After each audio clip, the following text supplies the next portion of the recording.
Your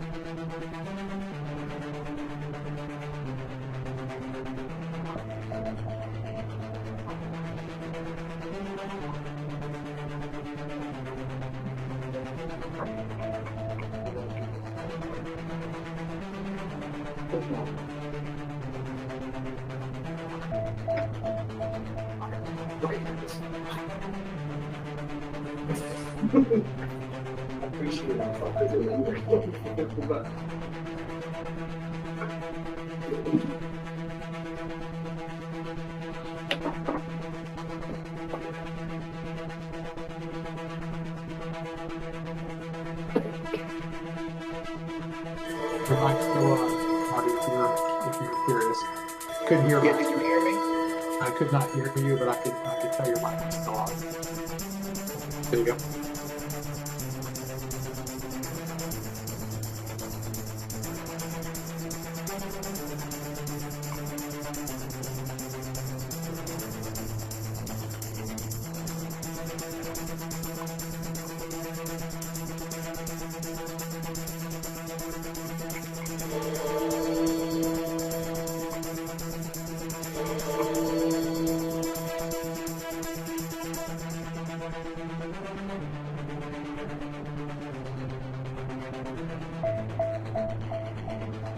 All right, I'm going into the background. Just holler if my name again.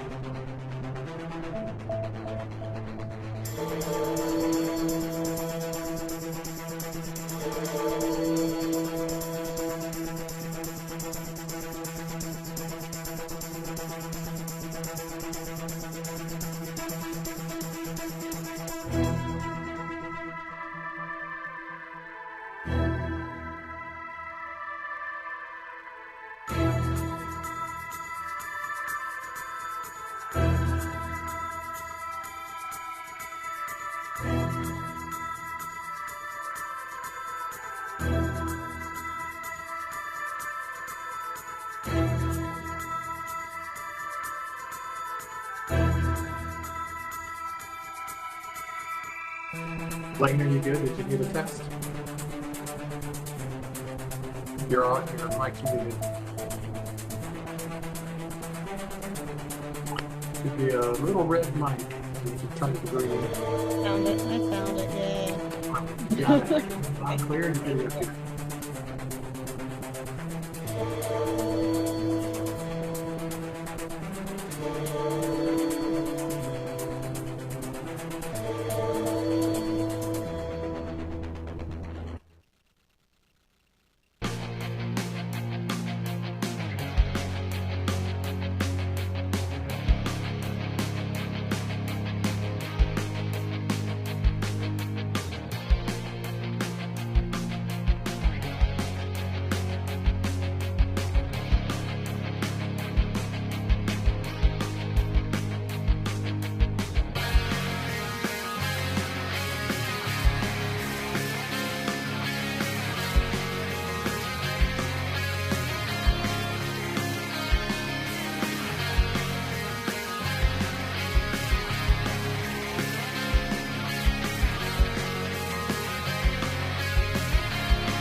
The broadcast is now starting. All attendees are in listen-only mode.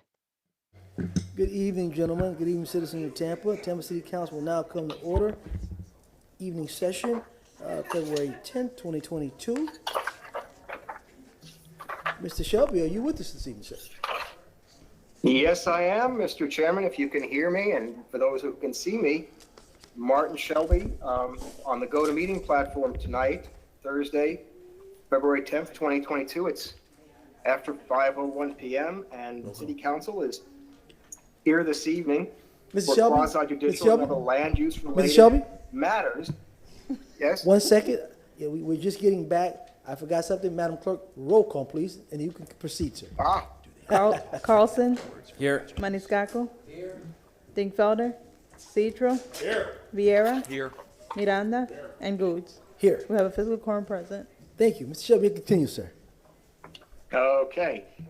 Now, as you heard, a physical quorum is present in the chambers. However, in light of continuing COVID-19 government-issued health standards or guidance in effect, members of the public have the ability tonight to participate virtually through video teleconferencing, referred to by Florida statutes and rules as communications media technology. The public and the citizens of the city of Tampa are able to watch, listen, and view this meeting on Spectrum Channel 640, Frontier Channel 15, and on the internet at tampa.gov/live stream. Now, there have been ways for people to be able to pre-register to participate using CMT during the meeting, and the instructions are available on the City Council's webpage at tampa.gov/City Council, one word. That requires pre-registration. Again, and the instructions are available online and in the notice of tonight's meeting. Now, if the public wants to pre-register, they have done so.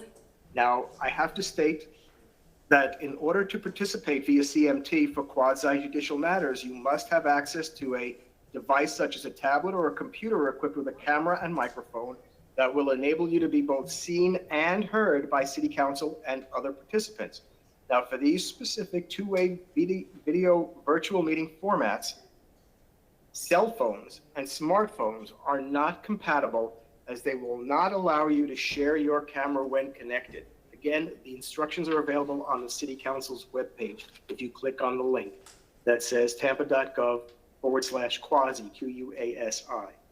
Now, a reminder that any registered participant who wishes to show PowerPoint presentations, renderings, photos, or other documents during the meeting, they can share their screen or submit the evidence in advance. But if they do share their screen, please do be reminded that they must submit the evidence at council quasi-submissions at tampa.gov within 24 hours of the conclusion of tonight's hearing. Now, for those people who don't have communications media technology and wish to come to Old City Hall, they may do so, because on the second floor, we have the city providing CMT facilities, and that is at 315 East Kennedy Boulevard on the second floor. Now, please note that use of masks and social distancing inside the building are encouraged.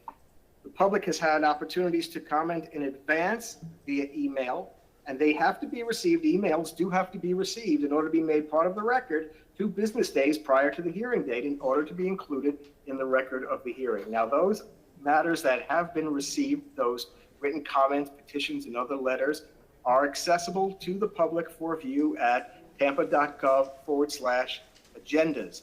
And then what happens is you scroll to the meeting type, click on the hearing date, and then you'd be able to see the written comments. Now, written comments received by mail or email have been distributed to the City Council and will also be included in the permanent record of the meeting.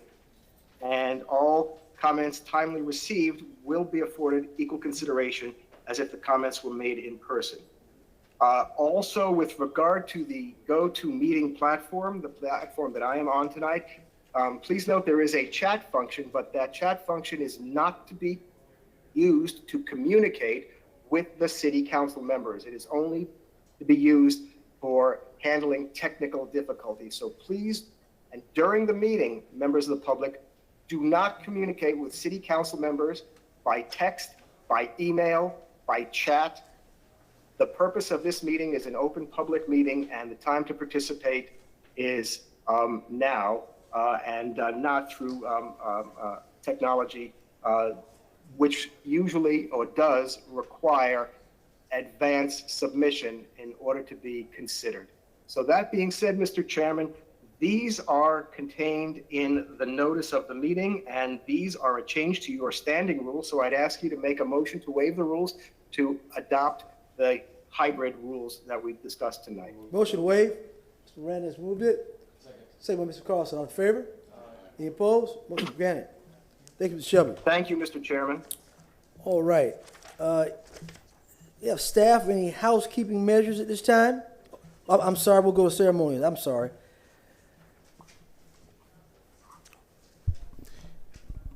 May I, Mr. Chair? You, sir, you're so Thank sir. you, sir. I appreciate Apologize. it. Oh, no, you're fine, man. Or Mr. Chair, man, I'm sorry. Long day. Fine, man. Thank you, Mr. Chair. It's my pleasure to welcome Cub Scout Pack 16 for the Pledge of Allegiance. The ceremony will be performed by the Webelos 2 Scouts, which is the final rank before they cross over to the Boy Scouts. Here we have with us Mr. Larry Colon, who is the den leader and a proud parent, Andre Ferreira, Caden Rav, and Lena Hallaby, who will be doing the Pledge of Allegiance and coming forward with our flags. So I leave it to these good scouts. Thank you.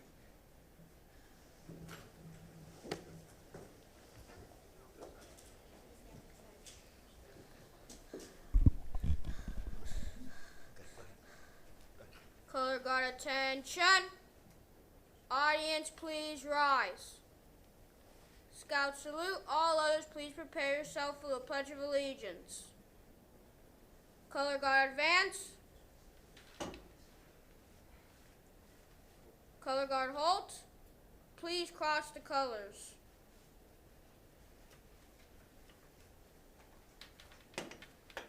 Color guard post the flag of the state. Color guard prepare to present the colors. Color guard present the colors. Please join me in the Pledge of Allegiance. Color guard.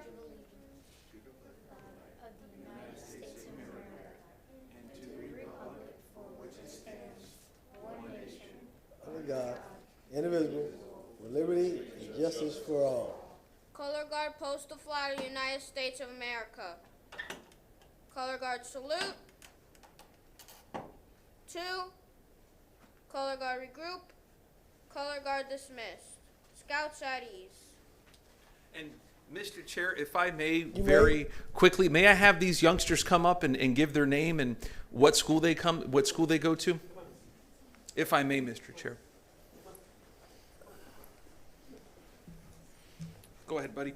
Tell them your name, what school you go to, and what you want to do when you grow older. My name is Caden Rabb, and I go to Citrus Park Elementary School, and I want to be a police officer when I grow up. Good job. Next. Go ahead, buddy. My name is Sergio Ferrer. I go to Henderson Hammock Charter School, and I want to be a doctor. Good job. Okay. My name is Andre Herrera, and I go to Cornell Elementary School. I want to be an actor when I grow up. All right. Thank you, Mr. De Niro. Go ahead. I'm Lena Hallaby, and when I grow up, I want to be an eye doctor. Eye doctor. Thank you, Mr. Chair. Oh, thank you, Mr. Vieira. That's the Scoutmaster. We don't want to forget him back there. Who's trained these people young people for leadership. You know. Oh, my name's Larry Clone, and I'm a superintendent. Well, thank you for volunteering your time and your services for the Scouts. You've got a fine group of young people there, and thank you, Mr. Vieira, for allowing them to come here and share with us today, sir. Thank you. It's been a lot of fun with these guys. Thank you very much.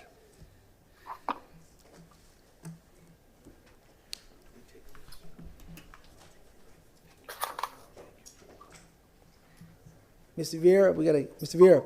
Oh, yes, sir. We get the flags back to. Yeah. Thank you, sir. We will. Thank you, sir. Yes, sir.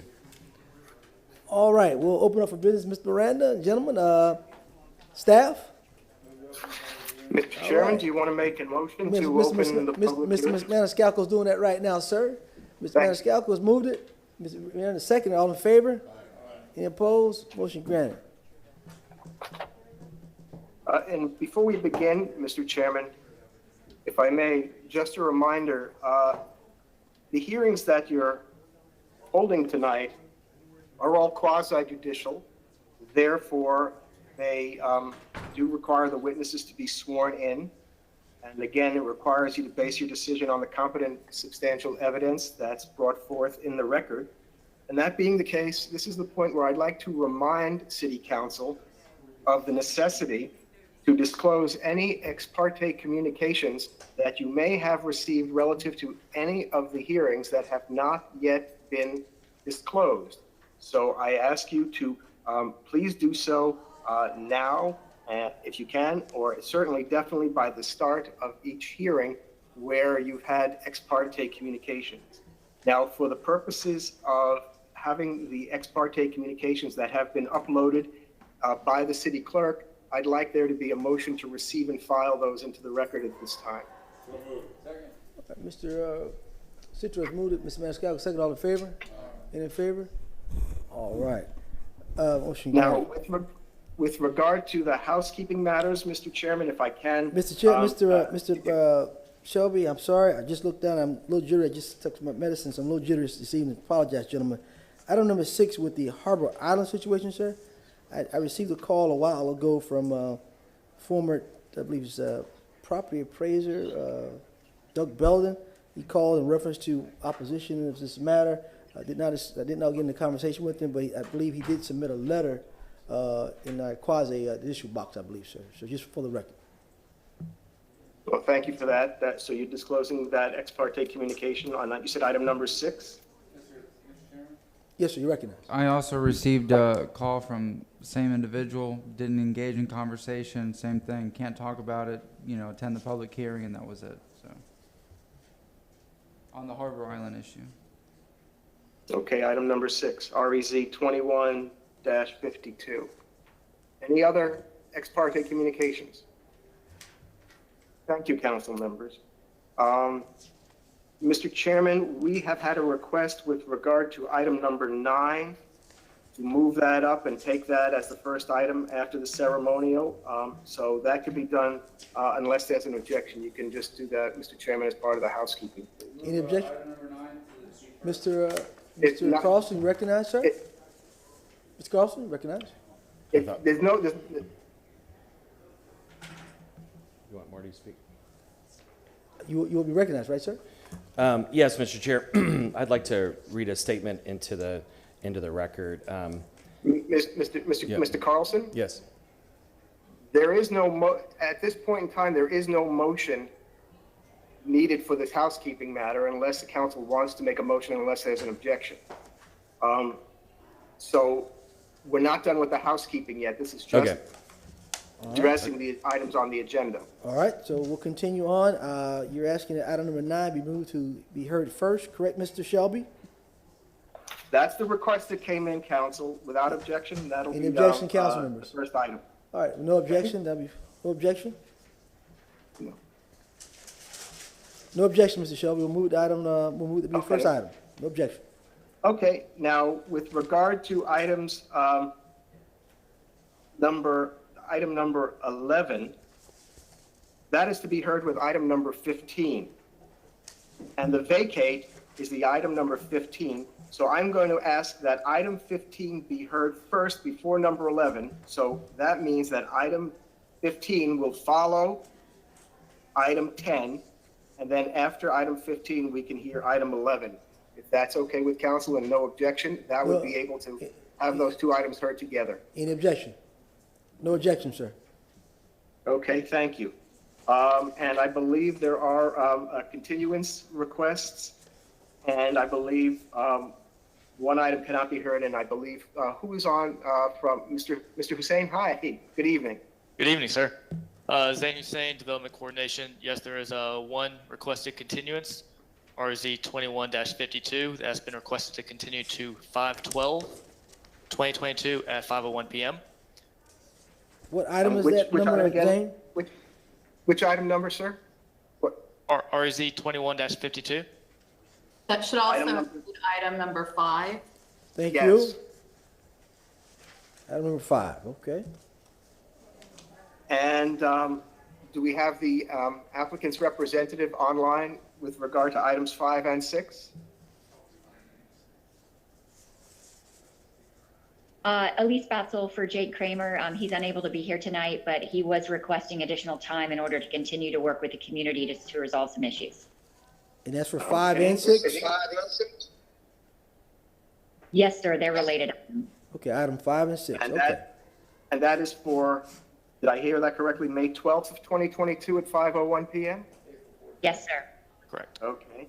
Mr. Chairman, you may want to inquire if there's anybody who wants to speak to just the continuance before we actually move to continue. All right, is there anyone here on the second floor to speak on this item? Good evening, council members. This is Eileen Rosario, Development Coordination, and I do have one person here that's like to speak on this item, and she has been sworn in. Thank you. All right, Ms. Mandel? Good evening, it's Julie Mandel. I'm here in representation of the South Neighborhood Association of Harbor Island. As I've indicated, we are fine with the continuance. I just want to make sure it's going to be continued to the May 12th night meeting as opposed to, I think at one point they had asked for the April meeting. So thank you. Okay. Mr. Chairman, I just wanted to share that I wasn't able to see Ms. Mandel on the second floor, just so that CTTV could do that on the GoToMeeting platform. That would be great. That being said, is there anybody who's registered to speak on these items? There are no registered speakers for those items. A note to the public that the continuance to May 12th, 2022 at 5:01 PM is the only notice that you will receive. There will be no additional signage or no additional mailed notice. So please, public, do make note of the date of the continuance. A motion to continue, Mr. Mr. Chairman. Maniscalco is continued. To May 12th, 2022, 5:01. Second? Which numbers are those? That's 5 and 6, Mr. Miranda. 5 and 6. Have a second from you, sir? Yeah, this year says April 14th, but now it's May 12th. It's May 12th, sir. Yes, sir. Okay. All right, can I get a second? Second. Second by Mr. Miranda. All in favor? Aye. Any opposed? Motion granted, May 12th. Roll call on this, please, Mr. Chairman. just All for right, the sake. Mr. Shelby wants a roll call. Thank you. Carlson, Thank you. Maniscalco. Vieira, Citro, Yes. Miranda, Yes. Dingfelder, and Goods. Yes. Motion carried, Vieira being absent at vote and Dingfelder being absent. All right, Zane, anything else, sir? Yes, sir. There was a missed notice Okay. that cannot be heard today. That's agenda item number 14. 14? Case RZ 21-129. This has been removed, missed notice today, and we've moved it to the 4/28/2022 public hearing at 5:01 PM. But you don't need a motion for that because that'll have to be noticed for that date. Is that correct? Correct. You'll have to notice. Okay, so if it could just be a motion to remove it from the agenda tonight, please. Mr. Maniscalco has moved it. Ms. Citro, second. All in favor? Aye. Any opposed? Motion granted. Thank you, Zane. All right. Is that it, Mr.? That it, Zane? Yes, sir. That is it. All right, we've already opened the hearings. We'll go to item number 9 to be heard first. You're recognized, sir. Yes, sir. I'd like to read a statement into the record. Sorry, it's a little bit long. Since approximately November 10, 2021, City Council members have received public records requests from lawyers on behalf of Mr. Michelini and follow-up requests on January 19th and 24th. Like the rest of Council, I have been responding and continuing to work to respond to those public records requests and intend to respond to them completely. During that time, I believe I have been fair and impartial in voting on items that Mr. Michelini has brought before Council. Of note, I believe that I have voted yes on all of them until last Thursday, February 3rd, when I voted no on a privately initiated text amendment. Again, I was fair and impartial in that vote for which I was in the minority and the application passed. The next day, February 4th, I received a public records request directed to me from Mr. Michelini's counsel requesting information regarding Mr. Michelini, council member Dingfelder, and a person I don't know, James Reed. I have been working diligently with an IT team to respond to that request. On Tuesday, February 8th, I received a subpoena from Mr. Michelini's attorney, which all the council members by now have also received, asking for information regarding Mr. Michelini. On Tuesday night, I received a message from a reporter at the Tampa Bay Business Journal who told me that a pure bill of discovery had been filed with the Hillsborough court to demand to know the identity of the Facebook user James Reed. I understand that the pure bill of discovery does not mention my name and makes no allegations about me. However, someone delivered that document and the public records request that I received on Friday, February 4th, to that reporter and alleged that I was somehow using the alias of James Reed on social media. I informed the reporter that I do not know James Reed, I am not friends with him on social media, and I have no idea who he is. Further, I told her that I do not use aliases. I am well known to state my opinion under my own name. Despite this, an article was published in the Tampa Bay Business Journal yesterday, February 9, that suggests that I used an alias to post as James Reed. Today, February 10, the city received an inquiry by a reporter from Florida Politics to ask for a copy of the public records request regarding James Reed that I received on Friday. I assume that this also will result in a story. I do not know the identity of the person who is spreading this false information about me to the media and elsewhere. Although I feel that I could be fair and impartial, I want the public and Mr. Michelini to know that I do not have any question about my impartiality. So in the abundance of caution, I am abstaining today from any vote from any vote set forth in my Form 8B. Mr. Chair, for the record, I would like to move to receive and file my Form 8B. To that form, I have attached this statement I just read, along with copies of the public records requests, the subpoenas, the pure bill of discovery, the email from Florida Politics, and the article in Tampa Bay Business Journal. Mr. Carlson asked for motion, receive and file his motion. Second. Move it. Mr. Miranda, a second? Have a second for Mr. Carlson to receive and file? Oh, I made the motion. He's second. Gentlemen, I can't accuse me. It's one of those days right now. Please forgive me. Mr. Carlson has moved this motion, and Mr. Miranda second. All in favor? Aye. Any opposed? Motion granted. I just walked in. I don't know what the motion was, so. I can't hear, Mr. Chairman. Mr. Vieira, the motion was that Mr. Carlson had made a statement for the record in reference to some public record requests. Yes. And some of the actions that have been taken against this council. It's kind of disheartening that we continue to I won't use the word attacked, but it seemed like if we don't vote a certain way or we don't do something with certain people, we're under siege a little bit. I think everyone is feeling that on this council, and the public is seeing that. We're an organization, we're here for the public, and sometimes votes don't go certain people's way, but it doesn't mean that we're being impartial. We're just doing the people's business. And I think it may come a time there, Mr. Shelby may need to meet with council members or meet with this council as it relates to what's going on in these subpoenas and some of these actions that are being taken against this council.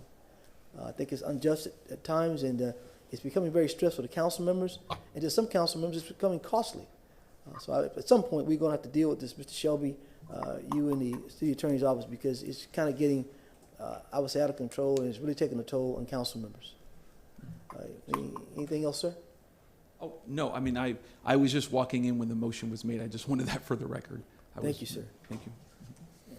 All right, we'll go ahead and continue. We'll go with item number 9. Pardon me? Thanks so much. Is everybody in? Yep. Zane, you been sworn in? No, sir. Can I All please right, swear let's in? get you sworn in. The rest of my staff? Yeah, get everybody sworn in. Okay. Please raise your right hand. Do you swear or affirm you would tell the truth, the whole truth, and nothing but the truth? Yes. Yeah. Thank you. All Thank right. you so much, sir. Zain Hussein, Development Coordination. Case number 9, REZ 21-98, is for rezoning for 210 and 212 North Albany Avenue. Proposed rezoning from PD, Planned Development, to RM16, Residential Multifamily. I'll now pass it along to Danny Collins with the Planning Commission. Can I share my screen?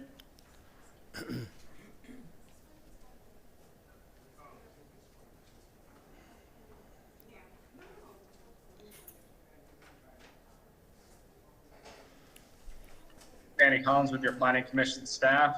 I've been sworn in. Before we get started, I want to make a correction for the record.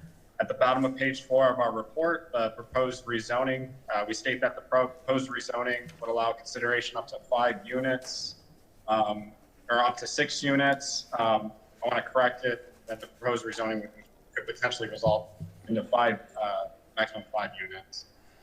So our statement was incorrect in our report. So our first case is in the Central Tampa Planning District, and more specifically, it's in the West Tampa Urban Village.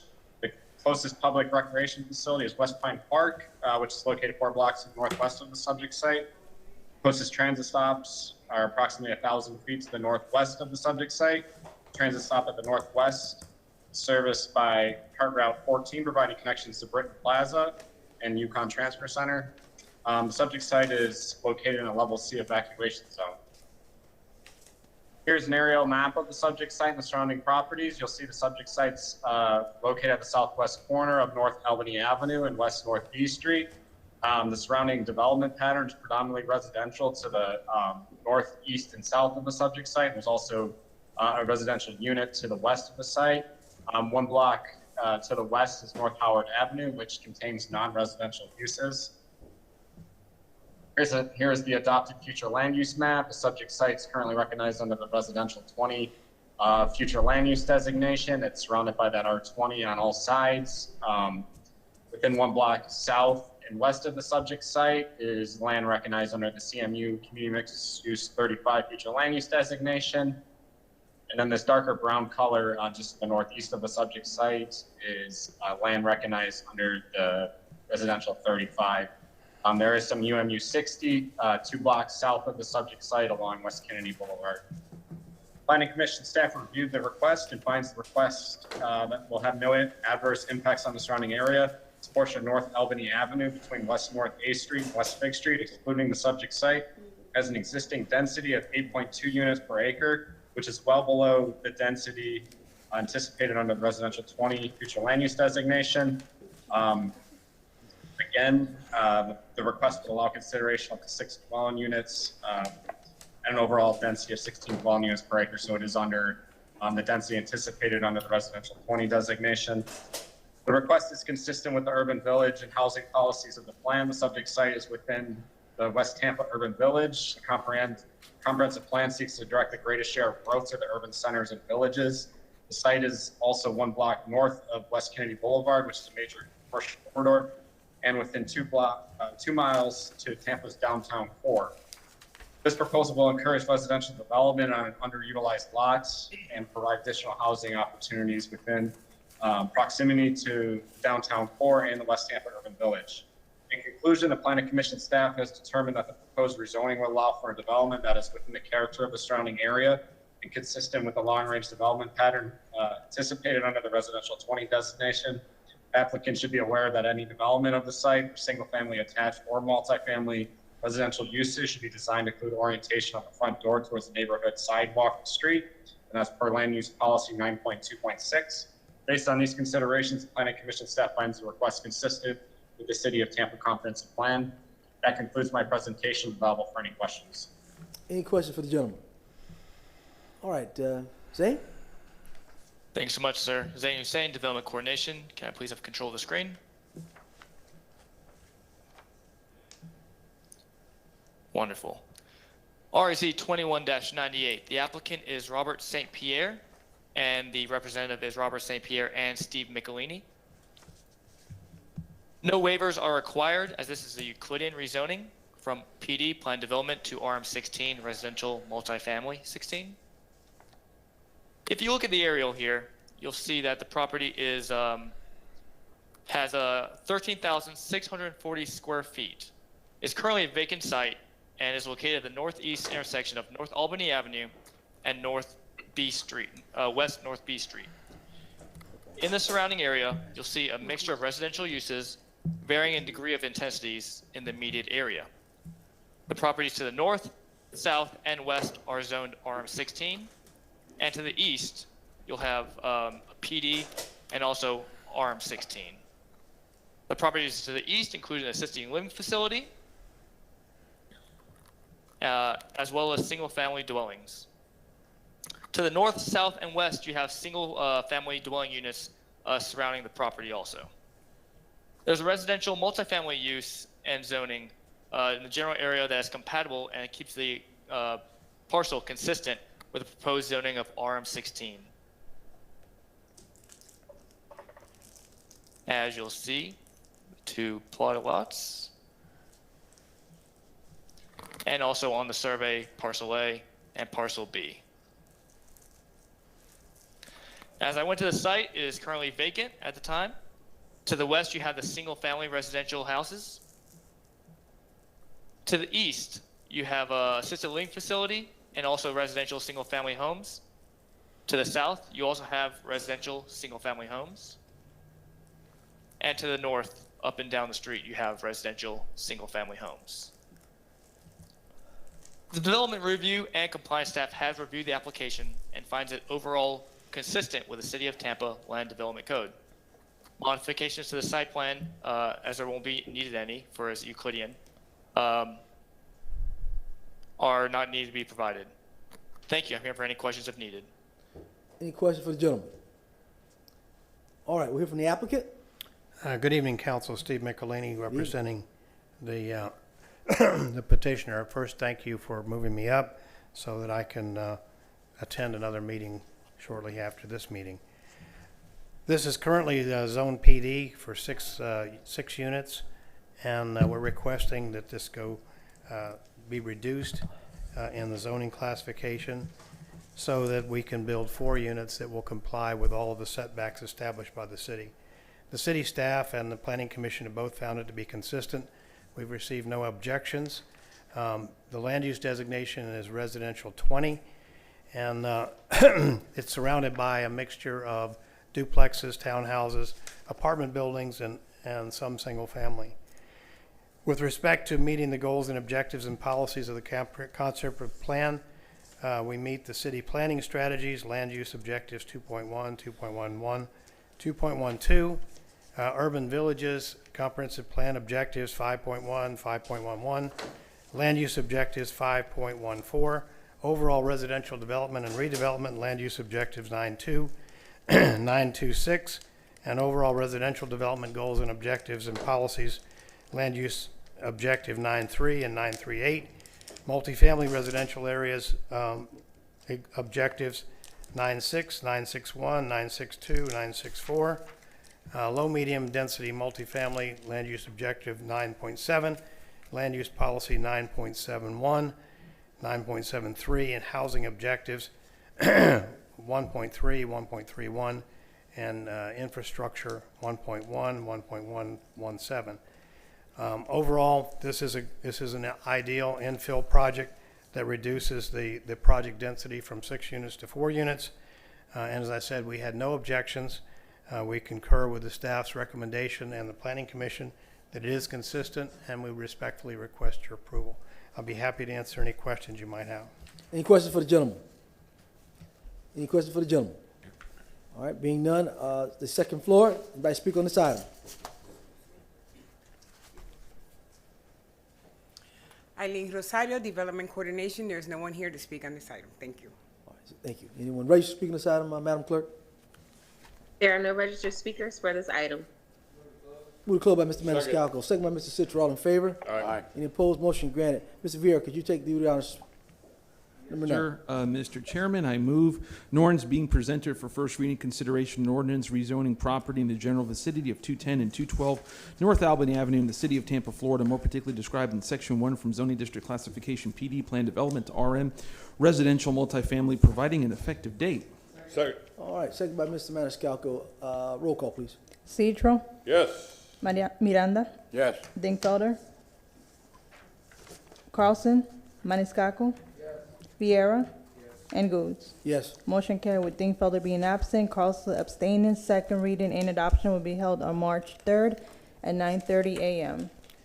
Thank you very much, Council, and thank you for accelerating my placement on the agenda. I appreciate it. Thank you.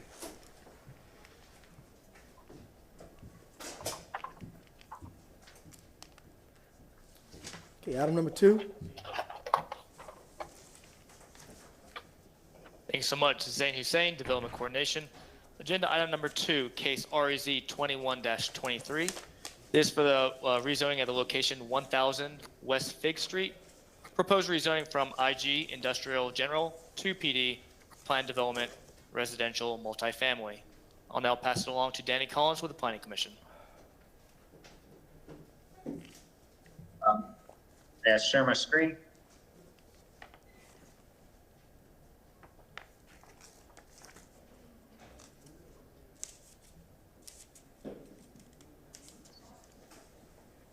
Sandy Collins again with your Planning Commission staff. I've been sworn in. Our next case is in the Central Tampa Planning District. The site is just west of the University of Tampa, and a portion of the site is within the West Tampa Urban Village. Closest public recreation facility is Julie B. Lane Riverfront Park, which is located approximately a half mile to the northeast of the subject site. The site is within proximity of 2 transit stops that are located north at the intersection of North Boulevard and West Cass Street, and south at the corner of West Kennedy Boulevard and North Willow Avenue. The subject site is within a level C evacuation zone. This is an aerial map of the subject site and the surrounding properties. You'll see the subject site is outlined in this purple color. The subject site is just west of North Boulevard and overall the University of Tampa. Is just to the southwest of Tampa Prep. You'll see the surrounding area is predominantly non-residential to the east, and then as you move northwest and west of North Willow, you get into into a residential area. This is the adopted future land use map.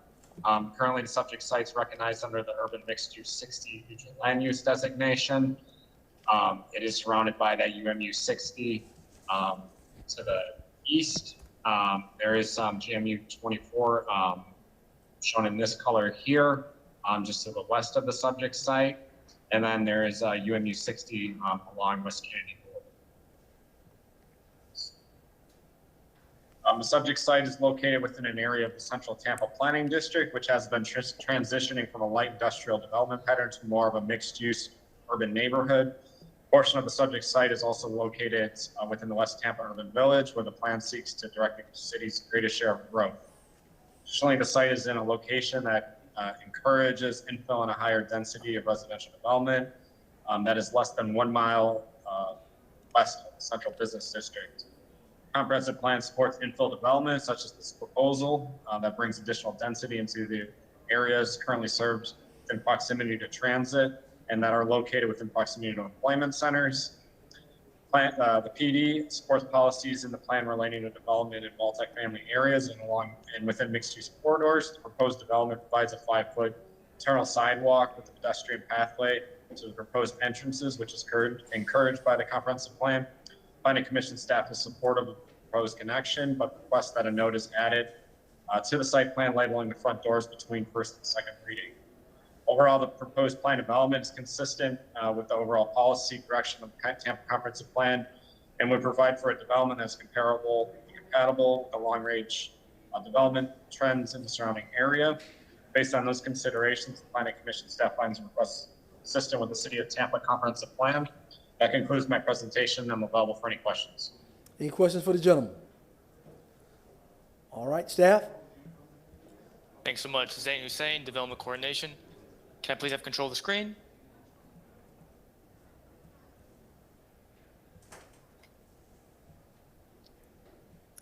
Thank you so much. REZ 21-23, the applicant is Elise Batzel, and representative is Kevin Reale and also Elise Batzel.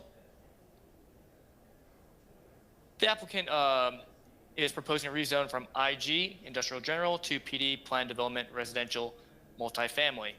There are 4 proposed waivers. Number 1, to reduce the number of parking spaces from 462 spaces to 428, which is a 7.4% reduction. The second is to request a maximum SU.30 point class truck to be allowed access and to use the loading berths in one continuous maneuver in lieu of WB.50 class truck, and to reduce the minimum loading space dimensions from 12 feet times 60 feet to 12 feet times 30 feet. And then the third waiver is to request to reduce the east side yard setback along the CSX tracks from 5 feet to 0 feet for building 2, the parking structure only.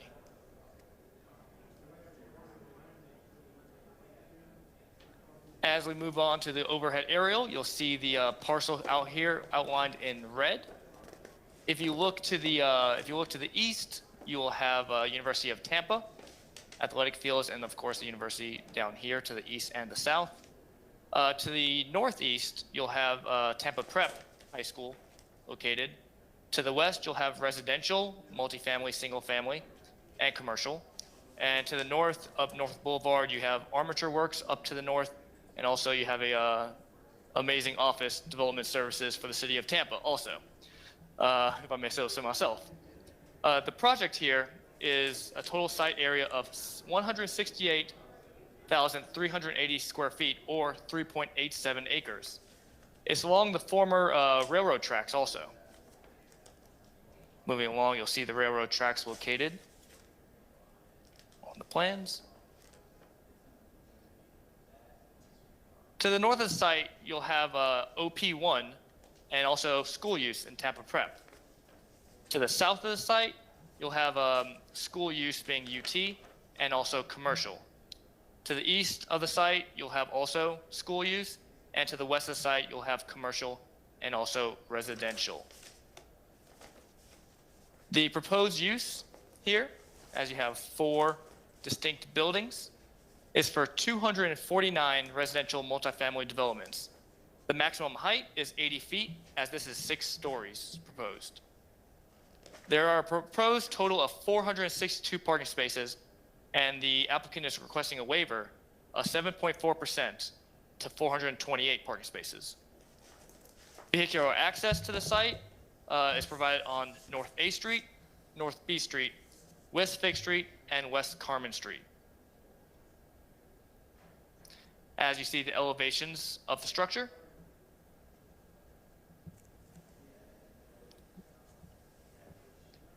the subject property looking northward towards the intersection of West Cass Street and North Boulevard. And you see downtown and UT. The subject property facing south from the intersection of West Cass Street and North Boulevard is the parking garage, multi-story. As you see shown here is a property located west of the subject site along West Carmen Street. The property is zoned PD and approved for 251 units with a max building height of 73 feet.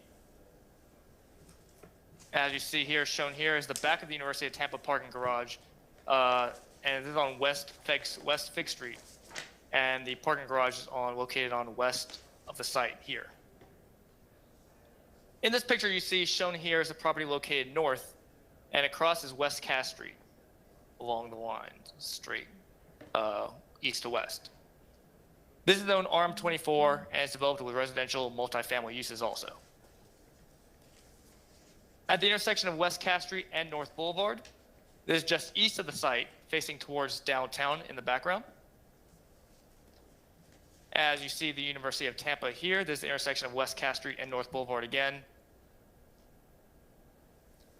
And then this is a picture of the portion of the subject site standing on North Newport Avenue. This is just north of West North B Street and facing east towards the subject site. Development Review and Compliance staff has reviewed the application and finds the overall request inconsistent with the City of Tampa Land Development Code. Please refer to the Transportation Department comments for overall inconsistency findings. Now, modifications to the site plan must be completed by the applicant between first and second reading, if approved, and stated on the review sheet. Thank you. I'm here for any questions if needed. Any questions for the gentleman? All right, being none, we'll hear from the applicant. Hello, Lise Batzel, 401 East Jackson Street. May I share my screen, Mr. Chairman? You have been sworn in today, Ms. Bassett, I don't believe, so we swear everybody in. Let's swear all your people in. Madam Clerk? We have quite a few folks from our development team, so we'll just get them behind so that we can be sworn in. All right. Please raise your right hand. Do you swear or affirm you will tell the truth, the whole truth, and nothing but the truth? I do. Thank you. Thank you. You may continue. Thank you very much. Which screen are we seeing here? Can you see the cover that says Zimmer Development? There we have it. Mm-hmm. Okay, great. So we're here tonight representing Zimmer Development Company. We have our land development team with us in case you have any technical questions. But as Zane mentioned, the property is located generally along the rail tracks, very close to development services. It is, bear with me, I'm sorry, we're having just a technical issue. Oh, how do I not do that? Hold on 1 second, we gotta stop sharing and reshare. You don't wanna see all my notes. There we go. Is that clearer? Yes, ma'am. Okay, great. Sorry about that. Okay, north of Kennedy Boulevard, west of downtown and the University of Tampa. This is 3.87 acres. As Zane mentioned, we're adjacent to the CSX rail line, but we don't include the rail line in our property. We are part of the Central Tampa Planning District, the West Tampa Urban Village, just a 0.7-mile walk to the heart of the Central Business District and adjacent to the University of Tampa.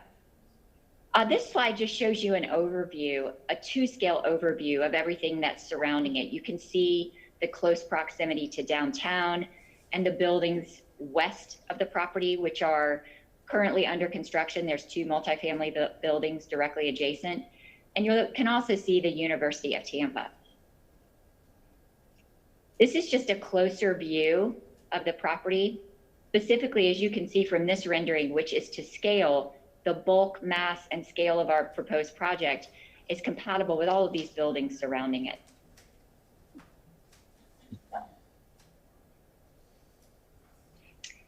As the Planning Commission noted in their staff report, this area west of the river is developing as a dense urban infill area.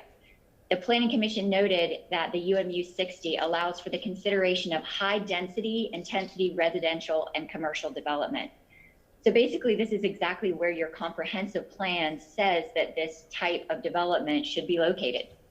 And the proximity to the University of Tampa makes this a prime spot for student housing, and the proximity of downtown makes it a prime spot for market rate multifamily residential. This project is very similar, but less intense than the 2 adjacent developments we'll talk about a little bit later that you recently approved in 2020 and 2019.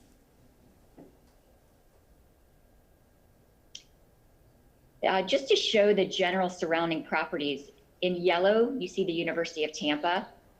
There is a mixture to the west in purple of commercial and multifamily. Specifically, you can see outlined the 2 recent multifamily projects that were approved. And I wanted to highlight too the new TGH site, which is in close proximity. A little bit further to the north and the west, it's a mix of commercial, multifamily, and single family. You can also see the Kennedy corridor in blue directly to the south. Zane showed you the photograph of existing conditions on the site. When Zimmer last came before you for a comprehensive plan amendment, they didn't own the property. I just want to let you know that they have purchased the property. They do own it now. So that's just something to note for the record. Just to give you an overview of the project, this is a rezoning from IG to PD. As you just saw, it's currently vacant. We are proposing 249 multifamily residential units. And while they're not limited to student housing, we do believe that many students from the University of Tampa will ultimately become residents. This is a 6-story structure. We have 4 different buildings, which we're going to show you in a bit. We have requested 3 waivers. Given the very long, narrow shape of the site, we have only requested 3 waivers, and it took us a while to get it down to 3 because we're very physically constrained on this site. The projects that this council recently approved just west of the site actually had 5 or 6 waivers, and those sites were not physically constrained. So we're very happy to only come to you with 3 waivers tonight. The first waiver is the parking reduction. We are asking for a reduction from 462 to 428 spaces. That's a 7.4% reduction. Obviously, this is an urban infill project. We're going to have many students who will be walking to the University of Tampa. And we do expect the demand for parking to be very similar to the Central Business District, which would only require 239 spaces. Again, council has approved greater waivers, significantly greater waivers, as you can see all the projects in red in recent years. This is just a comparison, which I thought was very helpful. You know, this is a perfect example how our general parking requirements might not have caught up with the many urban areas that are developing throughout town. They're obviously more suburban in nature. If you look at the chart, the general land development code parking requirements would require 462 spaces on this site. But if we were in Seminole Heights, which is really less urban than this area, we would only be required to provide 364 parking spaces. And if we were in the central business district, we would only be required to provide 239. So the second waiver that we're asking for deals with the maximum truck sizes. Now, your truck size and loading berth requirements consider deliveries. But given that this is a multifamily development, there's really no need on this site for large delivery trucks. In fact, we contacted several moving companies and confirmed that for a 4-bedroom apartment, which would be the largest size that we would even contemplate in the site, a 30-foot truck delivery would be more than sufficient. This also the request matches your local delivery standards, which contemplate a 30-foot truck. And the final waiver that we're asking for is a waiver from the West Tampa overlay requirements that would require on the east side of the property, that's right along the CSX tracks, that we had a 5-foot setback. Now, this property is only 80 feet in width. And so our garage, from an architectural standpoint, is designed just as narrow as is feasible to get cars in and out. The waiver that we're asking for only applies to the one building, and that's the parking structure, which is not only adjacent to CSX Railway, but further behind CSX is a UT parking structure. So this isn't going to be against anything other than another parking structure. In addition, we have been working with one of the neighbors to the west, and the neighbor requested that more landscaping and green space was adjacent to the development to the west. And so that's the reason that we pushed this building back against the property line.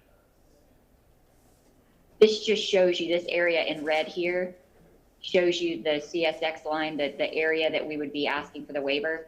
And again, here, further to the east is the big UT parking garage. How many feet is that? I beg your pardon? How many feet is that from that railroad track? The 20 feet. So the property line is 20 feet from the rail track. It will be gated and fenced back there so that there'll be a physical buffer between the buildings and the CSX railroad as well.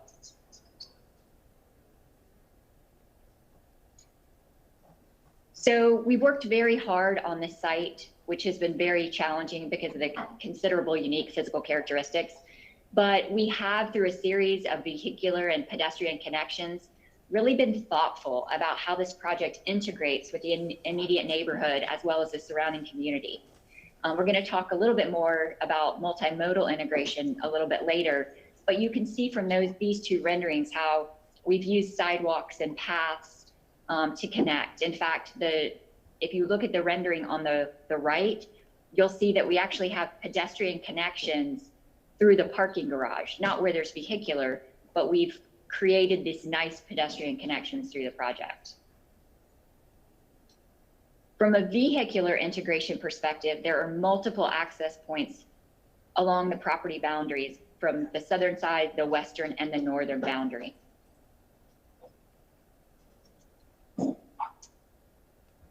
This is the multimodal slide. You can see here that there are a number of opportunities for on-street bicycles, on-street bike lanes, parking on the street, as well as sidewalks to integrate this property with the surrounding area.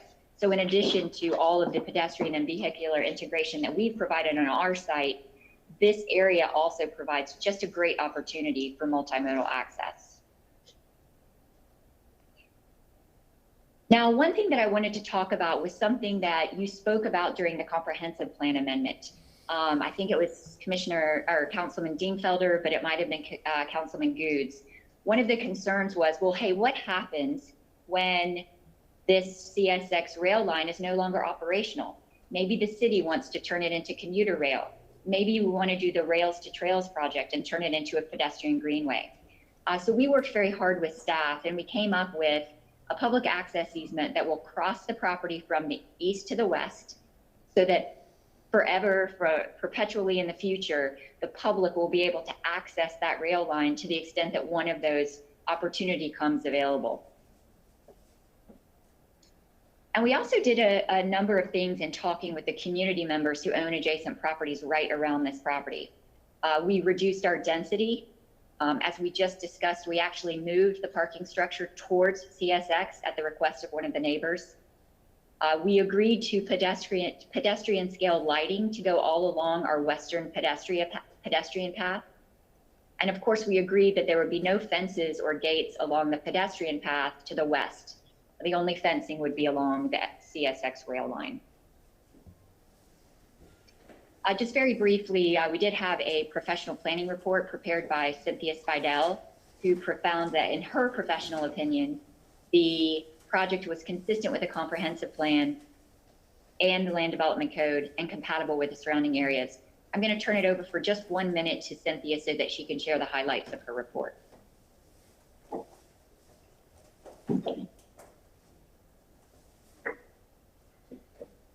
Hello. They can't see you, but you're on small screen. Okay. Hello, my name is Cynthia Spidell. I'm an AICP planner with over 16 years of experience. And I just wanted to share with you that there's a detailed report in the binders that we handed out that really goes into a lot more depth about the consistency analysis and review that we did with the comprehensive plan and the land development code. And really, in summary, it's a tale of two villages, right? The majority of the project is within the West Tampa urban village. And then we've got this University of Tampa area in close proximity, but historically it was really bifurcated through the CSX railroad.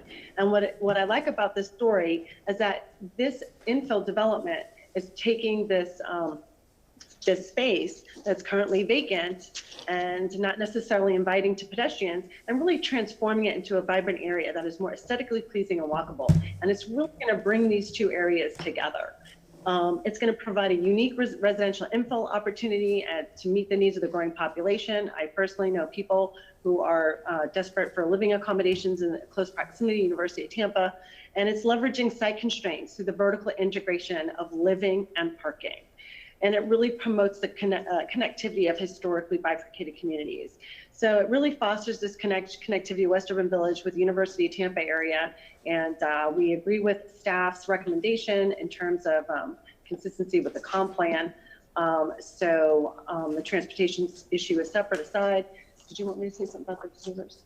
Okay, and with that, I'm happy to answer any questions that you may have. Any questions for her? We just have a couple more slides in conclusion.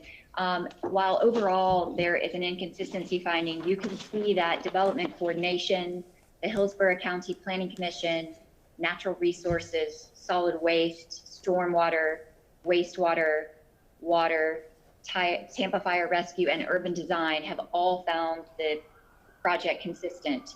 And we are just really excited about this potential for a vibrant urban infill development. With respect to the waivers, we did prepare a 6-page memorandum which was submitted to SIRE that has a much deeper and more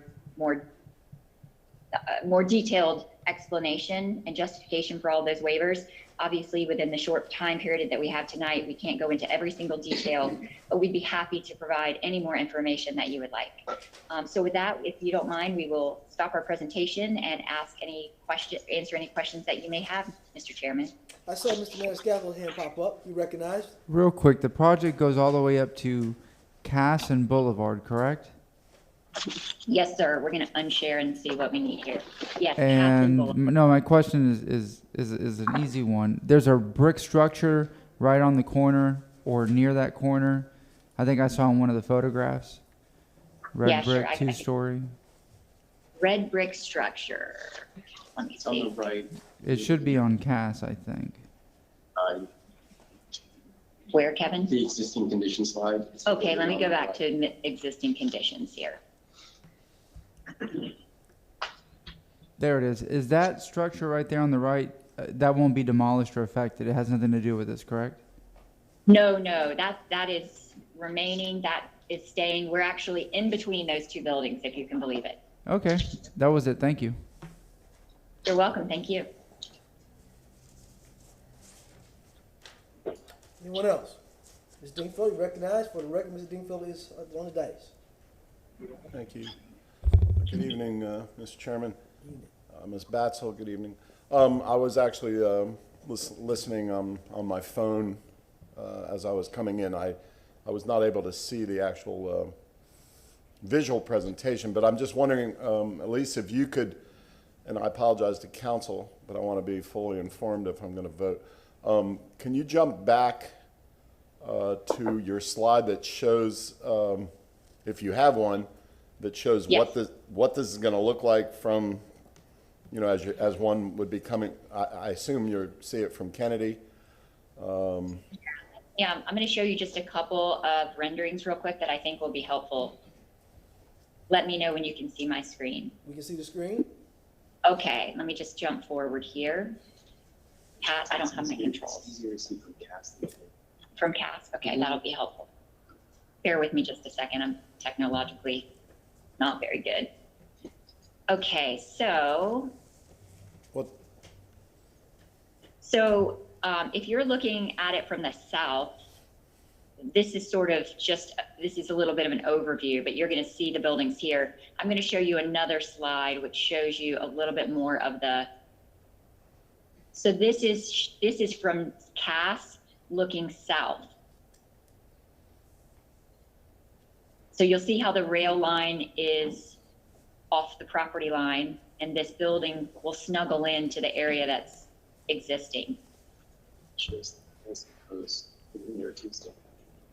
And this just shows, again, sort of the integration with the site with respect to the other buildings. So is that Kennedy to my right?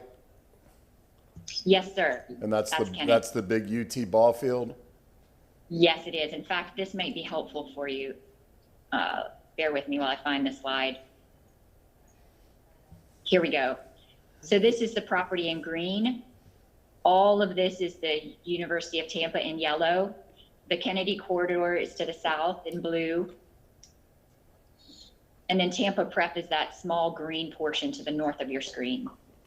Okay. All right. I've got a better feel for it. So I can't remember if, I feel like we started seeing this project a while back. You did. Was that for a It was comp plan amendment or? It was a comprehensive plan amendment that went and took this property to UMU 60. I wasn't the applicant's representative at that time.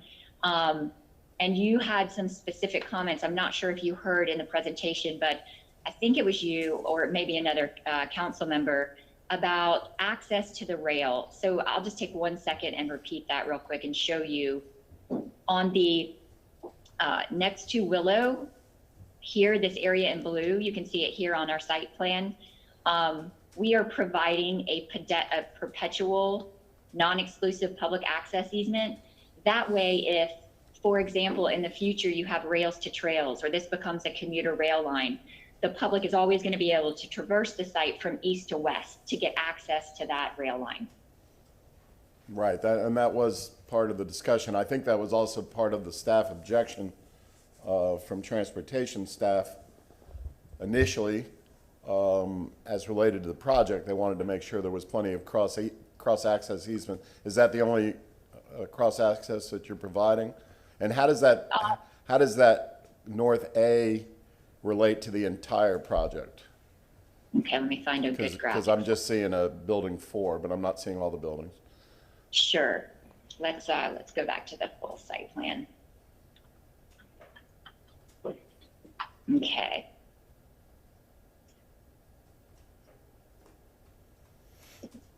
So what you were seeing there, building 4, is closer to North A. This is Cass Street to the north. And then there are 3 roads that are going to come into this. Because of the CSX rail line, we are, that one access point for public access will be closer to North A. North A. So we're not going to have, there's not going to be multiple crossings. Just from a safety perspective, it makes the most sense. And we worked with Transportation Department to come up with language that was acceptable, and they approved the location. The idea was taking and creating an easement area that was in an appropriate location to access the rail, but not having so many where you have lots of people crossing over. Do any of those streets go over the rail line now at this point? No, sir. Okay. All right. Yeah, right now, there's no connectivity to the rail in this area. So this would be adding connectivity to the rail that we don't have today. Okay. All right. And my last question, Mr. Chairman. I caught the phrase, and I don't know if it was you, Ms. Batzel, or your planner or somebody else, and they said market rate, perfect place for market rate, college kids, et cetera. Which begs the question of, is there any affordable housing or workforce housing integrated into any of these buildings, A, B, C, or D? There's not. There's not an affordable housing component to this particular project. Mm-hmm. And putting all this together, was your client made aware of the bonus and incentive opportunities that exist in our code for workforce and affordable housing? I don't know. I wasn't involved in the process originally, but I do know that we did significantly reduce our density from what we were originally proposing. In working with the community and the couple neighbors, one of the concern was number of units, parking waivers. So we've kind of worked with those neighbors to change this plan significantly, and part of that was a reduction in density. I don't know from a financial feasibility standpoint if adding workforce housing units at this point in time would be a financially feasible option. Okay, thank you, Mr. Chairman. Any other questions? All right. Anyone here to speak on this item on the second floor? Eileen Rosario, Development Coordination. There's no one here to speak on this item. Thank you. Anyone ready to speak on this item, Madam Clerk? There's no one registered for this item. Mr. Maniscalco's moved, second by Mr. Citro. All in favor? Aye. Any opposed? Motion granted. Mr. Maniscalco, you want to take a stab at it, sir? Thank you very much, Mr. Chairman. I have an ordinance being presented for first reading consideration. An ordinance rezoning property in the general vicinity of 1,000 West. Pardon? Substitute. He's got the substitute, sir. Oh, I'm sorry. I have a substitute ordinance being presented for first reading consideration. An ordinance rezoning property in the general vicinity of 1,000 West Fig Street in the city of Tampa, Florida, and more particularly described in Section 1 from Zoning District Classification IG Industrial General to PD Plan Development Residential Multifamily, providing an effective date.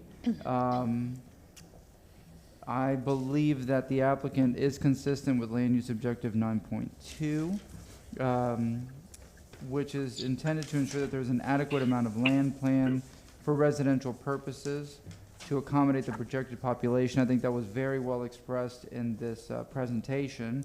The density proposed by the development does not exceed the density anticipated under the future land use category, and is comparable and compatible with the existing development pattern anticipated through the future land use map. And the application is consistent with housing objective 1.3. That's it. Second by Mr. Citro. Mr. Chairman? You recognize Mr. Shelby. Yes, and Mr. Maniscalco, does that include the revision sheet? Yes, sir, and that is the between first and second revision reading? sheet to be included between now and second reading. We have a first and Thank you. second, but I think Mr. Dingfellow had a question for discussion. No, I had a comment before we vote. All right, well, we're at that point, sir.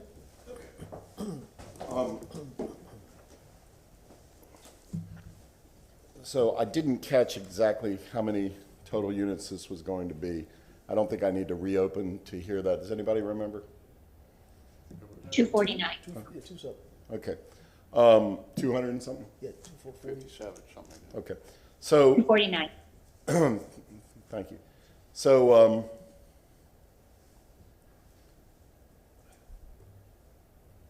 two things. Let's see, good news or bad news first?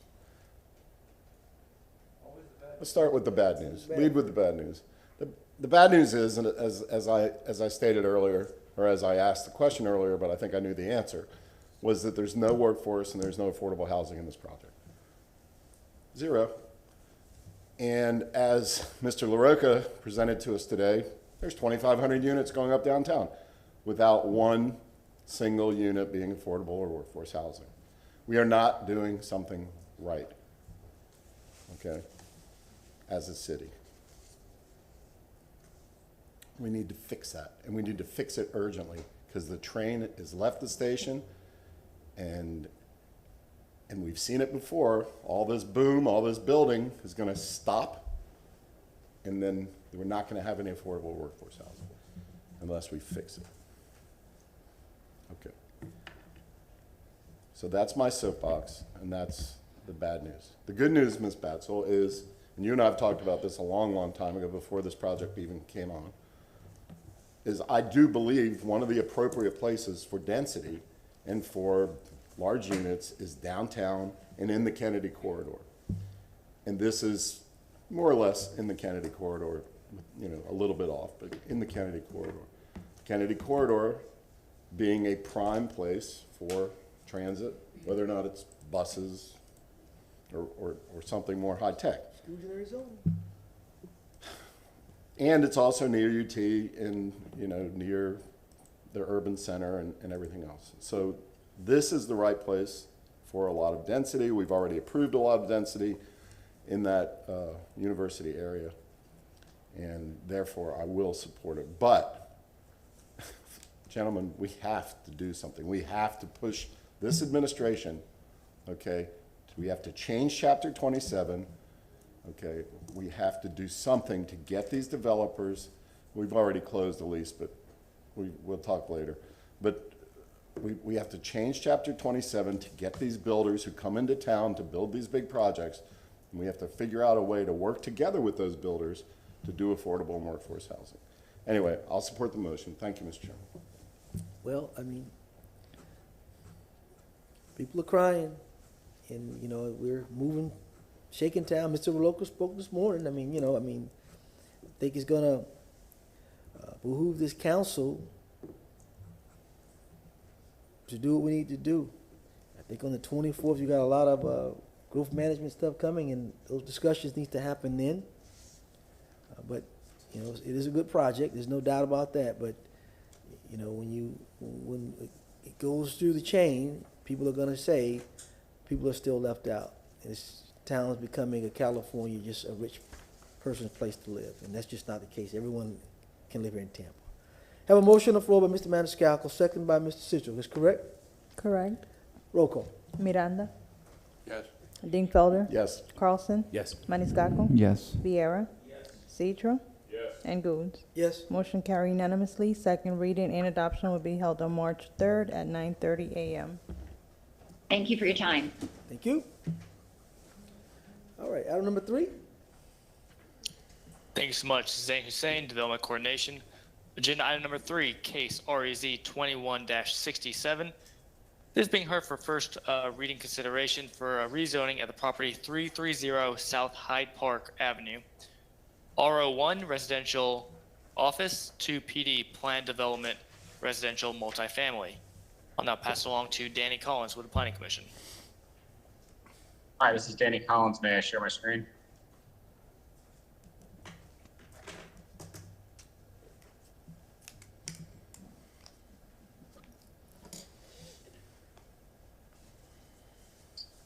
Danny Collins with your Planning Commission staff. I've been sworn in. Our next case is in the Central Tampa Planning District, and more specifically in the Hyde Park Urban Village.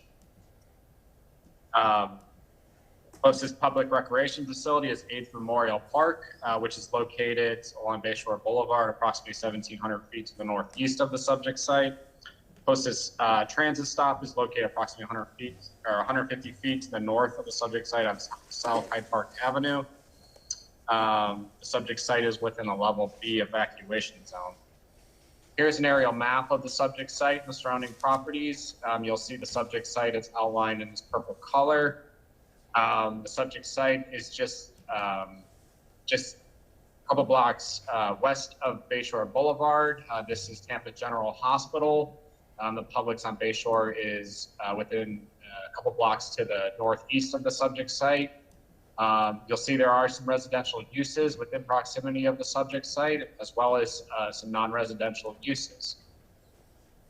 Here's the adopted future land use map. The subject site is currently recognized under the residential 50 future land use designation. This designation allows consideration of residential development up to 50 dwelling units an acre. It's surrounded by that residential 50 on all sides.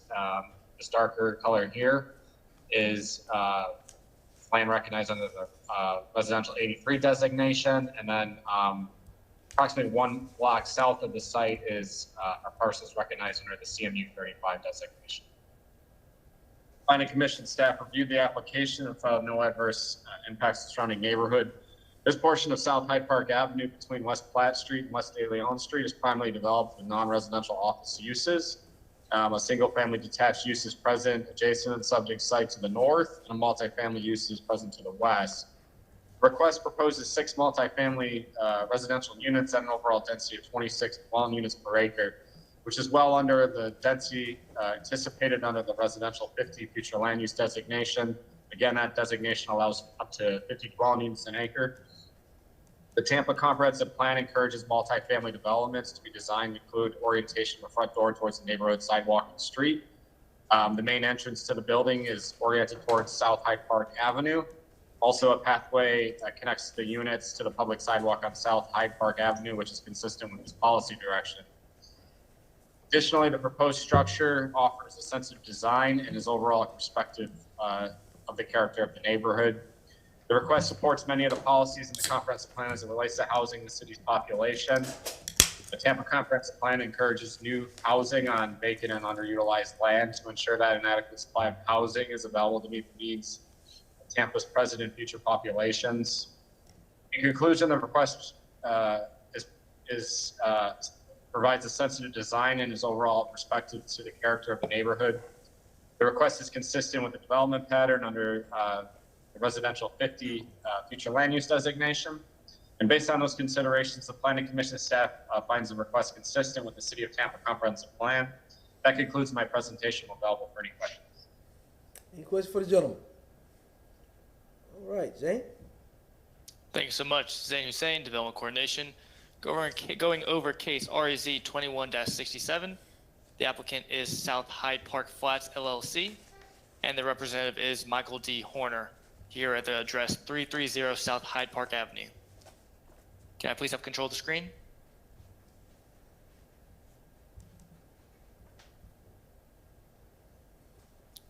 Thank you so much.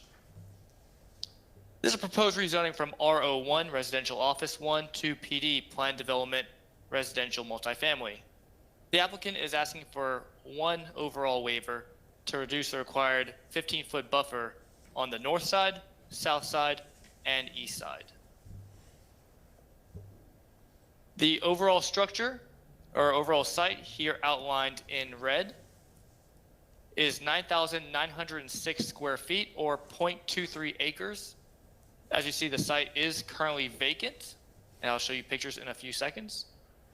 The proposed project consists of 6 dwelling units with a maximum height of 45 feet.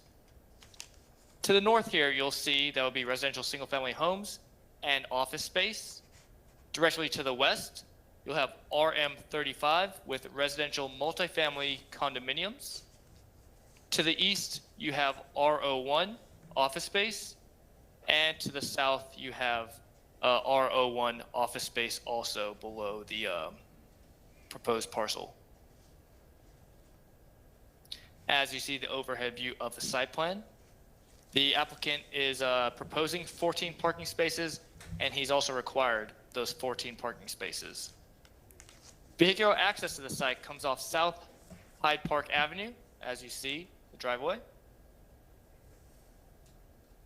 And as you see the elevations here, 3 stories, 45 feet in height. And as I went out to the site, I got as close as I could. You'll see the vacant lot. To the south, you'll see the office space below. To the west, you'll see the RM35 residential multifamily condominiums.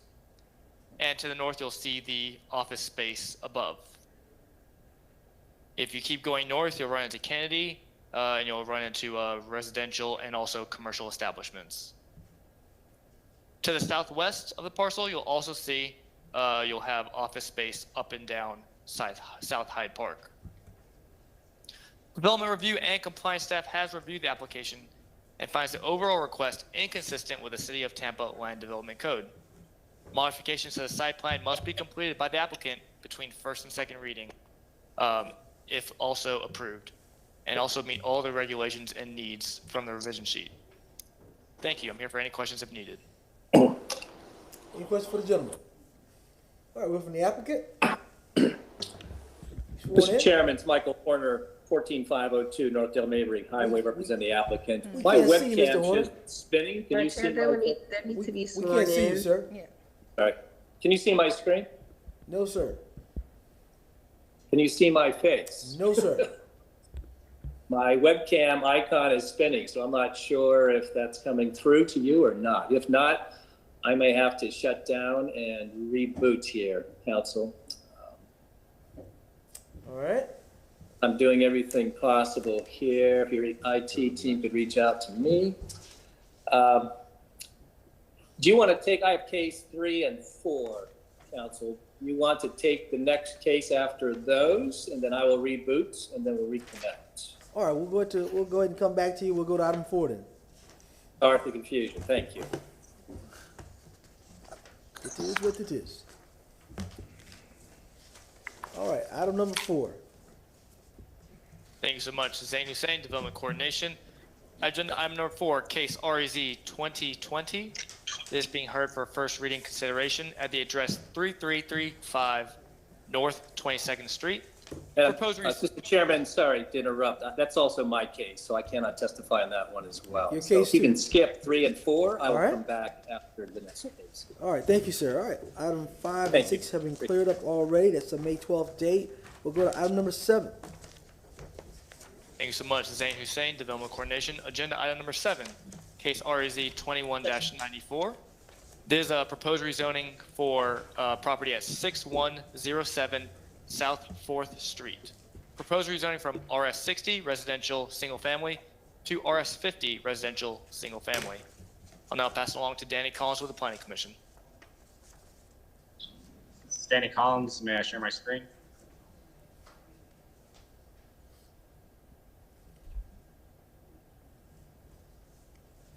Danny Collins with your Planning Commission staff. I've been sworn in. Our next case is in the South Tampa Planning District, more specifically the Ballast Point neighborhood.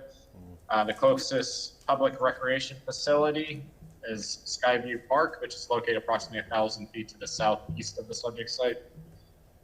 Closest transit stop is located approximately 1 mile to the west at the intersection of Interbay Boulevard and Southdale Mabry.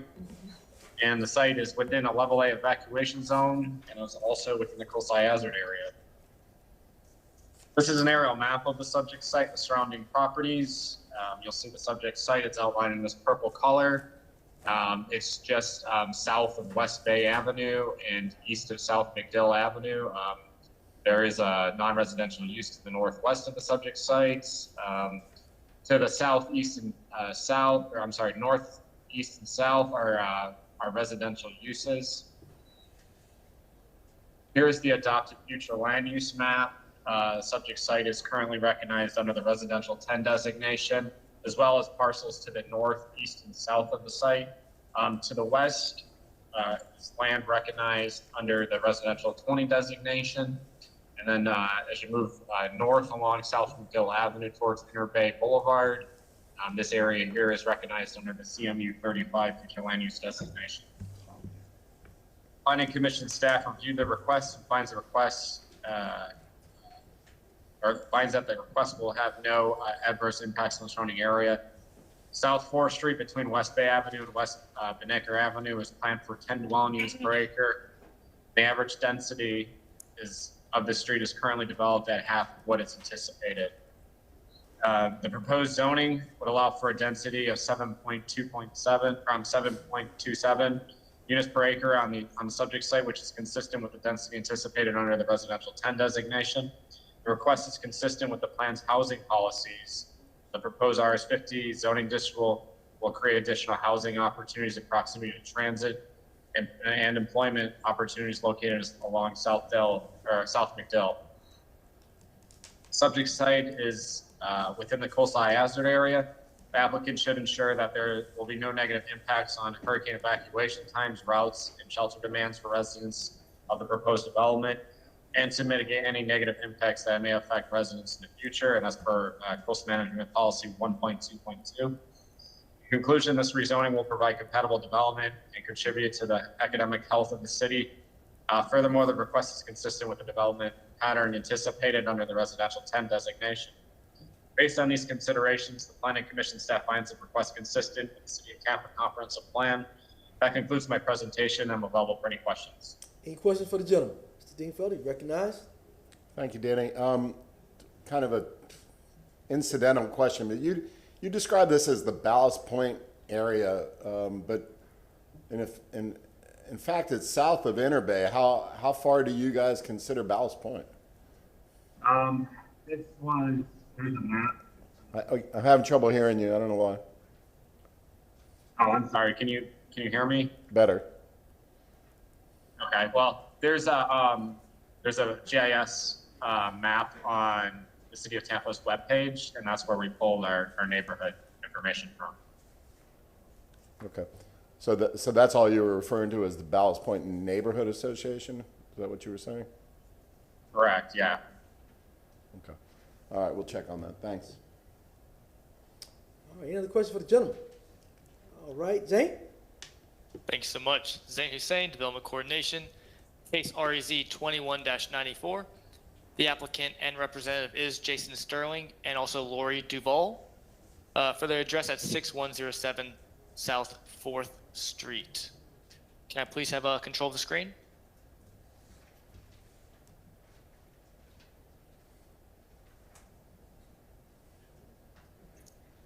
Thank you so much. This is proposed rezoning from RS60 residential single family to RS50 residential single family. This being a Euclidean, no site plan was needed and no waivers are required. As you see the overhead view, the plat of the 3 lots. The lot area is 24,000 square feet or approximately 0.55 acres. The site is located at the southwest intersection of West Bay Avenue and also South 4th Street. As you see the lots 12, 13, and 14. As you see, the lot currently has 1 single family dwelling on it, located to the north. It's a conforming map. Located to the north of the site, south of the site, and east of the site is zoned RS60, residential single family 60. These properties are all developed with single family residential uses on each and every one of them. Adjacent and west is zoned RM16, residential multifamily 16, and this is developed with a surface parking lot for a place of religious assembly and a residential multifamily use also. There are commercial uses near the intersection of South McDill Avenue and Interbay Boulevard. The request, as I'll show you the conforming map, is consistent with the existing development pattern and zoning in the general area. Now let me build on that. Staff has identified that 57% of the lots in the study area, 50% of the subject block, 50% of the block of 4th Street, and 75% of the block face are with widths of 59.99 feet or less. The staff finds the proposed request for rezoning to be consistent with the existing development pattern of the overall study area and also of the block face. As you'll see, the parcel outlined in black and hatched. The RS50 district allows for a maximum density of 1 dwelling unit per 5,000 square feet, with a minimum lot width of 50 feet. Based on the approximate lot size of 24,000 square feet, a maximum of 4 dwelling units will be allowed on the subject parcel if all other land development regulations are met. As I went out to the site, you can see the site is behind the wooden fence, so couldn't get too close. But this is the subject site. As you'll see to the side, you'll see the subject site on the left, facing towards the intersection of West Bay Avenue and South 4th Street. The surrounding property located to the southeast of the property is also along South 4th Street, as you see the residential single-family homes up and down the street. The property located to the southeast of the subject property, as you see, are also residential single-family homes. And to the northeast, if you look up and down the street, they're also residential single-family homes. Development Review and Compliance staff has reviewed the application and finds the request consistent with the City of Tampa Land Development Code. Thank you. I'm here for any questions if needed. Any questions for the gentleman? Mr. Dane Felton, recognized. Thank you. Mr. Hussein, yes, sir. Two things. You said 4 dwelling units. If you go back to your plat map, I thought it looked like 3 50-foot lots. Can you see my screen, sir? We can see it.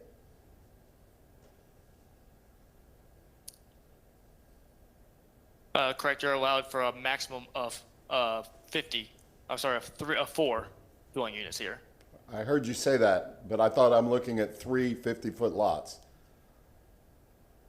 So if The RS50 density allows for a maximum of one dwelling unit per 5,000 square feet. So based on the approximate lot size of 24,000 square feet, which is the equivalent, you can do 4 dwelling units.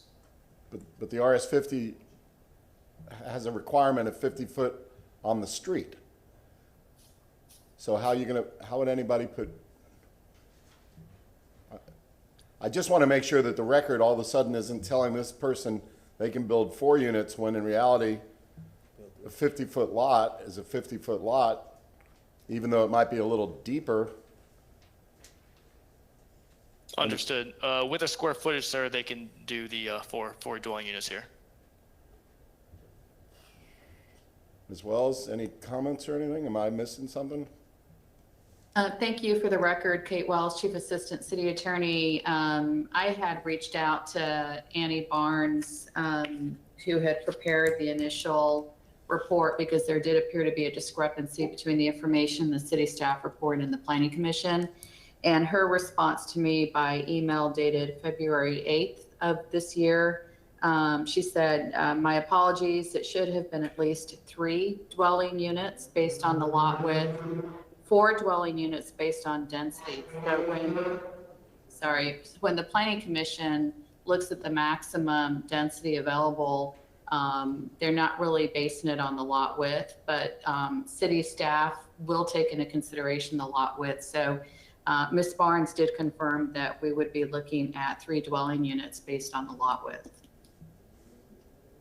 Okay, so that's the city's final word, is a maximum of 3 units on this? That was what Ms. Barnes had provided to me when I inquired about it. Okay, maybe between first and second reading we'll get something even more, perhaps more definitive. Kate, I apologize for putting you on the spot, but I think it's an important issue.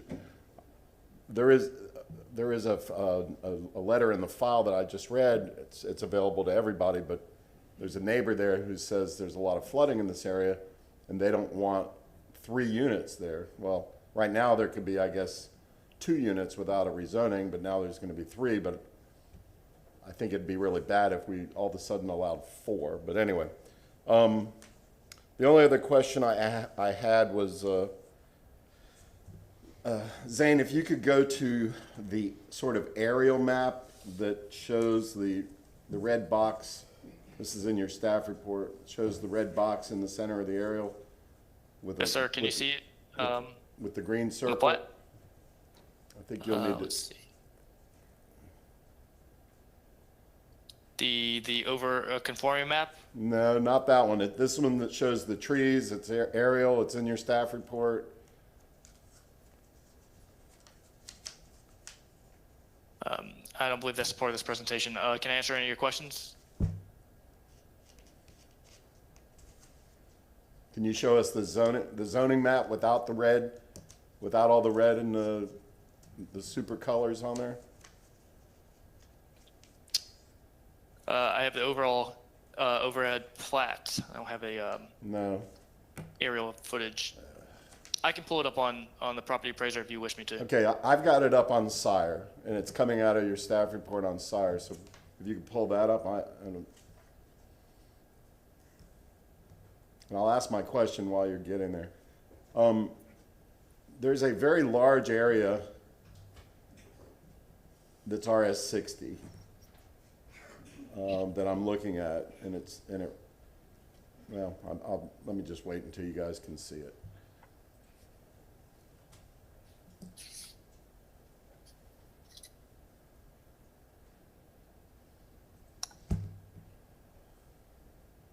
Yes, sir. Okay, can you pull that up from Sire? I'll pull up the overhead view staff reports.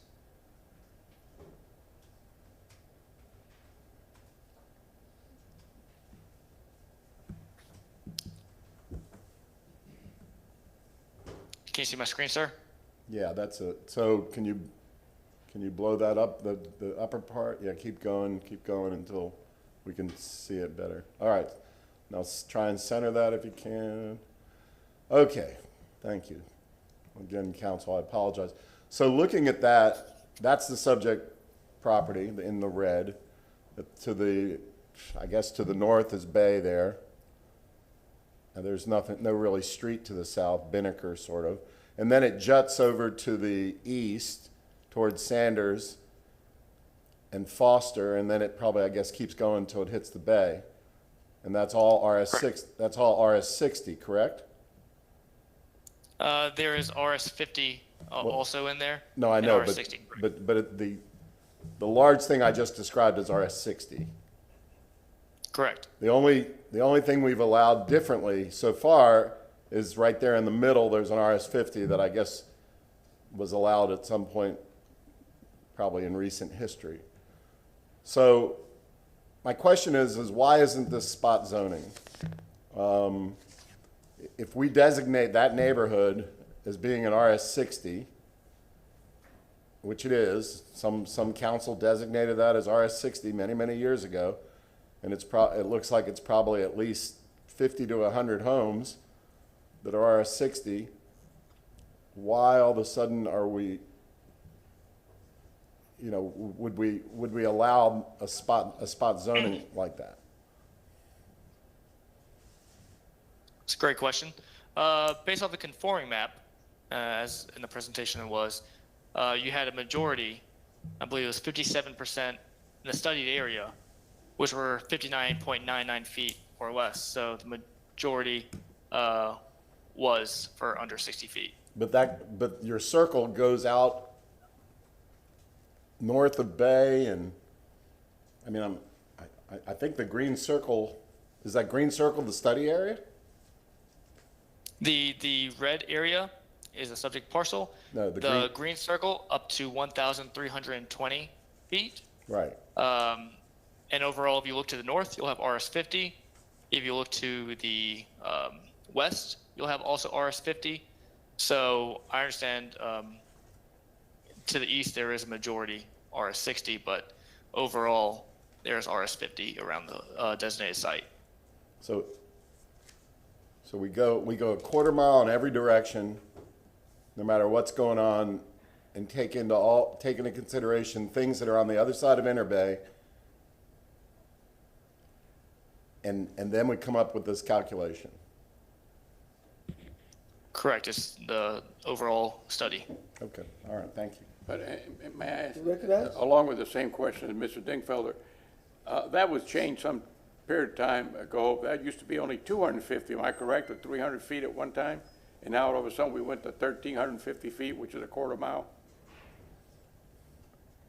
So it works both ways. It can work for or against. That's what the problem comes in. And I've heard us discuss this, and we say, well, look, it ain't within the 250 feet as the crow flies used to be. Now it's 1,300, and therefore you can't do it. And then it'll work in reverse for you. if this, and this is like this one. So the problem's still not fixed. Well, I guess in law school I learned, or perhaps early in my land use career, I learned about this concept of spot zoning. And that RS50 that's already there is sort of classic spot zoning, because there we have an RS60 neighborhood, and just right square in the middle of it, some council plopped an RS50 on there. And if we approve this one, there's going to be another one, and then pretty soon there'll be more and more and more. So what's the point of even having that neighborhood be RS60? I don't really understand. Anyway, that's sort of a big picture question that we can get into another day. But thank you, Mr. Hussain. Thank you, Mr. Chairman. Any other questions for Zane? All right, well, for the applicant then.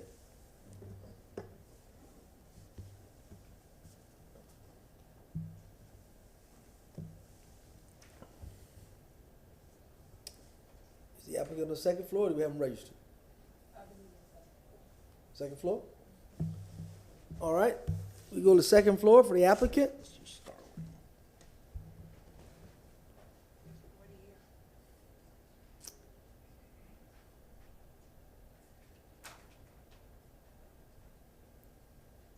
This is case number 7, item number 7. There's no one here to speak on this item, Eileen Rosario, Development and Coordination. No one here to speak on that item? Nope. All right, do we have anybody registered? There's no one registered for this item. Okay, we'll close. Mr. Maniscalco, second with Citro. Wait. Can we see the cameras down there? We needs to be- can't see it on the. She said I'm there's sorry? nobody there. Mr. Chairman, I'd move to continue this item. I think the applicant deserves the opportunity to be heard. Perhaps there was some confusion on it. Let me just be clear. I can't see the second floor from CTTV. Miss Eileen, is there anyone on the second floor to speak on item number 7? Councilman member, no, there is no one here to speak on this item. I still can't see her either, Mr. Chairman. I Mark heard her, Shelby, so- I still can't see. I heard her, so that was. Oh, there she is.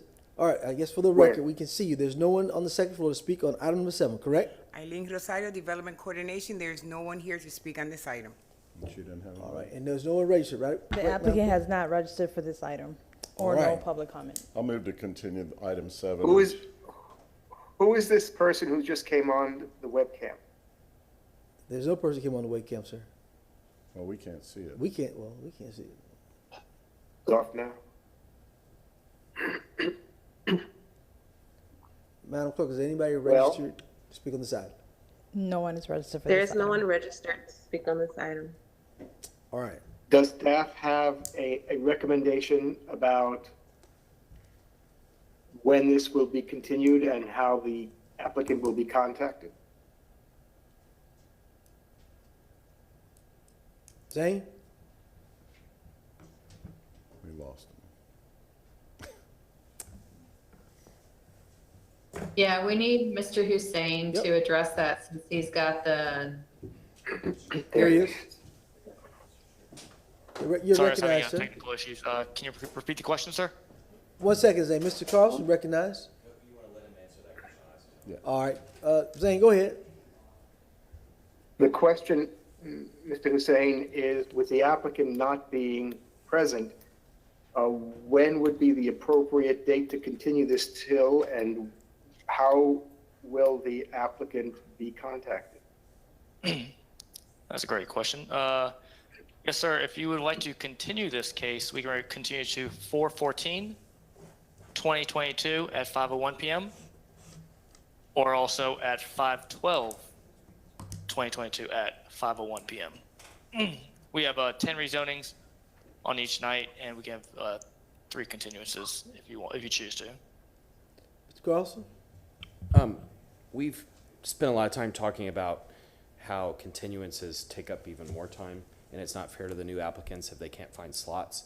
I just wonder, is there any rule about requiring an applicant to be here, and is it possible to ask about the applicant in advance? If our policy is to continue, then it seems like we should do that before we hear it.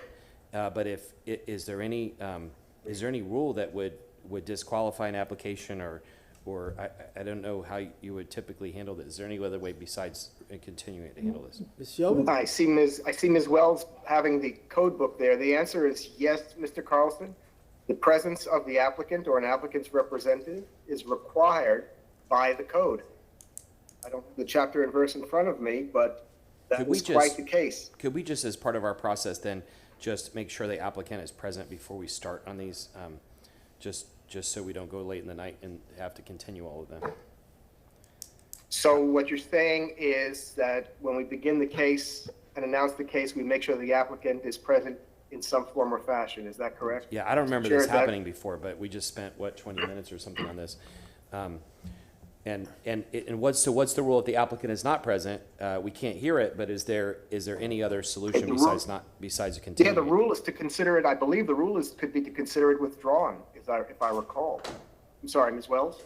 If I may, there's nothing in the code that requires the application be withdrawn, but we have to keep in mind that it's the applicant's burden of proof to establish compliance with the land development code and the applicable goals, objectives, and policies in the comprehensive plan. That is not staff's burden on behalf of the applicant. Could we, Ms. Wells, could we make a motion to just send it back to staff and have staff work with the applicant to request a new date instead of us putting it on our schedule? I would recommend that since this was properly noticed for this evening and we don't know the circumstances under which the applicant was unable to appear tonight, that instead it be continued to a date certain. All right, thank you. And the benefit to that, Mr. Carlson, is it saves the need of a renotice, and it would also add time to the process for the applicant. So I agree with Ms. Wells. I would recommend council, I believe, if council so inclined, April 14th, 2022. Is that correct, Mr. Hussein, at 5:01 p.m.? Yes, sir. That's an available date. Mr. Chairman, Okay, that's my motion. All right, Ms. Deeville's motion on the floor is second by Mr. Maniscalco. That's my motion, Mr. Shelby. Yeah, and with the note to have the staff to be in contact with the applicant. Yep. In advance of that. I'll incorporate that into the motion. Yes, sir. I can do that. All right, motion on the floor, second by Mr. Maniscalco. All in favor? All right. Any opposed? Motion. You want a roll call on Ms. Shelby or no? Let's be formal. All right, roll call. Maniscalco. Vieira. Citro. Yes. Miranda. Yes. Dingfelder. Yes. Carlson. Yes. And Gould. Yes. Motion carried with Vieira being absent at vote. Is Horner ready? Okay, we're in recess. Madam Clerk has given me that signal, so we stand in recess for about 5 minutes, sir. And please, council members, turn your microphones off and be mindful that the webinar is still recording.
All right. Mr. Chairman?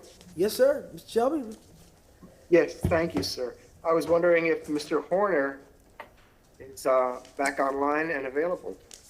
I'm just going to make that call, sir. Item number 3, Mr. Horner.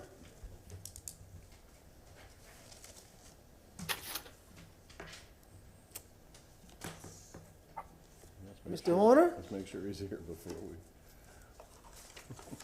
Mr. Horner currently is not showing as being registered. I believe he had to reboot, and then he'll pop back on the list, and I'm gonna send him another request to see if he can access his webcam.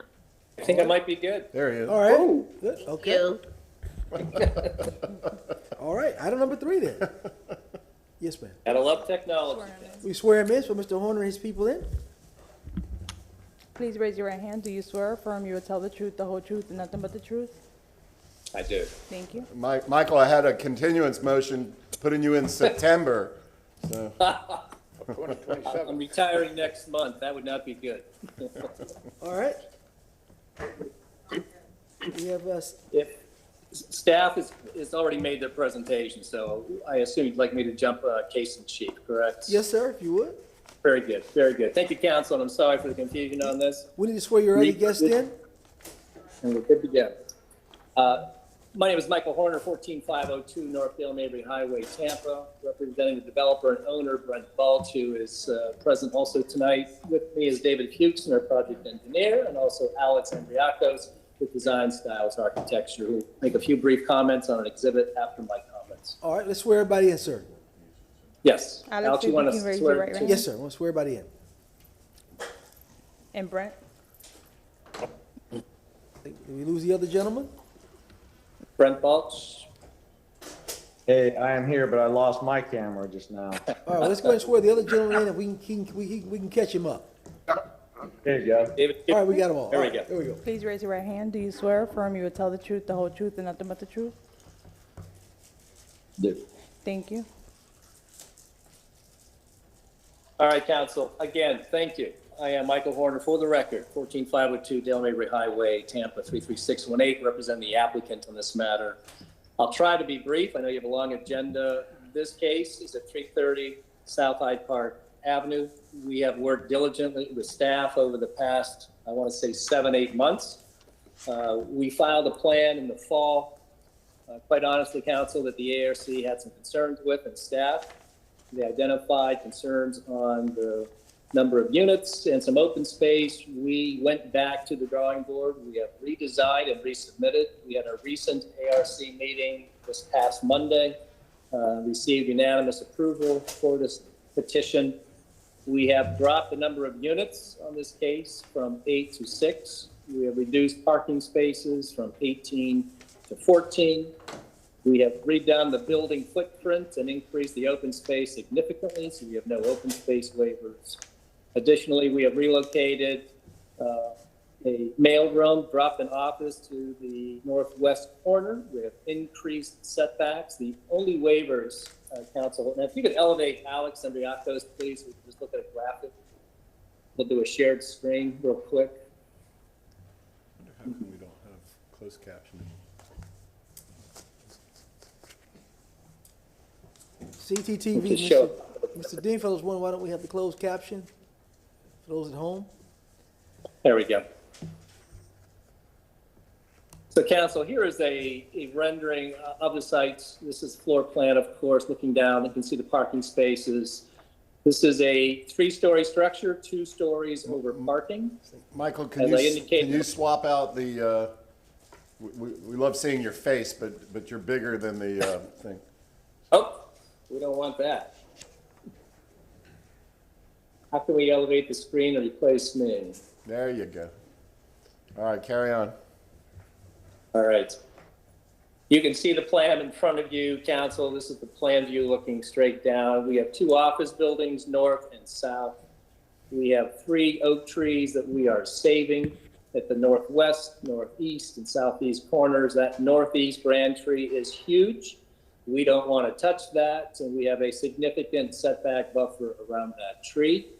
You can see the setback to the east has been increased before to now 10 feet, and then it widens additionally to 28 feet to save that tree and give it a protective radius. Again, we're saving the other 2 oak trees on the site, and we're planting crepe myrtles, meeting the tree requirements both north and south of this structure. So 2 stories over parking. We have half the density permitted in the comp plan, as staff noted earlier, if you recall their presentation. This is Res 50. We are at 26 units per acre arithmetically. We have worked with staff to minimize as many waivers as possible. The only waiver that we cannot escape, as Zane noted, is the setback buffer. That buffer is required because we are introducing residential into an office area. All the zoning is R01. And typically you would invert that and you would protect residential from office. In this case, because we're surrounded by R01 zoning and we're proposing residential, we have to provide a 15-foot buffer. So we have asked for that buffer to be reduced. We have shown that on the plan. The ARC approved that. The only difference is the ARC recommended that we not do a vinyl or wood fence. They asked for a 6-foot high masonry wall on the north, east, and south sides, with the exception of the area that wraps around that grand tree at the northeast, where a wood fence will be permitted, 6 foot, 100% okay.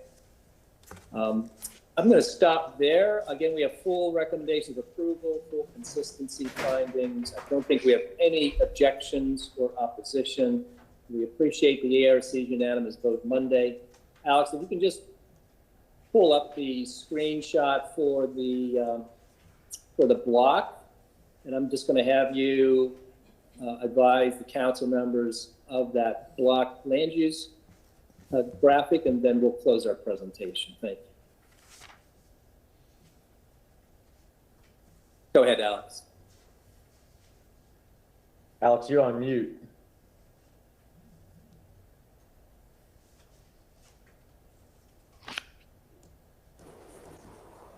Alex, you're still on mute, I think. Can you help him out, Madam Clerk? It's on him? Okay. There we go. Okay. It said All right. muted by organizer there. Good evening, council. My name is Alex Andriakos, Design Styles Architecture. Just this graphic, like Michael said, is showing the block surrounding the site. Subject site is in blue with the star here. North is to the left. What I'm showing here on this graphic is a makeup of the surrounding area. The color coding indicates the type of use. So in red, we have commercial. In yellow, we have multi-family buildings, and then in orange, we have a single-family building. Also, what's indicated on this graphic is the paved and unpaved areas. So as you'll notice, there is a large portion of this area that is paved, either parking or mostly parking for these commercial lots. You'll see the site, just around the site is where most of the green space exists. And as you can see, the setbacks with the subject property are consistent with the rhythm of the neighboring properties.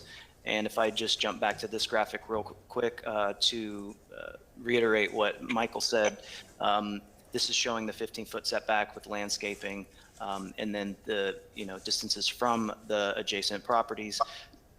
And as he mentioned, also it was recommended by the ARC that a 6-foot wall be constructed around. So that concludes my portion of the presentation. Thank you, Alex. Council members, again, we appreciate staff support. I think this revised plan checks all the boxes. We hope you agree. We've had a number of residents contact us. And then upon hearing we're actually proposing residential, they were most pleased. This is a low traffic generator. We actually have 2 condo towers that are quite large and tall. Our legal notices extended to almost 350 notices, I want to state. And again, I don't believe we have any opposition or objection. So I'll close there. Be happy to answer any questions. Thank you. Any questions for the applicant? Mr. Dean, for the record, huh? So it's a PD. Do you have any renderings of what this or approximately what this might look like when it's done? Number one. Number two, Mr. Horner, so you got a garage underneath, and then you've got 6 units above on 2 floors. Is it 3 units per floor, or are they walk-ups? I'm just more curious than anything. How does this building work? Sure. Alex, you want to show the floor plan? And that is correct. These are 4-bedroom units. And we do have a massing form elevation. We filed very detailed elevations initially. Now the ARC wants to further review those during the certificate of appropriateness. So to the extent those are still applicable, we can certainly show them. Alex, go ahead and discuss the floor plan, the unit layout, please. Yeah, so I will back up here to the ground floor, once again showing the entry here on the west side of the building, showing the 2 stair towers. This is where the elevator core is. And then, as Michael mentioned earlier, an office that was initially included on the original plan has been replaced with a significantly smaller room, which is just the mail room, bike storage, tree back here, and there'll be some seating, dumpster enclosure there. On the 2nd and 3rd floor, you have 3 units, 4-bedroom units. 1 unit is here. This is the 2nd unit. This is the 3rd unit, and it would be like that for 2 floors. Okay. And then we have a roof plan showing mechanical. Do you want me to go ahead and show the conceptual? The conceptual exterior. Yeah, here on. So here's an elevation showing comparison to the adjacent properties, and then there we go. And then this is a conceptual rendering showing not necessarily architectural style, but massing and overall general placement of openings and the entry into the building for parking, and then landscaping and addressing the streetscape. Good. Thank you, Mr. Chairman. Thank you. And again, Mr. Dingfelder, I would only offer that those are massing drawings. Those are not the final design for the elevations. I can assure you it will be a much more compatible project than that massing scale, but at least you get a feel for the heights and the setbacks. Thank you. Anything else for the applicant? All right, is there anyone on the 2nd floor to speak on this item? Eileen Rosario, Development Coordination. There's no one here to speak on this item. Thank you. Thank you. Madam Clerk, anyone registered to speak on this item? Yes, David Fuchsen has registered. He would just need to. He's with us. Team does not need to speak. Okay. All right, Ms. Maniscal, move to close. Second by Mr. Citro. No, Mr. Chairman? Yes?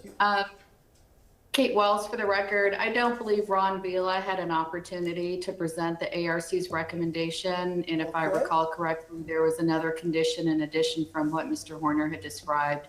So if he could complete that presentation, I'd appreciate it. All right, we didn't know he was there. All right, we don't have him on our monitors on the dais. There he is. Swear him in. Good evening, Council. Ron Vila. I'm with Historic Preservation. You cannot see me? We can see you, sir. Okay, thank you. Just to bring you current, this preliminary case came forward on October 4th, 2021, and the ARC reviewed it and recommended denial of the initial plan for the reasons that the site coverage, the front, side, and rear setbacks, and green space were not consistent with the Hyde Park design guidelines. And that motion for denial was 4-0. So as Mr. Horner stated, the ARC reviewed this amended rezoning recommendation on February 7th, 2022, with an approval recommendation to move forward. There were 2 conditions attached to that approval, that the north, the south, and the east boundary lines have a wall around it, a 6-foot-high wall, with the exception within the protective radius of the grand tree. And then that a note be added to the site plan to authorize the Architectural Review Commission the ability to adjust setbacks on all elevations for a distance up to 5 foot to enable the development of the building elements that characterize the Hyde Park Historic District, and that will be facilitated during the ARC process for the Certificate of Appropriateness. And that was approved recommendation to move forward 4-0. So having said that, I'm here to answer any questions. Any questions for the gentleman? All right. Move to close, Mr. Maniscalco. Second by Mr. Citro. All in favor? Any opposed? Motion granted. Mr. Carlson, take a stab at it, sir. Yes, sir. I'd like to move file number REZ 2167 ordinance being presented for first reading consideration. Ordinance rezoning property in the general vicinity of 330 South Hyde Park Avenue in the city of Tampa, Florida, more particularly described in section 4 from zoning district classification RO residential office to PD plan development residential multifamily, providing an effective date. Second by Mr. Miranda. Just to add into the record, the ARC approved this 4-0. It's consistent with land use objective 9.2, which is intended to ensure that there is an adequate amount of land planned for residential purposes to accommodate the projected population. The density proposed by the development does not exceed the density anticipated under the future land use category and is comparable and compatible with existing development.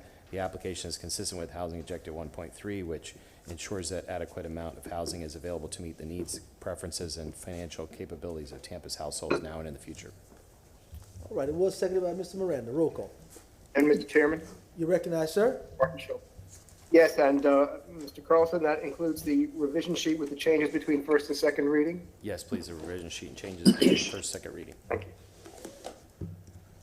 Dingfelder, Yes. Carlson, Yes. Maniscalco, Viera, Citro, Yes. Miranda, Yes. and Goods. Yes. Motion carried unanimously. Second reading and adoption will be held on March 3rd at 9:30 a.m. All right. Item number 4, Zane? Thanks so much. Zane Hussein, Development Coordination. Agenda item number 4, case REZ 2020. This for the property at 3335 North 22nd Street for a proposed rezoning from RM24 residential multifamily to CG commercial general. I'll pass it along to Danny Collins with the Planning Commission. This is Danny Collins. Yeah, sure.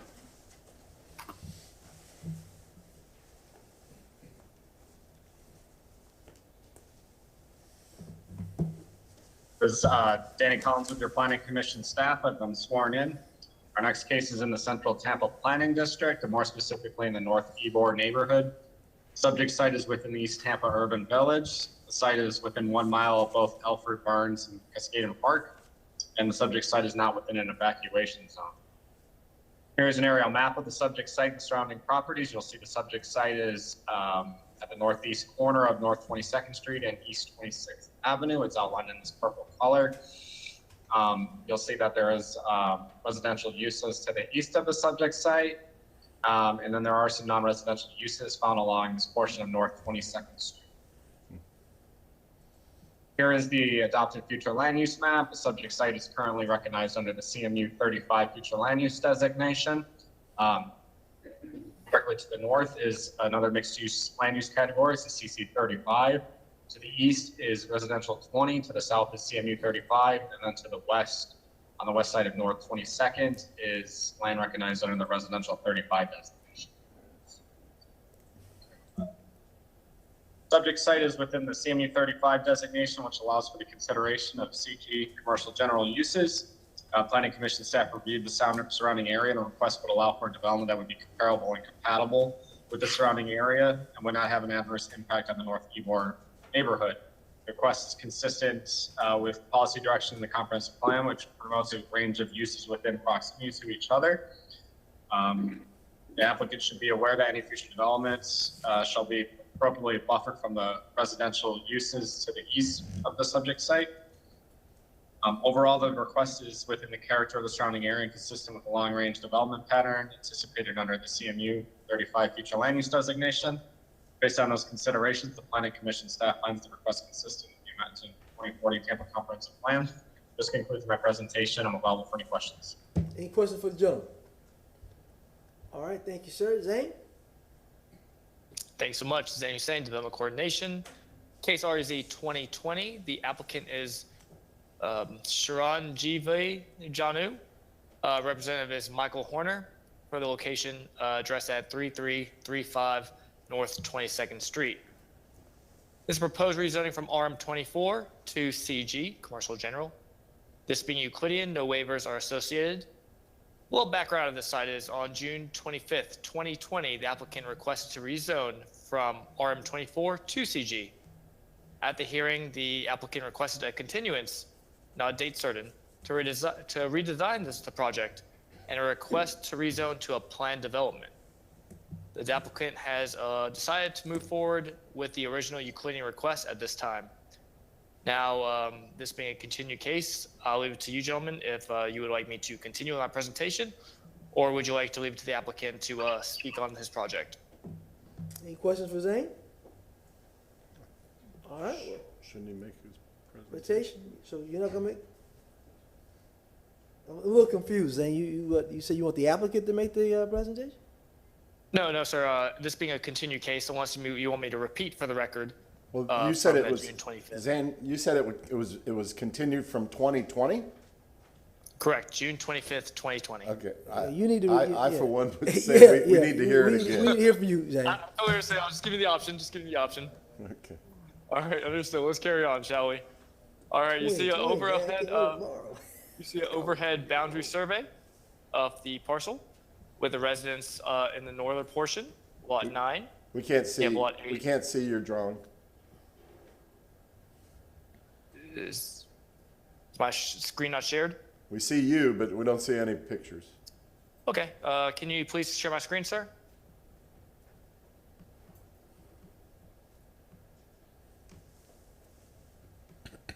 Let's try it one more time. Can you please share my screen? Dan, I sent you the request. I'll be sending it again.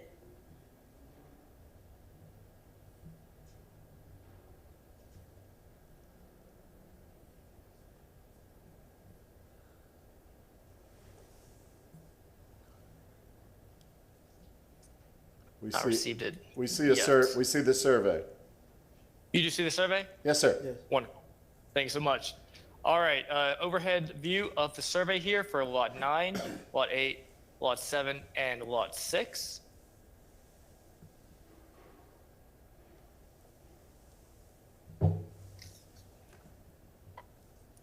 And also the overhead plat of the parcel.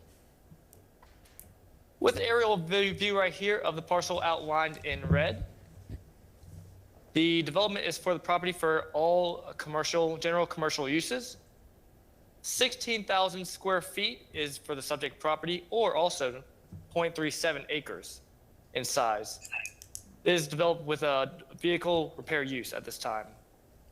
The subject property is located southeast of the intersection of East 26th Avenue and North 22nd Street. Property to the northern subject site and across East 26th Avenue is zoned CI, commercial intensive, and developed with retail sales. Property located to the east and across Holmes Street is zoned RM16, residential multifamily, and developed with residential single-family detached uses. Property to the south of the parcel is zoned RM24, and this is developed with residential single-family detached uses. And property to the west of the subject parcel is zoned PDA, planned development alternative, and developed with retail sales out here. The property developed west is also PDA and developed with residential single-family and multifamily uses. Zane, what is that in the middle? Is that a hole or something? What? Must be one of those lakes. A hole? What is that to the east? Middle lake. Looks like a dry lake. Oh, so that's greenery and we'll say a lake, yes, sir. A pond. And I have pictures of the site itself, so it'll kind of show a better picture of the trees and greenery in that My area. eyes are bad today. It's okay. I'm looking at. I'm just trying to figure that area right now. We're at 26th Ave. It's 22nd Street. Mm-hmm. I know that's the retention pond. Retention pond. Is that the old gas station or the old mechanic shop we're talking about? Yep. Okay. Correct. Okay. I'll show I'm you a with few you now. pictures then. Okay. I'm with you. Subject Okay. parcel facing northeast on North 22nd Street. See the site? Yep. Zane, hold that picture 1 second. Go back, Yes, sir. Mr. Chairman. Is this, the subject parcel seems long. Does it include that grassy area that's on that picture right there? Correct, all the way down. All the way down? All the way down. So it's the building. It's I believe it's 4 lots, as I showed. It's the building, but then arguably, if it's approved, they could keep on building. Okay, go Correct, so ahead. it's 4 lots. I'm sure Mr. Horner will enlighten us more. Of course. Subject property facing northeast on North 22nd Street, as you see. The subject property facing southeast on North 22nd Street. South of the subject property facing south on North 22nd Street, as you'll see the residential all the way down. West of the subject property facing northwest on North 22nd Street, as you'll see residential and also commercial up and down the street on 22nd. Facing north at the intersection on North 22nd Street and East 26th Street, you'll see the intersection right here. And also I'll show you a little better picture of the parcel over here to your right. The Lee Davis Neighborhood Service Center to the northwest of the East 26th Avenue and North 22nd Avenue, right across the street. Now the retail use. The retail use northeast of the East 22nd Avenue and North 22nd Avenue, correct, right north, you have your beauty supply, you have grocery stores, so on. And the recommendation, development review and compliance staff has reviewed the application and finds it overall consistent with the City of Tampa Land Development Code. I'm here for any questions if needed. Any questions for Zane? All right, I guess we'll hear from the applicant.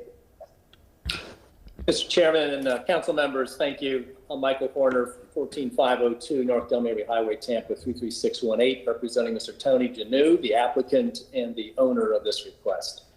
Mr. Goode, you have a good memory. This is exactly that old convenience store, gas station, car repair facility that existed since the 70s, the early 70s.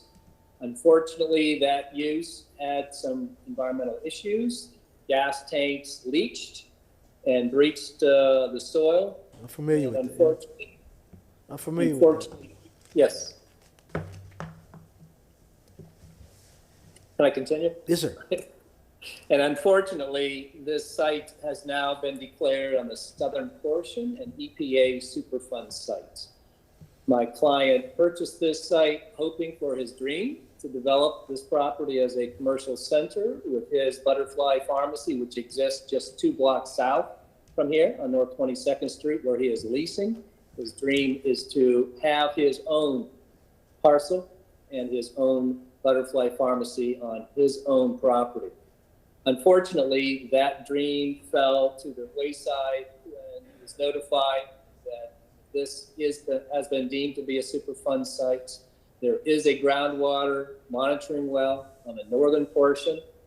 So that green strip that you see, most of that southern portion, is an EPA Superfund site. It is not a highly contaminated site.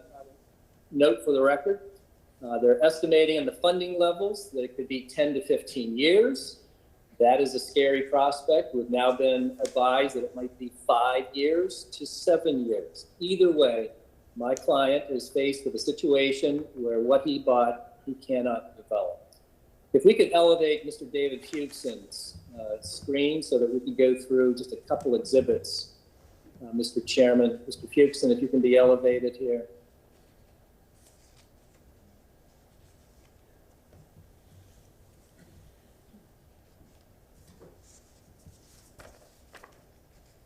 And I have permission to upload some documents or share my screen. Yeah, go ahead, David. Oh.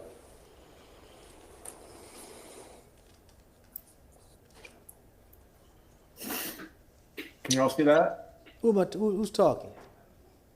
This is David Fuchson. I'm assisting Mike. All right, we need to see his face, and he needs to be sworn. I've been sworn. I was sworn in the previous case. We need to Turn see on you, your sir. camera, David, just to make sure. Yeah, we have to see you, sir. Now that all our cameras are All right, working, we got let's him. do. David, can you broaden that out, please, after you get sworn? And you've already been sworn on this case. Okay. Can you see All right, it? very good. If you can go back to the aerial, David, we'll try to elevate this as large as possible. All right. So council, this is the site. You can see this intersection. We are at the southeast corner. This is about a half-acre site, about 24,000 square feet, just over a half acre. That northern impervious surface area and the one structure is the existing gas station that closed in the 70s, tanks removed, it then converted to a repair facility in the 80s, and then it closed recently. My client is now under zoning violation because that was established back in RM 24. Code enforcement has been most gracious working with us, realizing that now we have a Superfund site, our options are limited. And now instead of redeveloping this entire half-acre site for a center, it's going to have to be an adaptive reuse plan to accommodate Mr. Janew's proposed pharmacy. Next slide, please.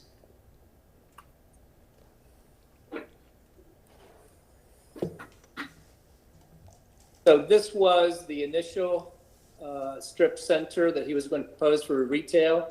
22nd Street is to the west, 26th Avenue is across the northern side. If you can move that screen further south, that center would have expanded to the entire half-acre tract, and it would have been at a FAR of about 0.25, parking in the front, some parking in the eastern side, and access for staff. That was a proposed PD plan. That plan is no longer feasible after our client was notified by EPA that there will not be any development on 60% of this site to the south. Next slide, please. This is from the Department of Health and Rehabilitative Services. This shows the epicenter, if you will, of that EPA contamination site. Again, the good news is there is very little contamination, but it's enough that they have to formally trigger their cleanup. And of course, this is a federally funded site. Those funds are limited. So if my client wanted to accelerate development, he would have to undertake the entire decontamination process. The monitoring well is in place. We're not picking up any significant movements of the contamination, so it is contained. But you can see that this has been established over the last 3 years. And now the next 5 to 7 years, hopefully, Tony will at least be able to have uncontaminated soils. Next slide, please. So what have we done, council? We have decided, and I went back and reviewed the transcripts. I reviewed the video of the meeting back in 2020. We took a hiatus to get a handle on this Superfund site. And we realized there was opposition on the south side. I believe that is Dr. White Historical Structure Residence. It is beautiful. My client wants to do everything to protect that. So we have filed an amended Exhibit B for a legal description that essentially removes the entire south half of this property. So it will remain RM 24. We will reinstate that legal description between first and second reading, leaving only that northern structure and northern parcel that would be zoned CG so that my client can get out of zoning violation and try to offer an adaptive reuse of this structure, which is approximately 2,800 square feet. We have CI zoning directly to the north. And of course, the Lee Davis Center, which my client has a strong relationship with, to the northwest. But we don't see any reason to include that south portion. He cannot develop it as commercial. His dreams for the retail center have gone away. And this provides almost a 150-foot buffer that will never change to the White residence, the historical structure to the south. Next slide, please. This would be the floor plan that would just reuse the existing structure. Again, it offers an adaptive reuse. We are very limited. We only have room for approximately 9 Mr. Chairman, parking point of order. spaces. Mr. Yes. Horner, Mr. Dingfelder, you recognize? Yeah, just point of order. Mr. Horner, as you know, the CG is the CG. It's Euclidean zoning. I don't have to tell you. You can show us floor plans all day long, but they're not binding, and we appreciate it, and I believe you and your client completely, but it's kind of irrelevant to the proceeding. I am thrilled.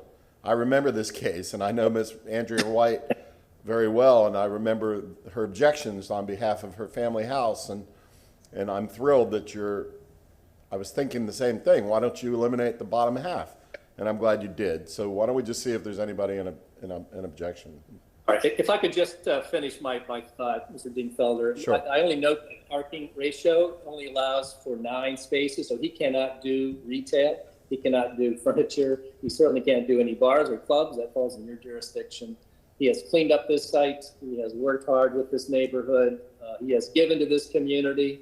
He has worked hard. There's strong relationships. I sent a number of support letters into the record. Unfortunately, they did not meet the 2-day requirement, but you will see them in the city record briefings. My client is also on board here tonight, Mr. Tony Janu. We may have a couple other supporters. So I'll keep my presentation brief. We're trying to do the right thing. Thank you so much. Any questions for Mr. Horner? Mr. Carlson? Could I just ask a question of legal? Ms. Wells, are you on?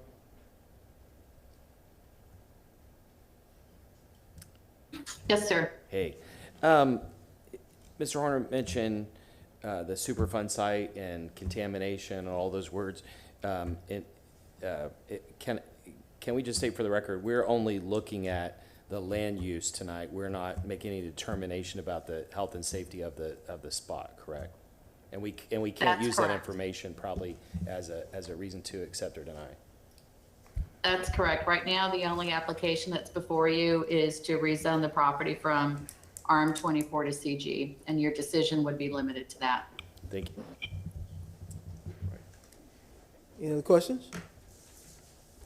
All right. Is there anyone on the second floor to speak to this item?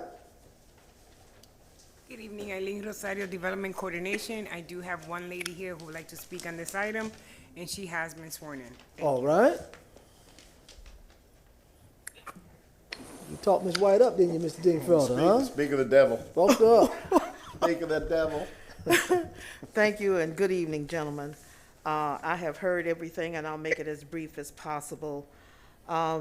My objections still stand, and the fact that these compensations are thoughts of what's Mr. Horner is putting into. Ms. White, can you state your full name for the record? I'm sorry, Andrea White, 3321 North 22nd Street, Tampa, Florida, 33605. Okay, you can continue. All righty. My concern is that regardless what you do, those tanks are still in the ground, and the leakage did not always go to the south.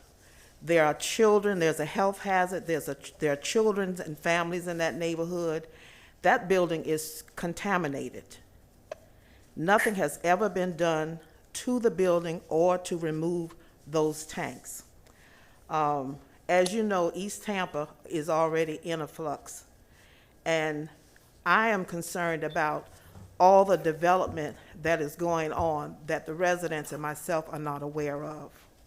On the corner where the current Perino, that's what it used to be, grocery store, is where the applicant is currently conducting business. To the rear of my home, where you were asking about that picture, which was actually a pond, was actually a neighborhood which was called Lucky Lane. That's correct. That was all residential in there, and they decided to come in and put a pond which never floods. It may get 2 inches of water in it, and it has trees in it that are taller than those that have been there for 50 years. The drawing that I received from Mr. Horner, which is a little bit different, but it's probably the same thing, was a discussion of putting a pond in next to the station, but on the south side of the building. We just recently, it's been 50 years, on Home Street, which is right to the rear of my home, to get fire extinguishers, which we've never had in the neighborhood. The contamination will affect any wells in that area. That oil didn't just stay in that one spot. And I have been, and others have complained about it in prior years. So I don't understand where the confusion comes in with this is a contaminated piece of property going east, north, south, and west. The lead paint, I mean, there's so much that the federal government and EPA has to be involved in.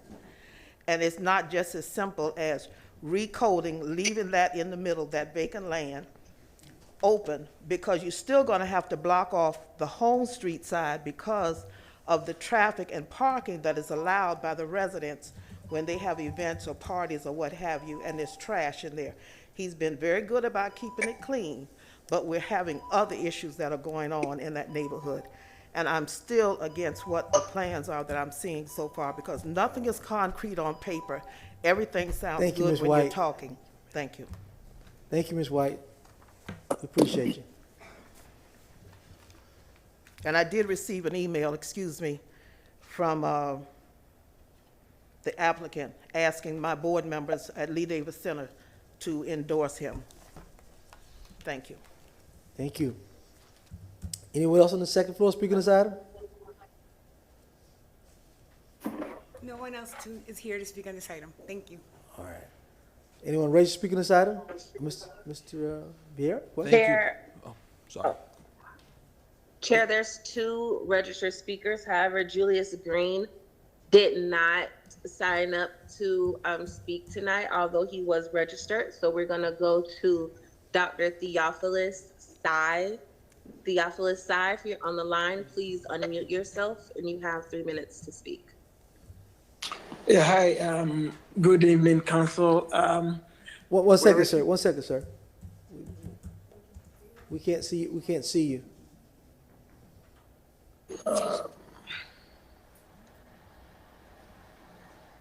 Can you turn your camera on for us, sir?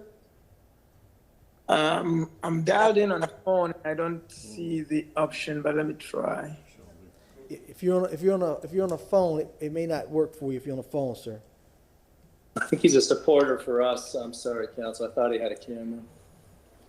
All right, unfortunately, we can't hear his testimony because we can't see him. All right. Understood. Anyone else registered? Okay, I sign in on the computer, so you can probably move on to something else, and I'll sign on the computer.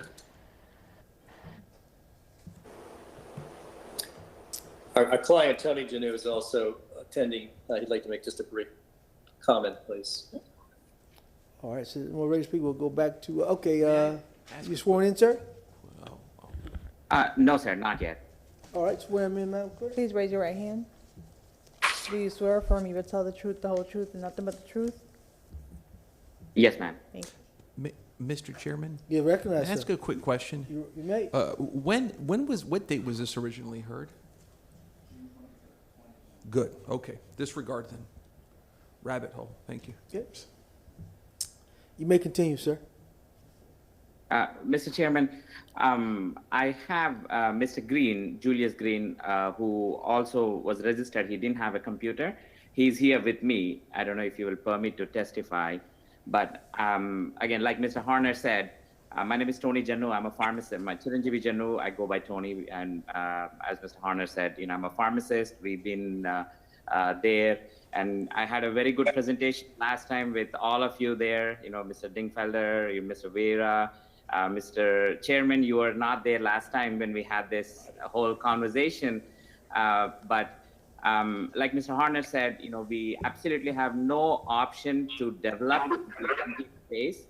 And the only thing that I am trying to do is move across the street from Lee Davis so that I can help more people. I'm the preferred pharmacy for Cove Behavioral Health, and I have about 1,200 residents within 33605, like within the immediate neighborhood that are using my services at the pharmacy.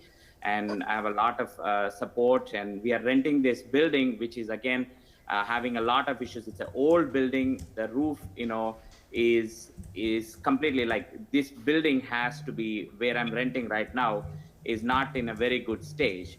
So that is one of the reasons why I am looking to, move to the other properties so that I can be, in a bigger spot, more parking, and be more useful for the neighborhood than anything else. Thank you for that opportunity, Chair and Chairman and all the council members. Thank you, sir. All right, I see you have Mr. Theopoulos. Theopoulos is on screen. You want to swear him in, Madam Clerk? Please raise your right hand. Do you swear or affirm you would tell the truth, the whole truth, and nothing but the truth? Can you unmute yourself, sir?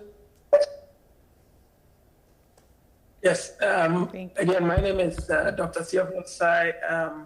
I'm an internist, and I have my own practice just located at 3105 North 22nd Street. So it's about a 3-minute walk from the site that we are discussing. I currently service seniors that live in the Belmont Heights area. Most of my patients live within a 2 to 3 mile radius of that location. And I would say more than half of my patients use Butterfly Pharmacy to fill their prescriptions. The key point, the importance of Butterfly Pharmacy to us as a clinic and to the community is that most of our patients are seniors who either don't drive or would find it difficult to drive to Walgreens or the CVSs in the area, while a lot of them can just walk across the street from Belmont Heights and go to Butterfly Pharmacy. So barring any unforeseen circumstances, if we were to lose Butterfly Pharmacy, it would create extreme hardship for a lot of our patients. So I strongly support Tony Jano's application to move his pharmacy. And I think we contributed to his need to move the pharmacy because the clinic has grown quite a bit over the past 3 years, and most of our business is going to him. So I think it would be helpful for the seniors to maintain the pharmacy local. Thank you, Doctor. Let me just relate it, but are you in the Dr. Andrews old building?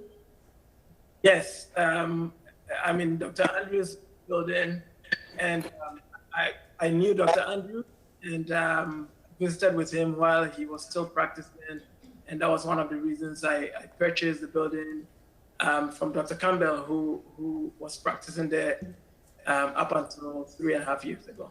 All right, thank you for your service. Thank you. All right, anyone else for the applicant? Dear Council, one of the things that Ms. White was mentioning about the tanks being in the ground, that I have documented proof that the tanks were removed from the ground in the 80s. Yes. And that is one of the reasons why the contamination is there. Like when the contamination, that is why the gas station was shut down, because of the tanks, and the tanks were actually removed from the ground in the 80s, and there is documented proof for it. All right, Mr. And Horner, if you permit, Mr. Green, who is the previous owner, would like to, if you permit, he would like to talk. How much time do they still have, Madam Clerk?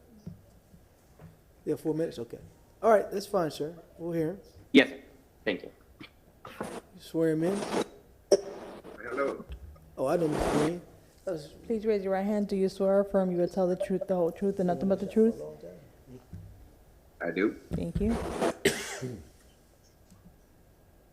Well, I'm Julius Green. I'm the former owner of 3335 North 22nd. I actually been working there for over 30 years, and I actually seen the tanks tugging out of that ground. If you go there now, you can see where they put the brand new cement there and dug them tanks up. But my understanding as a 21-year-old, that the contaminated dirt, what was in the ground, was hauled off and replaced by fresh dirt. 25 years later, you say it's contaminated. I don't understand that. But Miss White, we've been neighbors since I was 1920, and maybe saw her 6 times in the whole time. But her husband, we had a great relationship. But as far as you're right, Miss White has a beautiful home, but she also have a abandoned building behind that house that hasn't been operated in the last 15, 20 years. It is a nesting home for rodents. So if anything, that, like I said, the house is beautiful, but let's look at what's behind that house, what's creating a problem. I mean, it's a thing where I personally, even now, keep that property clean. That's what I do. That's what I enjoy. But with that said, I think Tony, he's a great guy as far as I'm concerned. He religious guy. He don't want to hurt anybody. He definitely don't want to give Miss White any trouble or lose any value to her property. But at the same time, it was great. Miss White, guys, he came over, he had a good time. We had no problem. And she did have a problem. Neither one said anything up to this point where he's purchased the place. And like I said, he likes to have his own place. I gave him opportunity to buy the place. He did. I mean, it was plenty of people want to buy a place. I chose Tony, good guy, good friend, and great. So there you go. Thank you, Mr. Green.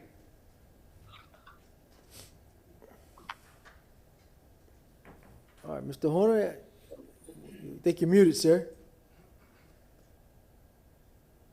I'm sorry, Mr. Chairman. If it's rebuttal, I'll be happy to offer comments. If not, I'll wait for my appropriate time. All right, any Mr. Dingfellow? I just have a comment before we close. Mr. Horner's got to work on his witness prep.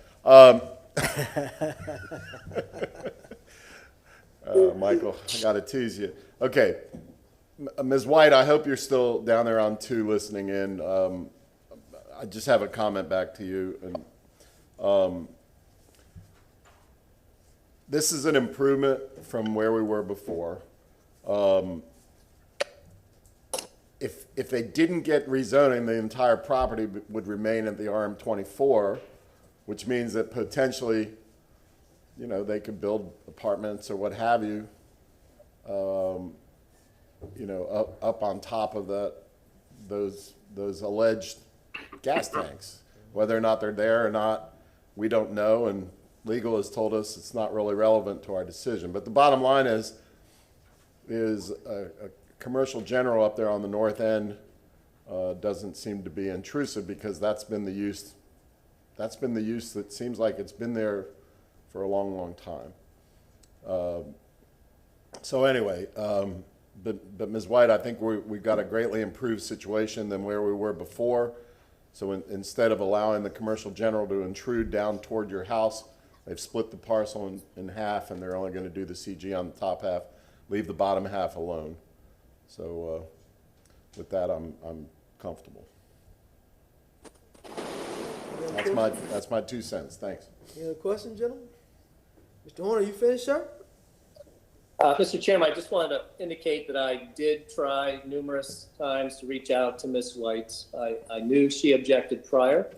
My client tried to reach her, was not successful. I tried to reach her, was not successful. I ended up sending her a letter with graphics and said, please call me. We want to talk to you about this so that there's no confusion. And I did not hear from her. So I'm sorry that communication broke down.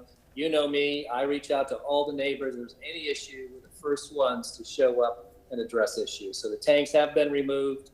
This gives Ms. White an incredible buffer, no development. We will amend that legal description between first and second. I met Mr. Janu, and I realized this gentleman is a giver. He is not a taker. And what he has done for this community, I won't go into those details, is phenomenal. That's one of the reasons I took this case. Thank you very much, Council. All right. That being said, move to close. Second. Mr. Miranda, second by Mr. Citro. All in favor? Any opposed? Motion granted.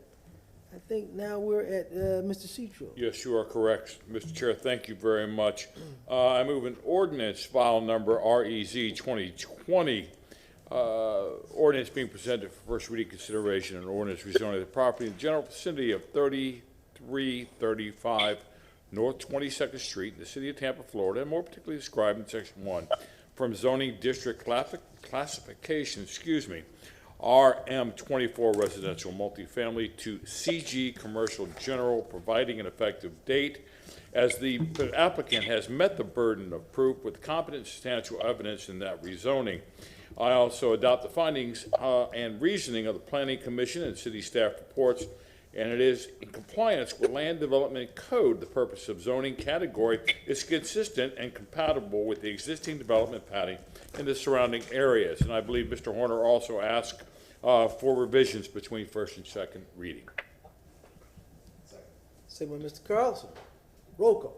Carlson, Yes. Maniscalco, Yes. Viera, Citro, Yes. Miranda, Yes. Dingfelder, Yes. and Goulds. Yes. Motion carried unanimously. Second reading and adoption will be held on March 3rd at 9:30 a.m. Thank you, Mr. Chair. All right.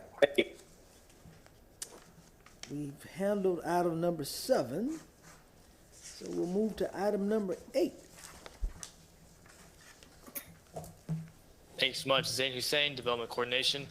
Agenda item number 8, case REZ 21-96. This for the properties at 404, 406, and 408 East Oak Avenue for a proposed rezoning from PD Plan Development to PD Plan Development Residential, Single Family Detached, and Commercial Off-Street Parking. I'll now pass it along to Danny Collins with the Planning Commission. Annie, can you, may I share my screen?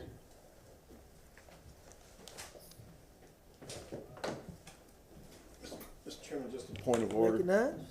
In Mr. Shelby's absence, I've got the PD site plans. If any council wishes to see them, just Anyone need a site plan? let me know and I'll throw one your way. All right, then we're all good, sir. Okay. You may continue. Danny Collins with your Planning Commission staff have been sworn in. Our next case is also in the Central Tampa Planning District, and more specifically in the Tampa Heights neighborhood. The closest public recreation facility is Robert C. Gardner Park, which is located approximately a half mile to the northwest of the subject site. Closest transit stop is located 1 block north of the subject site on East Palm Avenue. The subject site is not within an evacuation zone. Here is an aerial map of the subject site and surrounding properties. It's just west of the interstate, and between North Central Avenue and North Jefferson Street. It's north of East 7th Avenue and just 1 block south of East Palm Avenue. The surrounding area is predominantly residential. There are some non-residential uses along East Palm and also along North Jefferson. Here is the adopted future land use map. Currently the subject site, as well as the surrounding properties, are all recognized under the residential 83 designation. This allows consideration of residential uses, up to 83 dwelling units per acre. The subject site is within the Tampa Heights Urban Village and also within the Tampa Heights National and Local Historic Districts. The comprehensive plan seeks to preserve and protect the character of the districts and its resources. Planning Commission staff finds that the request will not alter the character of the historic districts and is comparable and compatible with this portion of the Tampa Heights Urban Village. This portion of East Oak Avenue between North Morgan Street and North Central Avenue contains 3 existing detached single-family residential uses and has an existing density of 6.13 dwelling units per acre. This density is 7% of the density that can be considered under the residential 83 designation, so it is well below what can be considered on the site. The PD proposes 5 dwelling units at an overall density of 8.62 dwelling units per acre, which is also well below the density that can be considered under the RE3 designation. Lot widths on this segment of East Oak Avenue range from approximately 30 feet to 120 feet. Proposed lot widths are well within the range, and the planned development would be built with the existing street, block, and lot configuration of the neighborhood. Comprehensive plan directs the greatest share of growth to the urban centers and villages. A request would create additional housing opportunities within the Tampa Heights Urban Village, which supports this policy direction and In conclusion, the proposed plan development would be developed with a similar form, height, lot size, and scale to surrounding residential uses. Proposed rezoning supports the comprehensive plan and would not alter the character or development pattern of this portion of the Tampa Heights neighborhood. Based on these considerations, Planning Commission staff finds the request consistent with the Imagine 2040 Tampa Comprehensive Plan. This concludes my presentation. Available for any questions. Any questions for Mr. Collins? That being done, Zane? Thanks so much, Zain Hussein, Development Coordination. Case REZ 21-96. The applicant is Jacob Egan. Representative is David Mechanic for 404, 406, and 408 East Oak Avenue. I've just shared my screen. This is going from a PD, file number Z99-27 to PD, Plan Development Residential, Single Family, Detached, and Commercial Parking. There has been one waiver requested to request or reduce the 8-foot required vehicular use area buffer adjacent to the right-of-way to 5 feet along right-of-way to the north. As you see the parcel here outlined in red, the development is for the property to have 5 residential single-family detached units, as well as commercial parking to the west. The subject site contains a lot area of 25,377 square feet, or approximately 0.58 acres. The subject parcel is located at the intersection of East Oak Avenue, North Jefferson Street, and North Central Avenue. The parcel surrounding it, to the north directly consists of an office and vacant land, and also single-family residential uses. Also to the north, these are zoned PD and RM24. To the west, directly west, you have an office that's also zoned PD. The property directly to the east consists of residential single-family homes, which are zoned PD. And directly south consists of vacant land and office uses, which are zoned CN and PD. The project for the 5 residential single-family detached units and commercial parking, I'll show you a site plan overhead view, 1, 2, 3, 4, 5, with the off-site commercial parking for the adjacent use of office space, as I'll show you a picture in a few seconds. Can I ask you a question? The maximum building height is 35 Zane, can I ask you a feet question tall. before you move on? Zane, Mr. Dingfield has a question for you, sir. Okay. Yes. On the site plan, I understand in regard to the 6-foot fences, I understand why they might be optional between the units, but on the far east and the far west, when they butt up against adjacent property owners, why does it say optional? That is from the applicant if they choose to put the privacy fence on the site plan when doing the building permit.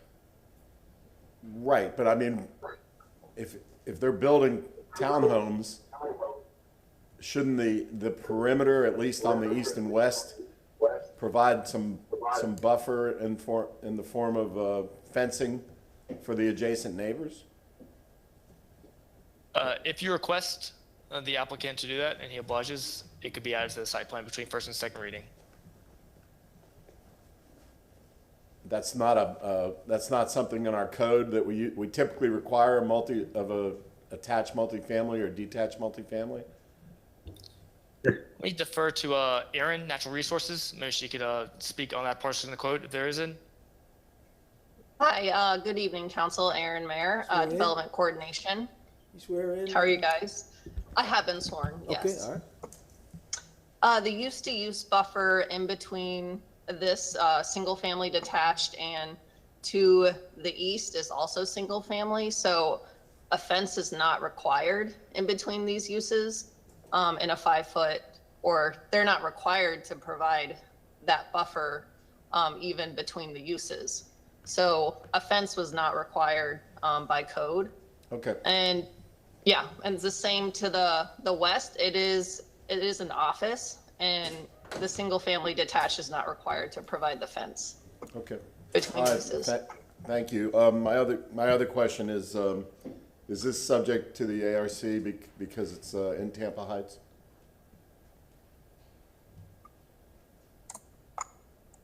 Zane? This is not in the ARC to my knowledge. I can double check on that. Yes, Elaine. Hi, Elaine Lund with the Architectural Review Commission staff. This item has been reviewed by the ARC at a public hearing for the rezoning recommendation. It was reviewed on January 3rd, and the ARC voted to recommend approval with one consideration. With approval with what? One consideration. And what is that? Just to add a note to the site plan that states that the Architectural Review Commission is authorized to adjust the front, side, and rear setbacks of the primary structures up to a 5-foot dimension to increase the elevation from grade up to an 18-inch dimension, and to adjust the building height for each of the 5 primary buildings up to 5 feet in order to ensure compatibility during the certificate of appropriateness review. All right, thank you, Elaine. Carry on, Zane. I apologize for interrupting. Go ahead. No problem. Thank you so much. Zane Hussein, Development Coordination. Carrying on with the overview of the site plan. A total of 10 parking spaces are required and 10 have been provided by the applicant. Vehicular access comes from a public alley here to the north, as you see. As you see the elevations, overhead view, with a maximum height of 35 feet. All right, coming out to the site itself, as you see the vacant land right here in the picture, and to the east of the site, you'll see the office spaces and vacant land up and down the street. To the south of the site, you'll have that PD vacant land across the street. And to the west of the site, you'll have the office space, which I talked about, which is right adjacent to the vacant land of the proposed parcel. And to the west of the site, you have office space and commercial use down the street. Development Review and Compliance staff has reviewed the application and finds the overall request consistent with the City of Tampa Land Development Code. Modifications to the site plan must be completed between first and second reading, as stated on the revision sheet if approved in the council meeting. Thank you.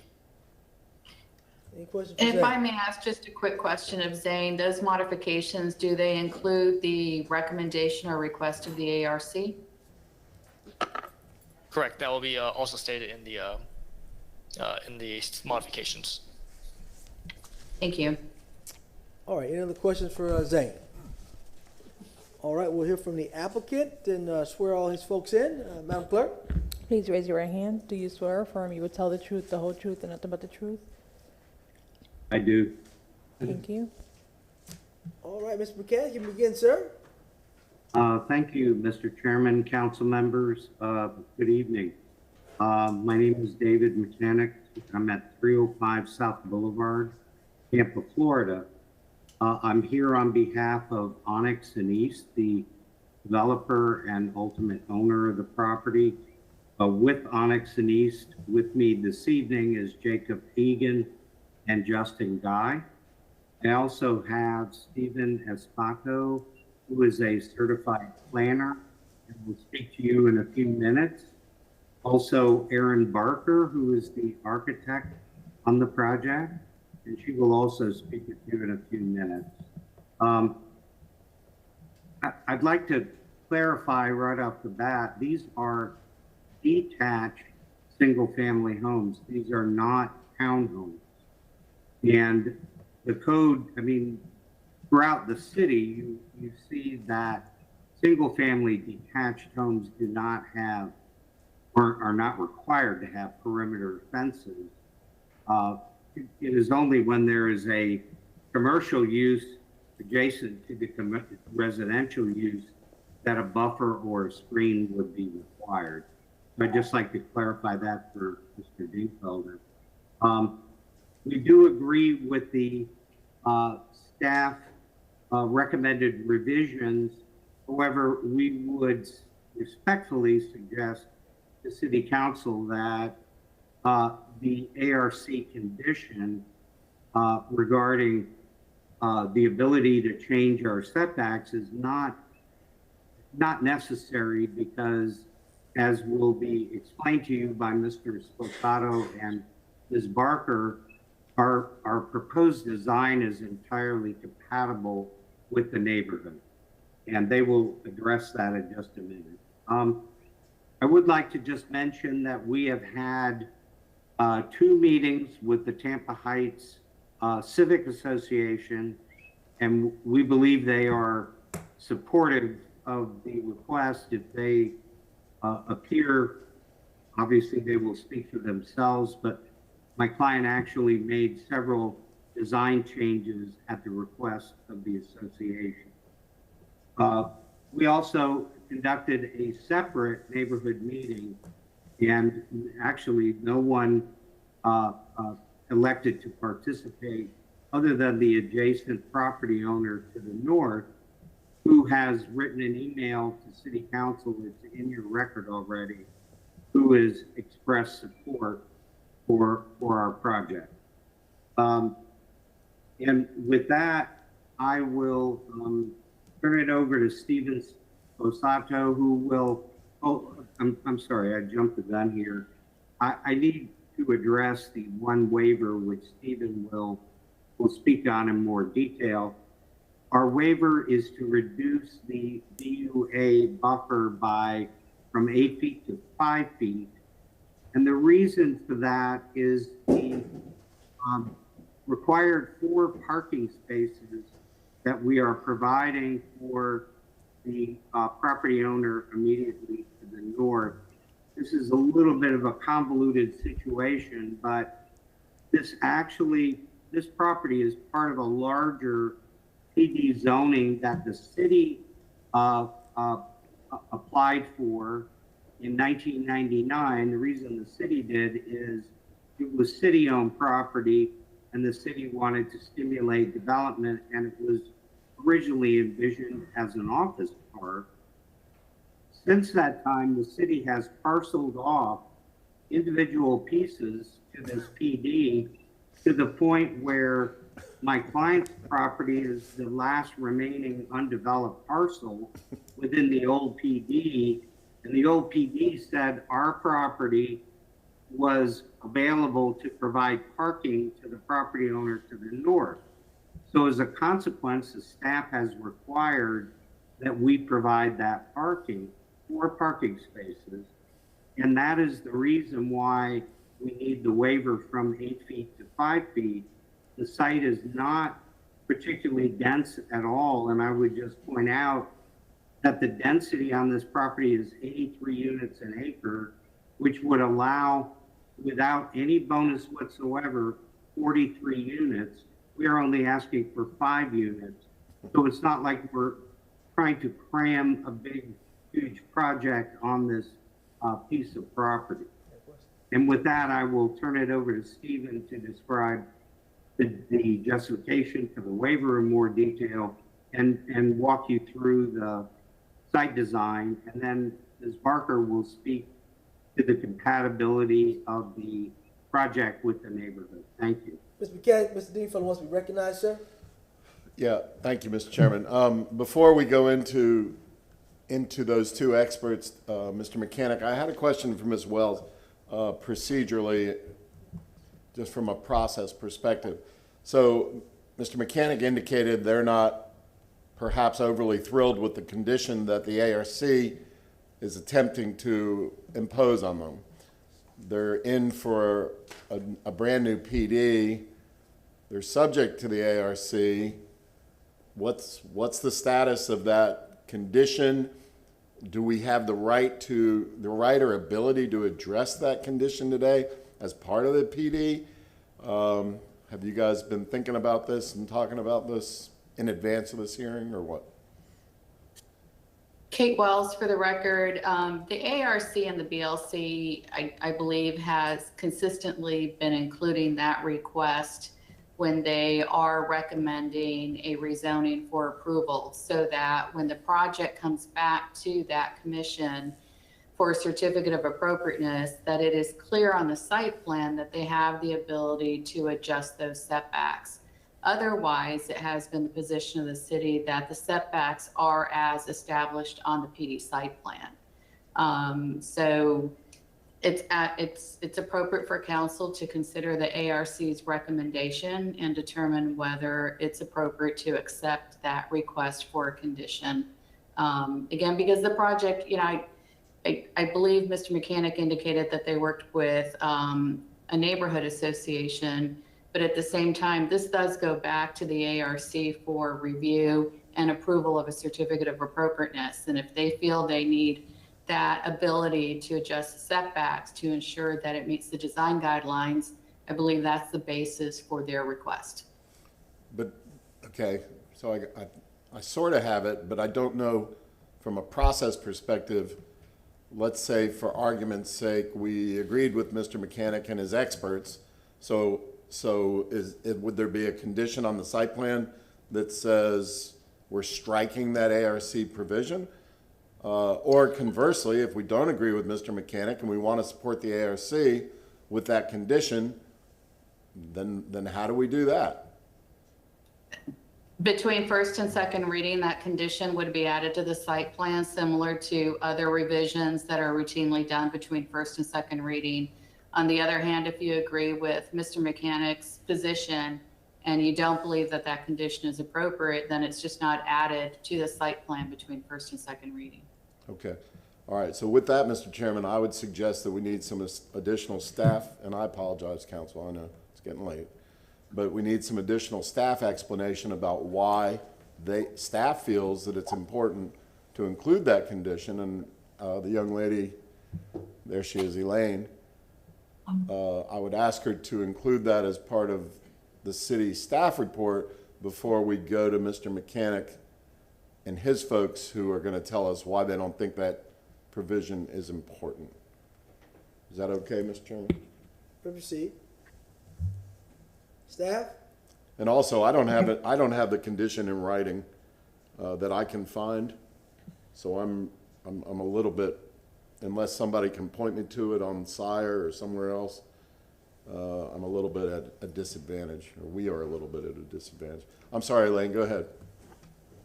Elaine Lund, Historic Preservation staff.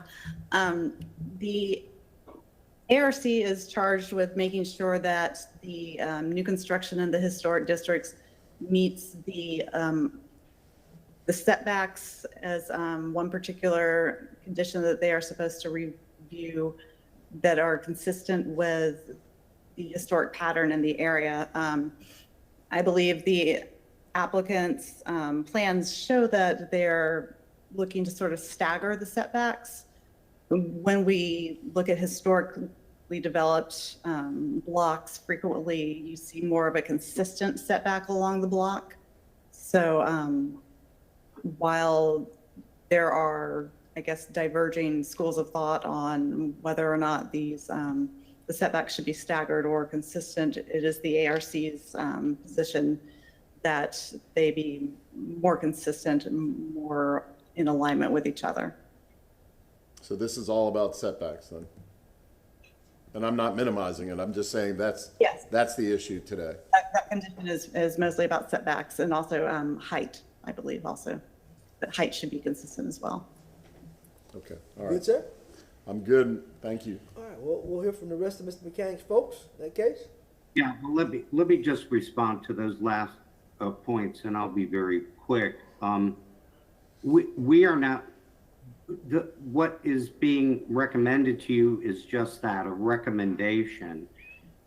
City Council has a sole authority to decide whether to impose a condition or not, and we would simply like the opportunity to make our case that it's not necessary.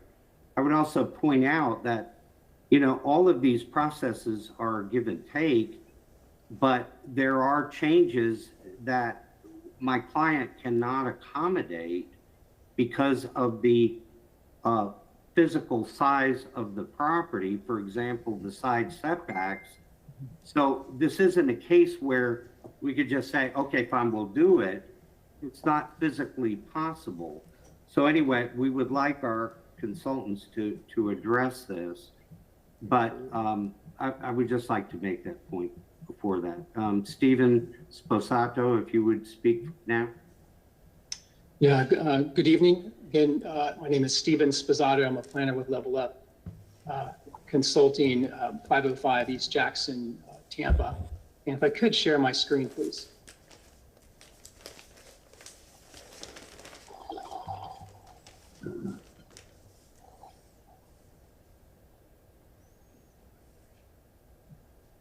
Do you all see the site plan? No, sir. Need to blow it up for us? All right, we see it now, sir. Okay, yeah, thanks again. I wanted to thank staff for introducing the site in the context, and I'm going to focus on the layout primarily, but I wanted to point out that we have worked extensively with staff. And as Dave mentioned, we've had a robust public input into the creation of what we're going to show you today. I'm going to jump right to the layout. The project includes 5 lots. They're detached single family. Each has a garage utilizing the existing alley. The minimum front setback is 10 feet. That's the minimum, but we are agreeing to vary by at least 2 feet to provide an organic quality, given this is new construction. I think on this point, I don't think we object to the what is recommended by the ARC in terms of the front setback. I think the more critical issue that we're addressing, and I think Dave mentioned that as well, is that our minimum side setback is, and this is the principal structure, is 5 feet. And this is a critical feature because of the cross section and the width of the property and the form and the pattern of development. We don't have the flexibility to increase that setback. What is provided, and you can see with the plan, again, having the green space between the homes provides the right balance and scale, given this is an urban type of a setting. We are providing 4 parking spaces right here. And at this point, I'm just going to shift just to show a little more detail, utilizing the site plan from the PD site plan. Again, lot 1 has the 4 parking spaces to the benefit of the RCAT LLC owner. This conforms to the condition from the previous rezoning, and this is the only reason why that we have commercial parking as a use on our PD. And I'm going to just jump right down to we have a single waiver, and it also is associated with these 4 parking spaces. We are proposing to reduce the VUA buffer from 8 to 5 feet right in this area here. This site is still able to accommodate, with the reduction from 8 to 5, we're still able to accommodate the landscaping, but we do need the 4 spaces, and it would not fit otherwise without the 3-foot reduction. Also, there's some existing plantings over here, and it says this area is not readily available from North Jefferson Street. And then also, we're planting other material consistent with having overhead power lines. We're also having detached garages along the alley that are architecturally finished. And with that, Aaron Barker, the project and architect, will go into that in some more detail. But I think just to conclude, as stated by staff, the Planning Commission, the project is compatible with existing development pattern, and it's consistent with the Land Development Code, as well as the comprehensive plan. And with that, I will turn it over to Ms. Barker. Hello, I'm Aaron Barker, and I'll be speaking about the residential architecture and the location of the homes on the lots. As Stephen mentioned, we have staggered the homes along the street, and they are an average, they are a minimum of 10 feet. And may I share my screen, actually?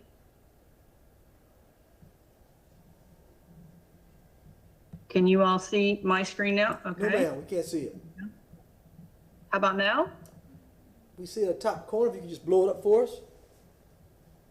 Excuse me? We can see it now. Thank you. Okay. Let me go back to that. So the homes are staggered along the street, and the minimum setback that we're now showing is 10 feet and up to 17 feet of front setback. Each home does incorporate siding on all four sides, both first story and second story, as well as the detached garages in the back. The applicable siding would be applied to all four sides of those. Each home also includes a full front porch across the front. That was one of the suggestions that we had from the neighborhood committee, and we've incorporated that as well. Additionally, we have raised all of the homes up to an 18-inch finished floor above grade. The home to the east is approximately at 24 inches above grade. The home to the west, which fronts Oak and Jefferson, on Oak, it is approximately 24 inches above grade. On Jefferson, to the side porch, it is approximately 0 to 8 inches on the back side porch of that home. We do feel that the single-family designs are a good use of the property and are compatible and contribute to the existing neighborhood character. The one thing I will also add is with regards to the side yard setbacks, what we're asking is a 10-foot separation between homes, and Tampa Heights is a traditional community from Ybor City to Seminole Heights, and there are many situations, many conditions where the home separations are much less. So we do feel that the 10-foot is in character and compatible with the community. And with that, I will hand it back to David for any questions. Council members, just let me wrap up. I would just like to point out both the development coordination staff and the planning commission staff stated explicitly in their reports that the project was compatible with the neighborhood.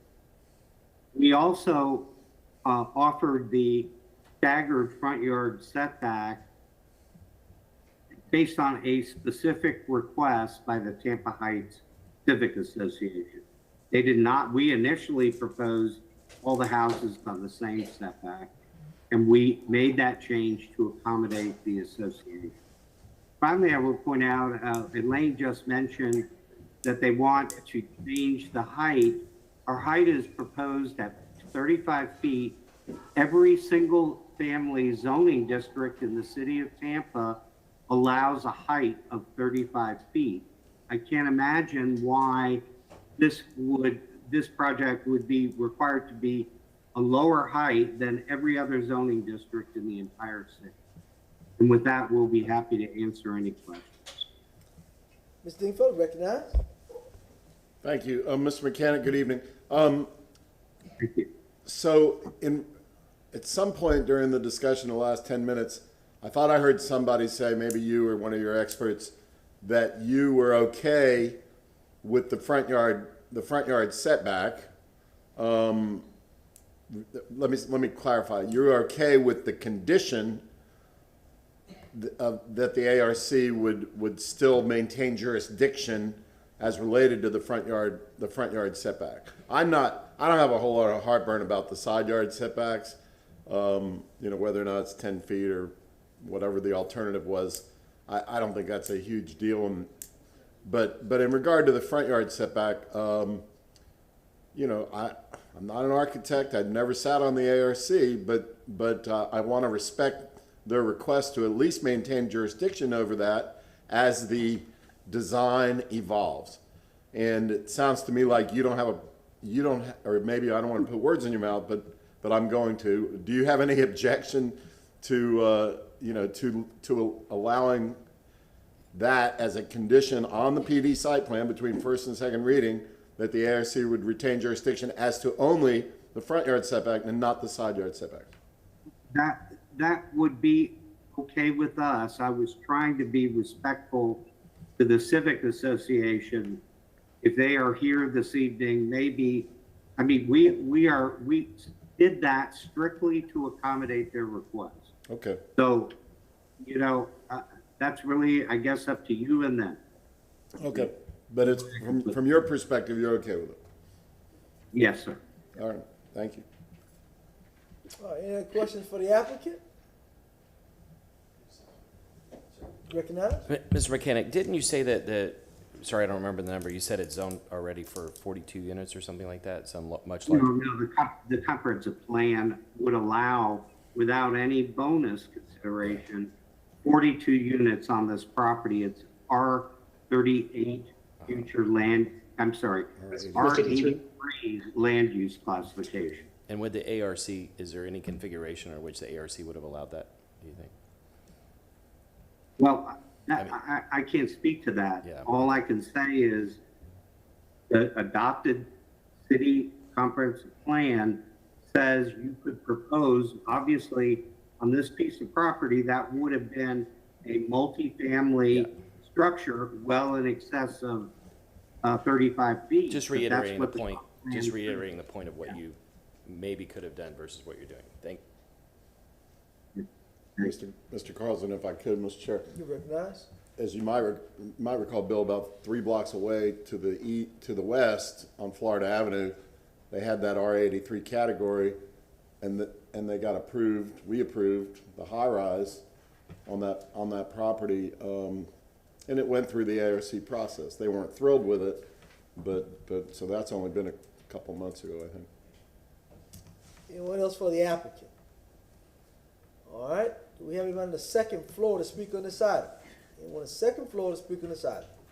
Eileen Rosario, Development Coordination. I have one person that would like to speak on this item, and they have been sworn. Thank you. Thank you.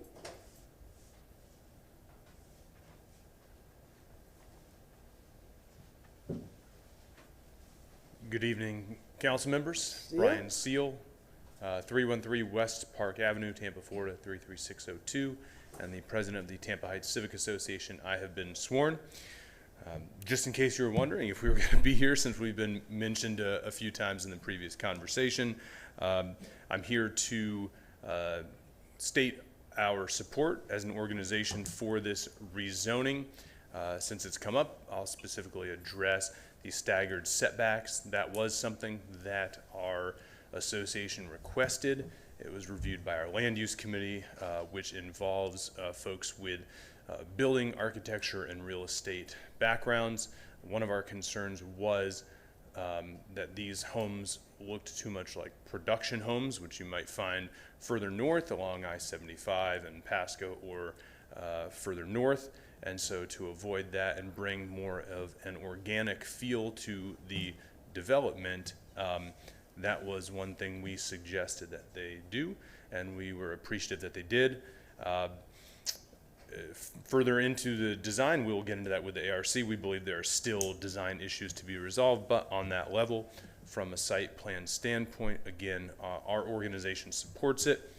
We are appreciative of the applicant for meeting with us after being invited to engage with the neighborhood. They were very responsive and respectful in that process, which is important to us, and believe that they are putting forth a good project for the neighborhood. Again, there are certain things where in certain circumstances more density might be better or preferred, or certain plans of the prior PD that used to exist might be good for this site as well. But given what has been proposed and the strides that they have made to get it to fit into the historic district is why we support it. Thank you. Thank you, sir. Anyone else to speak on this item on the second floor? No, council member, there is no one else here to speak on this item. Thank you, ma'am. Anyone registered to speak on this item, Madam Clerk? Yes, Shane Regal. Shane, if you're on the line, please unmute yourself and enable your camera. You have 3 minutes. Thank you. Hi there, Shane Regal. I do need to be sworn in. All right. Please raise your right hand. Do you swear or affirm you will tell the truth, the whole truth, and nothing but the truth? I do. Thank you. Thank you. My name is Shane Regal, coming to you from 507 East Florabraska Avenue. I am located within Tampa Heights, and I'm also part and located within the historic district. I wanted to voice support for this rezoning. I believe that, especially coming from the historic stance, if you'll remember, kind of been on top of mind, this location is just a block away from the Lamar home that we just recently lost. And we believe that, or I believe that this is a good use of the land, being that these are single family, but more of a compressed area. Right across the street from there will be townhomes, and then right down the road from there are small commercial spaces. So it is really kind of building into that mixed use village. And I believe that the applicants have been very responsive, very willing to work with the historic district as well as the neighbors in the area. And we look forward, as they go through the design process, to working more with us in the area as well. Thank you. Thank you, sir. Is there anyone else registered to speak on this item? Sir, there are no more registered speakers for this item. Mr. Maniscalco's move to close. Second. Second, Mr. Dingfellow, all in favor? Any opposed? Motion granted. Mr. Dingfellow, you're up, sir. Okay. Number 8. Number 8. All right. I will move item number 8, REZ 21-96, an ordinance being presented for first reading consideration. An ordinance rezoning property in the general vicinity of 404, 406, and 408 East Oak Avenue in the city of Tampa, Florida, more particularly described in section 1, from zoning district classifications, PD, plan development, to PD, plan development, residential, single family, detached, and commercial off-street parking, providing an effective date. And specifically, I believe that the applicant and various testimony that we've heard tonight provides competent substantial evidence, including the staff reports, the testimony that we heard that they meet the goals, objectives, and policies in the comprehensive plan in chapter 27-136 as related to site plan control districts, and in regard to the waivers as well. Second by Mr. Vieira. Mr. Chairman. Yes, sir, you recognize? Mr. Chair. Thank you, Martin Shelby, City Council Attorney. Also, with regard to the revision sheet between first and second reading, is that correct? Yes, sir. I didn't know there was a revision sheet. Yes, sir. Okay. And finally, for clarification, so there's no confusion, and Mr. Mechanic ultimately perhaps should have the last word if there's a question about it, but just so we're clear, that does not include the ARC modification, is that correct? I did not hear that. No. Based upon the testimony I heard from the neighborhood association's president, I believe they've given this particular property and the design careful consideration. They've made a persuasive argument as related to the staggered front yard setback, so I intentionally did not include that in my request to the petitioner. And that's part of the motion, and I thank you very much. All right, Mr. Vieira, I believe seconded, correct, sir? Roll call. Vieira. Cedro. Yes. Miranda. Yes. Dingfelder. Yes. Carlson. Yes. Maniscalco. And Goods. Yes. Motion carried unanimously. Second reading and adoption will be held on March 3rd at 9:30 a.m. All right. Thank you very much, Council. We've already handled number 9 earlier in the evening. Item number 10. Thanks so much, Zain Hussein, Development Coordination. Agenda item number 10, case REZ 21-115. This is being presented for first reading consideration for the property at 1502 North Nebraska Avenue, 1218, 1302, 1304, 1308, 1310, 1312, and 1314 East K Street, and 801, 803, 805, 807, 809, and 811 East 3rd Avenue. For proposed rezoning RM16 residential multifamily and YC5 Ybor Historic District to PD planned development residential single family attached. I'll now pass along to Danny Collins with the Planning Commission. Mr. Chairman, Martin Shelby. You if we can, recognized? Just to ensure that we have an applicant or an applicant's representative online, standing by, ready to go. I think I saw Mr. Bentley in the building. Yeah, Miss There he Bentley's is. here. There he is. Okay. Okay, All right. thank you. Mr. Collins, continue. Danny Collins with your Planning Commission staff. I've been sworn in. The next case is in the Central Tampa Planning District, and more specifically in the Central Park Urban Village.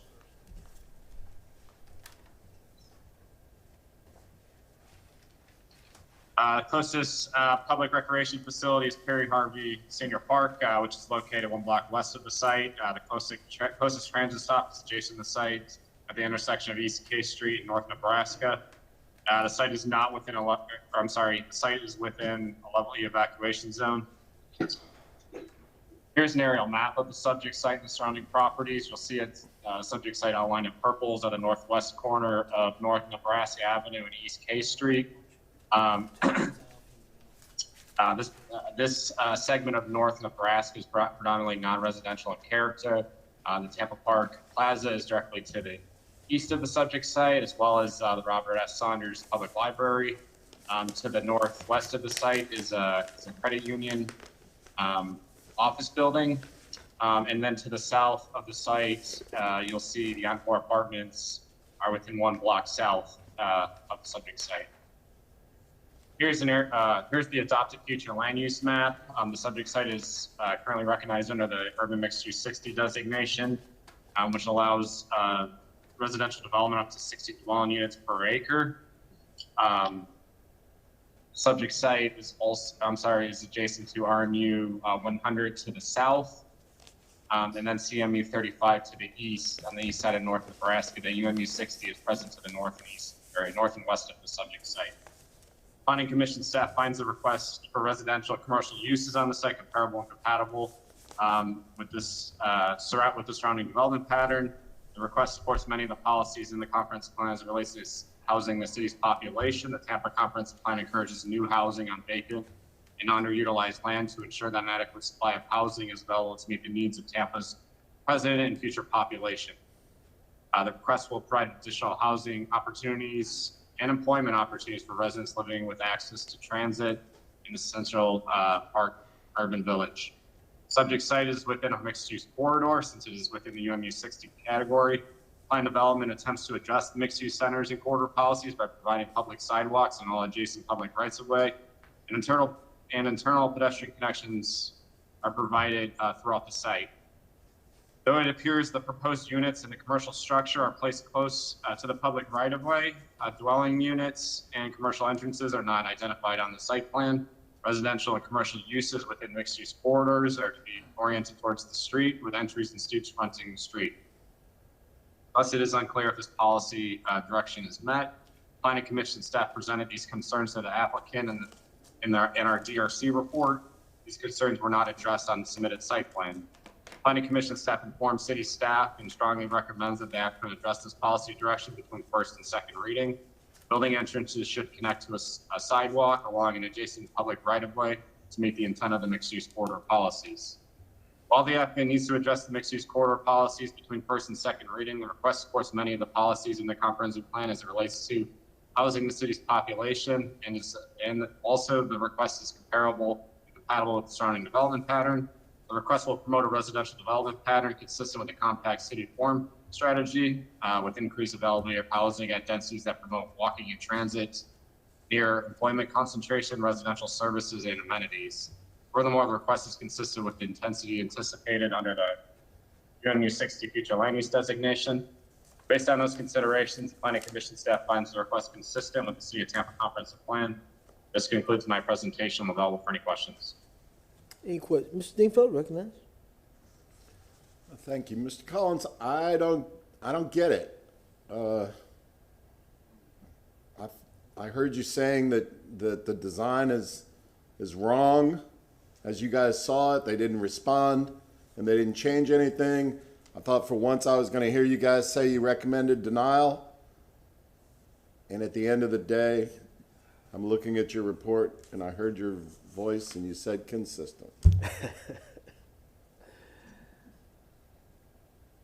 So the intents for the mixed use policies are there. We've done this in the past where providing, I think we had one earlier about providing entrances to the buildings between first and second reading is something that could be addressed between first and second reading. Overall, this development is comparable with the urban development pattern surrounding the site. So that's. Well, I'm not questioning the density. And I know you guys are the guardians of massive density, but you know, you threw in all these policies about design and stuff, and then you're saying, well, maybe they can include it between first and second reading. But if you don't recommend denial, then there's no leverage to do that.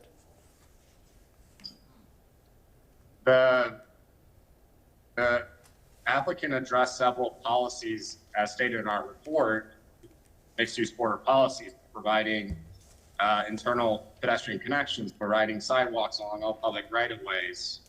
The intent there, looking at elevations for the entrances are oriented, and the elevations are oriented towards the public right-of-way. They're just missing from the site plan. So that's something that can be addressed between first and second reading. All right, I'll continue this discussion as we move on. Thank you, Mr. Chair. All right. Zane? Thanks so much. Zane Hussein, Development Coordination. Can I please have control of the screen?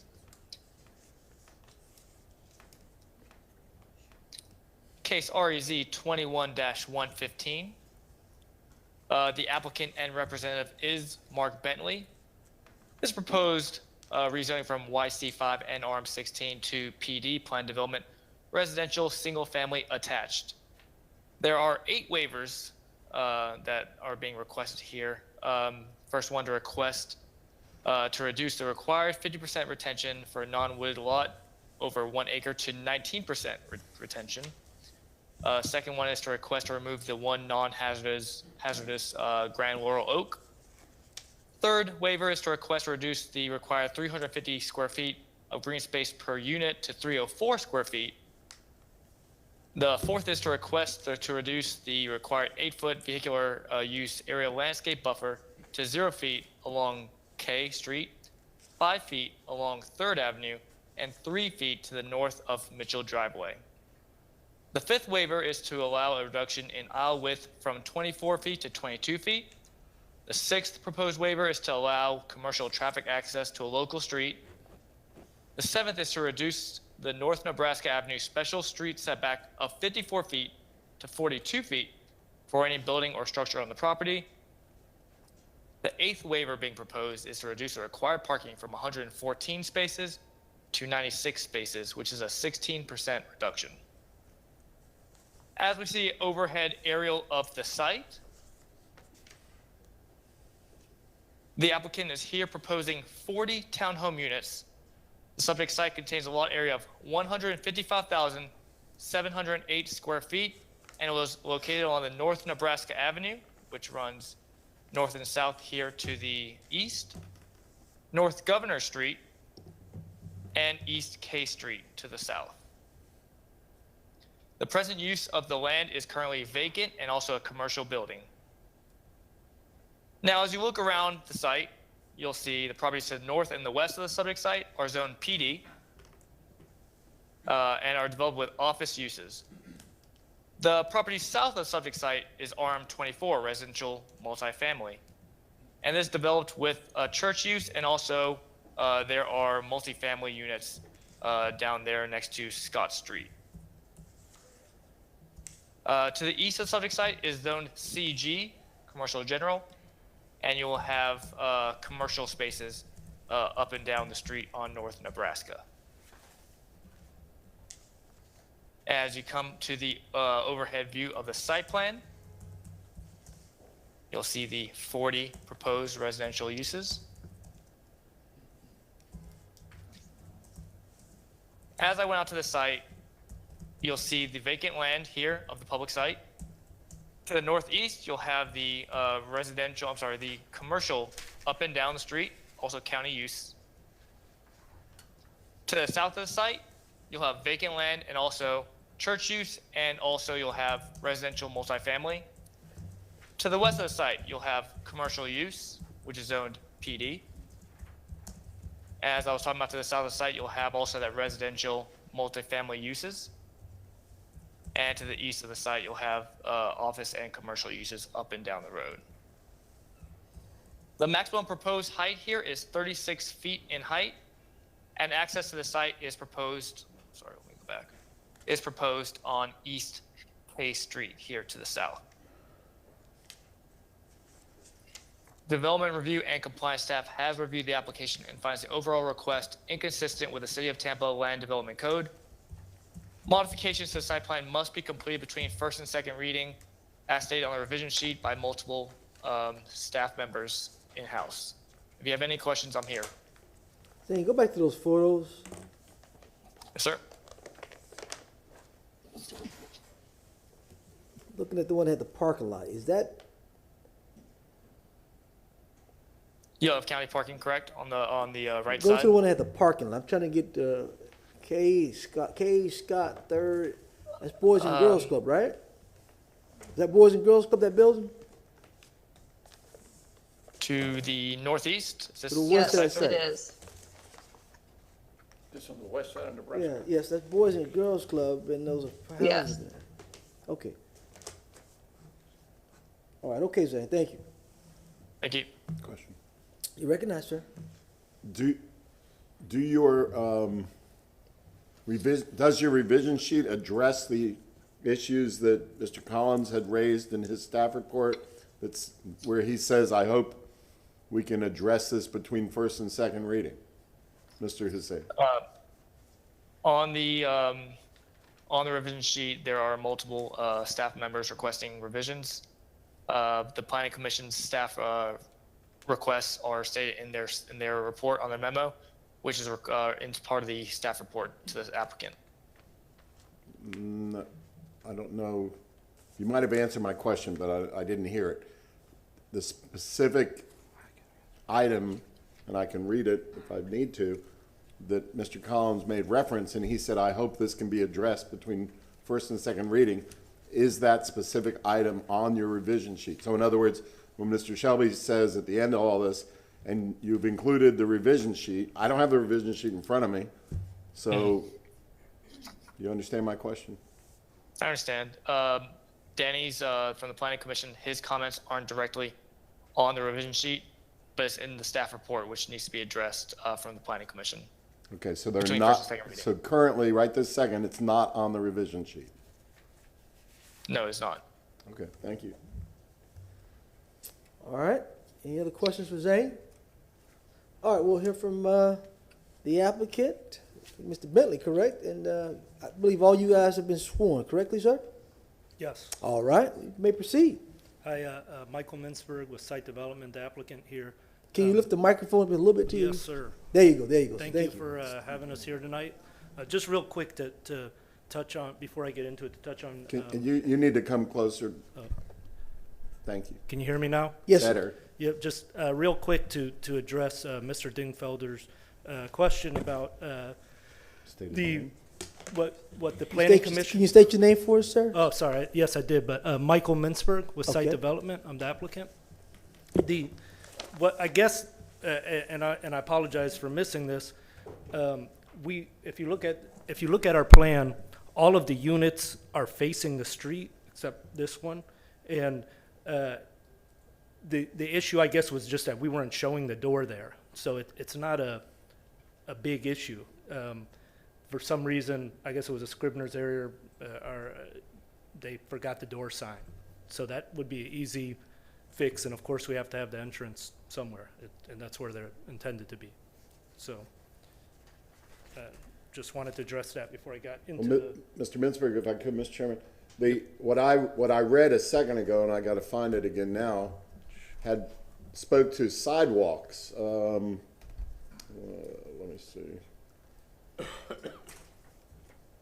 It said, okay, here we go. This is the Planning Commission staff report. It says, though it appears the proposed units in the commercial structure are placed closest to the public right-of-way, the dwelling unit and commercial entrances are not identified on the site plan. Residential and commercial uses within mixed-use corridors are to be oriented toward the street with entries and stoops fronting the street. Thus, it's unclear if this policy direction is met. And then above that, it says, plan development attempts to address the mixed-use centers and corridors by providing public sidewalks on all adjacent public right-of-way and internal pedestrian connections so pedestrians can access transit and safely navigate throughout the site. Though it appears the proposed units in the commercial structure are placed closest to the right-of-way, the dwelling unit and commercial entrances are not identified on the site plan. So that's the paragraph. It's on page 6 of the Planning Commission staff report. Right, I believe what they're saying is the commercial entrances were not identified on the site plan.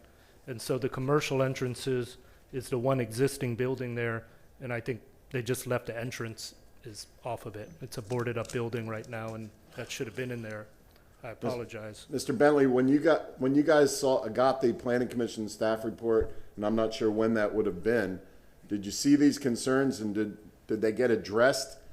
No, excuse me, John. Mark Bentley, 401 East Jackson Street, Tampa, 33602. If you look at what's on the overhead now, to answer your question, we received the report like probably, I guess, a week ago, more or less.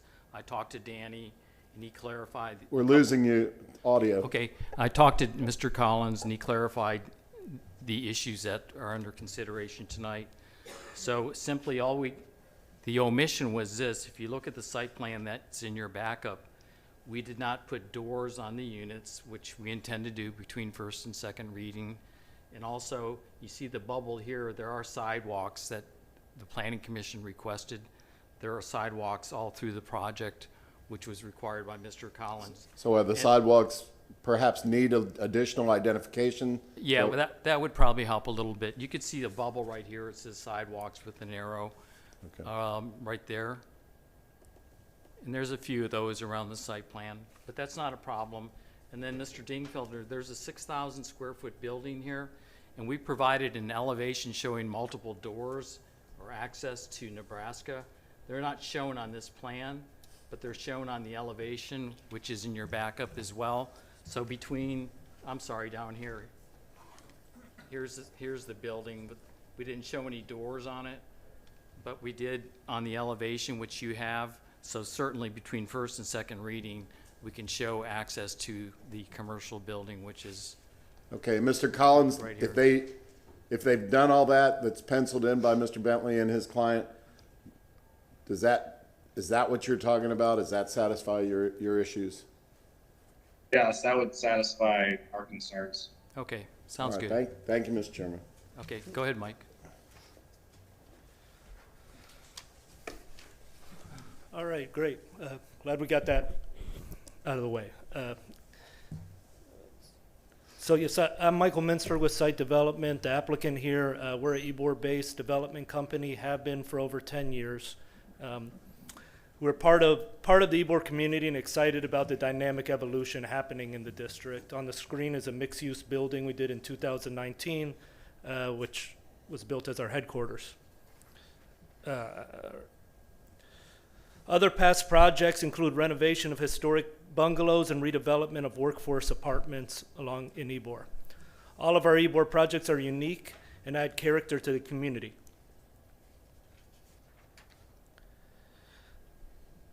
We are proud of the local artist community and have developed a brand for this project to pay it homage.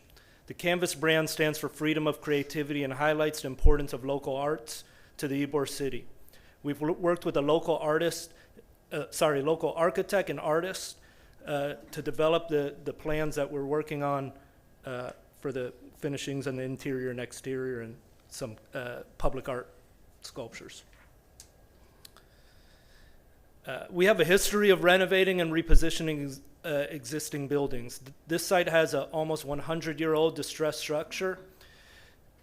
It is not designated historic, but we think it's important to the character of the community that we maintain it and plan to renovate it making this a mixed-use project instead of knocking it down to build more townhomes.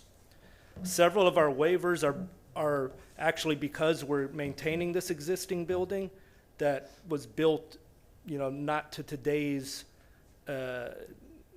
code, which Mr. Bentley will get into. But one thing I just wanted to point out is it's interesting because the code, the way it reads, and it's something I think should be worked on, actually encourage us to demolish an existing building. We would have less waivers.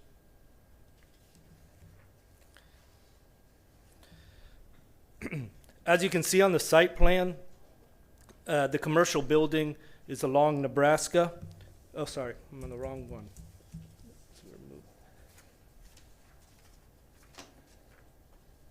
You see on the site plan the commercial buildings along Nebraska with parking and green space creating a nice buffer for the townhomes. One thing that I want to point out here is the 3rd Avenue, which was right there, was vacated when GTE built their headquarters there. So it's created a very unique, just a very unique block here that makes it difficult for developing and create some hardships. This created some unique circumstances. The block sits just outside the official Ybor district, but really, in my mind, and anyone who would look at it would say this is within Ybor. One thing that I want to point out is just what surrounds this site. You've got the Gasworks development, which is a really exciting development to the east, and Encore to the south, and then of course the GTE headquarters directly north. The Gasworks and Encore are predominantly rental communities, and most of the new development within Ybor has been rental. I think it's important for any complete neighborhood to have home ownership opportunities. And that's something that's really missing from that Ybor district.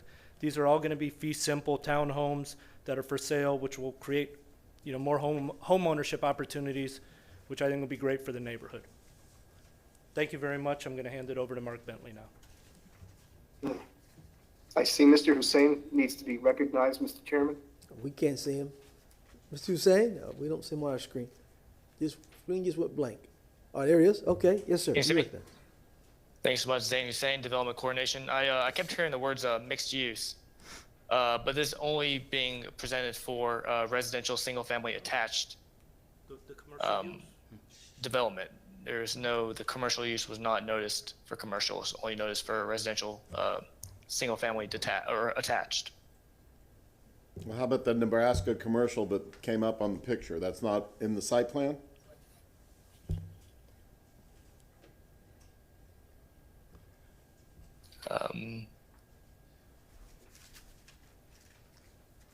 On the site plan, I'm seeing residential, single-family attached only. No, I mean the actual building.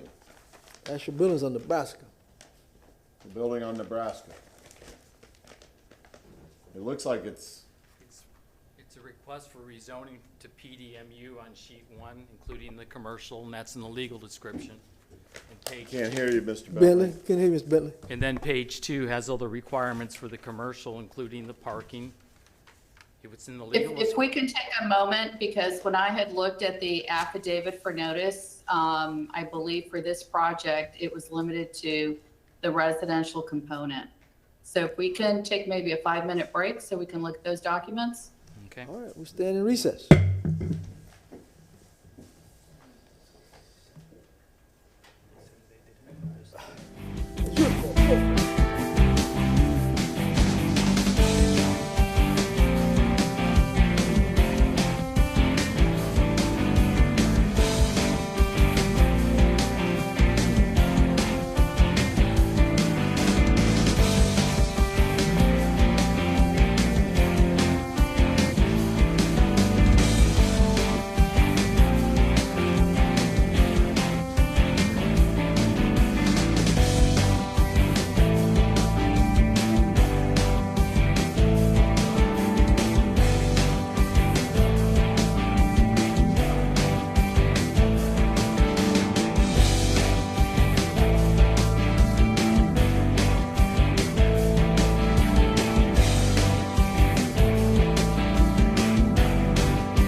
Gentlemen.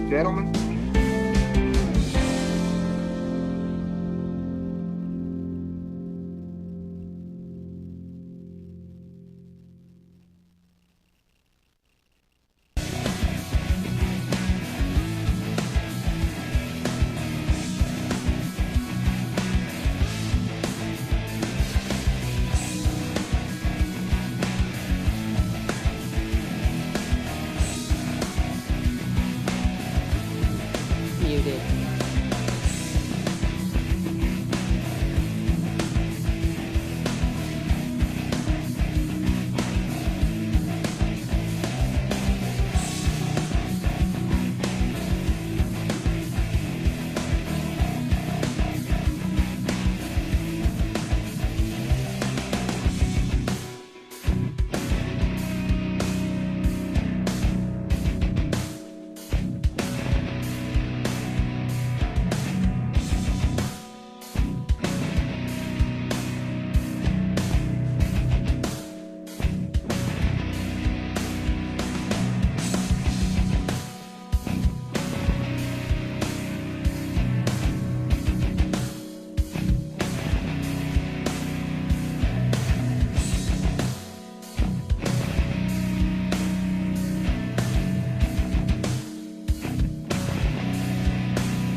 Unmuted.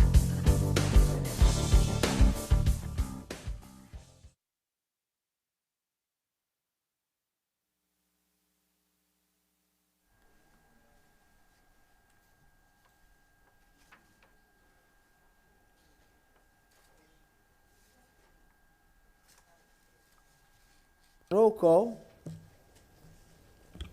Carlson. Here. Maniscalco. Dingfelder. Citro. Vieira.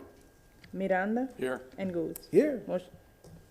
We have a physical quorum. All right. Ms. Wells? Good evening, Mr. Chairman. When I pulled up the affidavit of compliance with the notice requirements, I confirmed that when the Good Neighbor notice went out and when the signs were posted, while it identified that the request was for PD zoning, when it included or identified the uses, it was limited to residential single-family attached and did not include the commercial uses that are being requested. So that is a misnotice for purposes of tonight's meeting, and I'm extremely apologetic that this was not caught earlier in the process, or certainly when it could have been corrected. So I'm going to ask Zane how quickly this can get rescheduled so that the applicant can properly notice the application. Mr. Chair, with all due respect, I disagree with Ms. O'Dowd's analysis. Ms. Wells, I'm sorry. Well, I'll give you a chance to speak, Mr. Bentley, but I can assure you that we're gonna go on the recommendation of the legal department. But I'll give you a chance to speak. Well, sir. maybe I can change your mind. Probably not, but I'll give you a shot. All right, sir. Thanks. Mhm. So we got a minute or two. Go ahead, Mr. Bentley.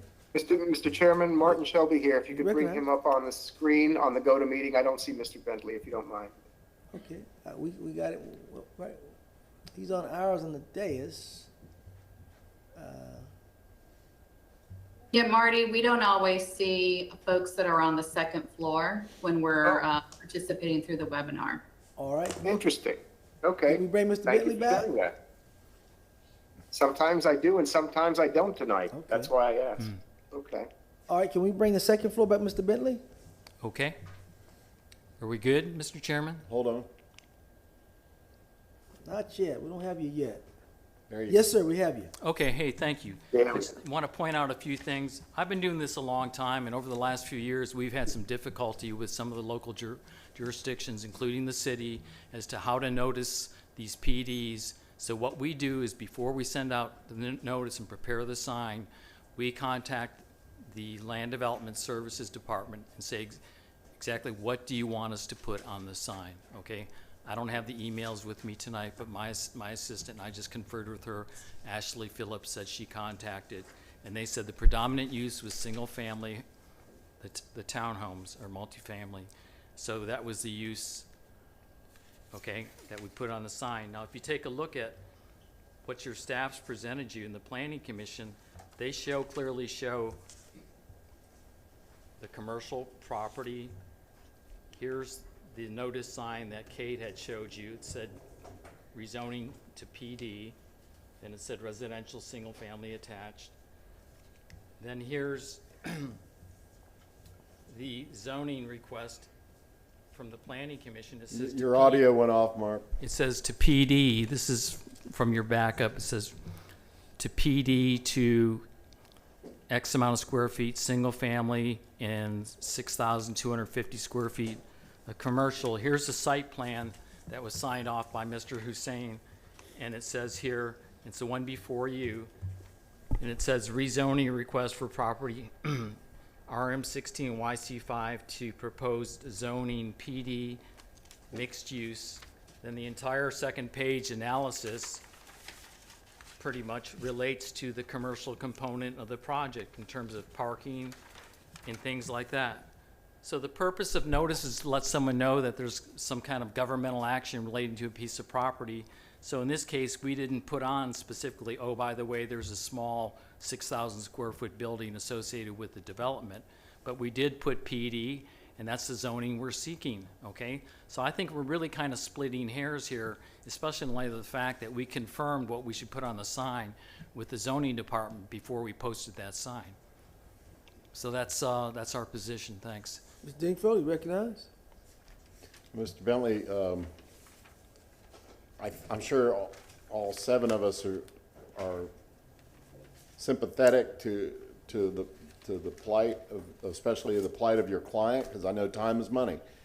And the problem is, Mr. Bentley, and you know, for argument's sake, let's say we agreed with you, and you move forward, and you get this done and everything else, and then somebody challenges it within 30 days and says there's a due process problem, and then you're back at square zero, and you've lost those 2 months, and you're back to starting over again, because Ms. Wells is on the record as saying the city's notice procedure is not been upheld, and let's assume it was a city mistake. I don't think it matters. I think notice is notice is notice, and frankly, I think, and Mr. Mintzberg, I want you to hear me loud and clear. I'd love to see you guys be able to go forward and get a vote. I don't know what the vote is, but I'd love to see it. But I would say, if I was your attorney, I'd say you're at risk right now, and then you're going to be down the road and who knows what. And I think you just got to accept Ms. Wells' opinion. I know I do. But John, this is good neighbor notice. It's not statutory notice under Chapter 166. Okay, and we're willing to assume that risk that you just referenced in terms of someone filing a petition or writ of cert or some kind of challenge within 30 days, if the city would allow us to proceed. We can throw that back to Ms. Wells then. Ms. Wells? If assuming the risk makes a difference, I'm not sure it does, because I don't know if the city's at risk. You can have a contract written on It would be city council's decision that could be challenged on a procedural basis, and it would be our office defending that decision, even though the applicant is willing to assume the risk and move forward. All right. So what's your opinion? She's already given it. I think she's already asked Zane to go ahead. It was as soon as we can get this back on. And I think that's where we need to go. Mr. Carlson, you recognize. Mr. Bentley, I know you went through it a couple different times, but I also know you have deep knowledge of law. Do you have any other ideas that Ms. Wells might be happy giving us a recommendation to move forward? One thought I had was deleting the commercial component, but that's so integrated with the parking for the balance of the project that flat out wouldn't make any sense. So short of going along with Ms. Wells, and we had a similar situation, Ms. Wells, on Tampa Catholic, as you recall, last year, where we didn't indicate, I think, one of the buildings or something, and then some of the neighbors challenged that, and so we had some ongoing debate that we weren't supposed to identify every specific building. So I think what's going on here would be consistent. If you sided with our position, would be consistent with what the city did in that particular situation.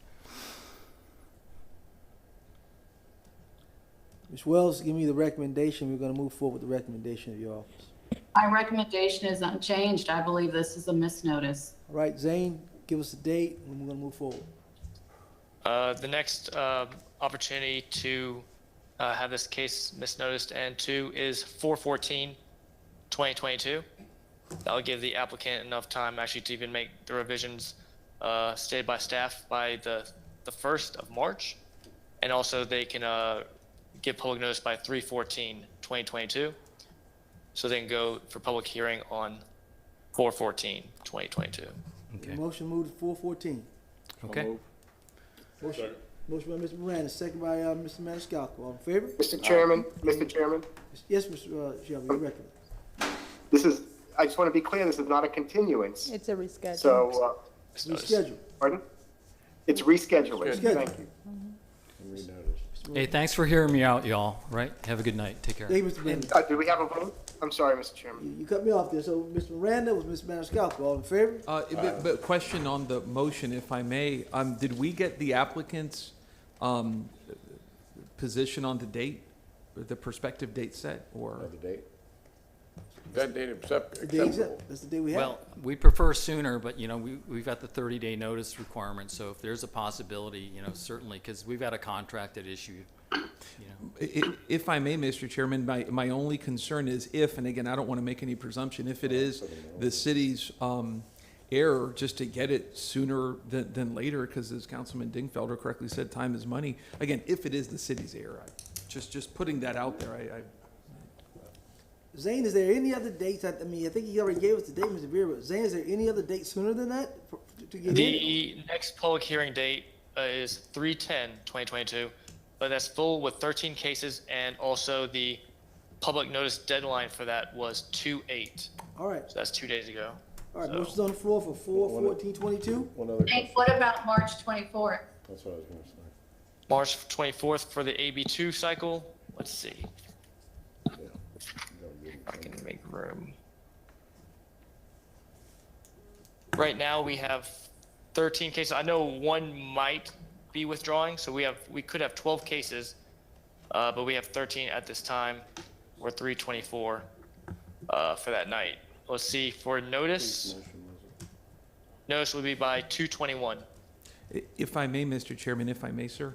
You recognize? Thank you. I mean, this doesn't appear, number one, we have the potential culpability of the potential. I don't want to get into that, but this doesn't appear to be something that's going to take a lot of time. And given the apparent facts, just the sooner the better. Again, time is money, et cetera, et cetera.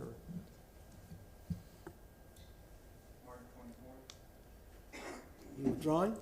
So we're saying March 24th? Mr. Bentley, does that suffice with you, sir? March 24th? Yeah, it sounds good, right, Mike?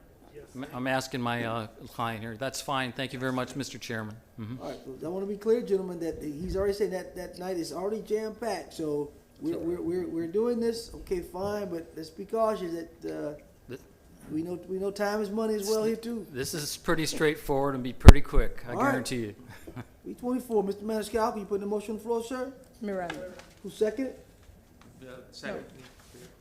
Riera seconded? All right, take a roll call, please. Citro. Yes. Miranda. Yes. Big Felder. Yeah, Lewis, good catch, yes. Carlson. Yes. Maniscalco. Vieira. Yes. And Goods. Yes. Motion carried unanimously. All right, Mr. Shelby, item 15 needs to be coming for 11, correct, sir? Yes, sir. All right, item number 15. Yes, I need to be sworn in.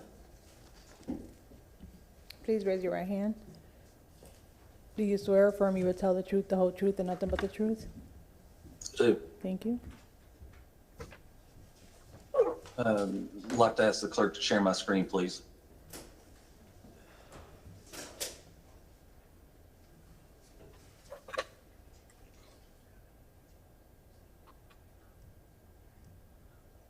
Can you see my screen?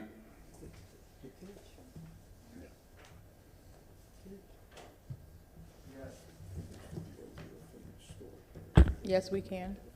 Okay. Ross Ammons, Development Coordination, presenting file number VAC 21-19. The applicant is North Boulevard Townhomes LLC.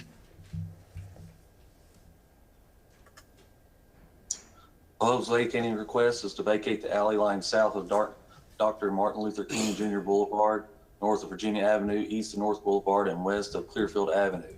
This alley was created for subdivision of plat, a sub of Block 5, West Arlington Heights, and the alley is located in central Tampa near South Seminole Heights. This alley vacating is associated with the application REZ 21-120. The application was filed on 9/20/21. The applicant owns property on the north and west side of the alley that is requested to be vacated. The applicant's reason for the application is as follows. There was a previous alley partially vacated and there was a dead end, and also to vacate the alleyway for a new townhome project. The previous approved vacating for the west portion of the east and west section of the alley per ordinance 2009-82. The applicant did not meet the vacating conditions and the ordinance is considered voided. This alley is not in a historic or overlay district. There are currently no existing code violations to this property. The alley consists of 10,400 square feet. It's unimproved grass, and there is no apparent use from abutting property owners. It is open to the south and fenced on both east and west ends. The wastewater facilities are located in a portion of the east and west section of the alley. Stormwater and Frontier have facilities in the north and south section of the alley and require partial easements. The alley does continue east and west of the subject alley. The property owner in red and the proposed vacating request in yellow. Again, the proposed vacating within the block 5 of subdivision. Again, showing the subdivision. And just more information of previously vacated alleys within a vicinity of the area. This is the alley looking north from Virginia Avenue. Looking east, the approximate location from North Boulevard, the alley is near here. The alleyway looking west from Clearfield Avenue. The applicant's property looking south from Dr. Martin Luther King Jr. Boulevard. Applicant's property looking east from North Boulevard. This is a continuation of the alley looking east from Clearfield Avenue. This is not to be vacated. Again, a continuation of the alleyway looking west from North Boulevard, not to be vacated. Staff have no objections to this vacating request based on responses received from reviewing agencies. If the vacating request is approved by council, easement reservations are required for wastewater, stormwater, and frontier. That concludes my presentation. If you have any questions, I'm available. All right, any questions for the gentleman? I see Mr. Wigington's there. All right, you wishing to speak, sir? Ron Wigington, Legal Department. No, sir, but I am available for any questions you may have. All right, any questions for the gentleman? No, the only question I have, Mr. Chairman, Recognize? I'm thinking of what was there before. I'm looking at that alley, and what 4, 5, and 6, I think there used to be a convenience store type there many years ago. And it had, how was the name of it? Yeah, Hooters Corner, that was it. That is. And that thing was the first one to have a gas station, a couple of pumps in the back of it. And in the front, they sold flowers and people would stop there. And it was a busy, busy, busy location. So I'm glad that Guido reminded me the name of it, Hooters Corner. So you're human, you forget too, and somebody had to bring it back to you. Now you remember what it was now, right? Well, I thought of what it was, and then Guido gave me the name, so I put it together. You didn't recall it, now you recall it now, huh? I remember. All right. Okay. All right, anyone here to speak on this item on the second floor?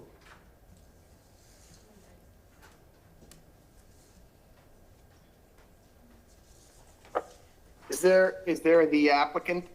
Is there an applicant associated with this vacation? Mr. Shelby, you're right. Is there an applicant with this, Vacating and the rezoning. any applicant with this, It's part of the rezoning. Okay, so we, Is the applicant, Applicant is down- the applicant here for the reason? I'm sorry. is the Mr. applicant on the Chairman. second floor? No. All right, are the- they registered? There's no one registered for this item. No one registered. What about What? item number 11? Yeah, 11 or 14, Yeah, or but 15. we're doing 15 now. 15. But I, If they're there for 11, that's fine.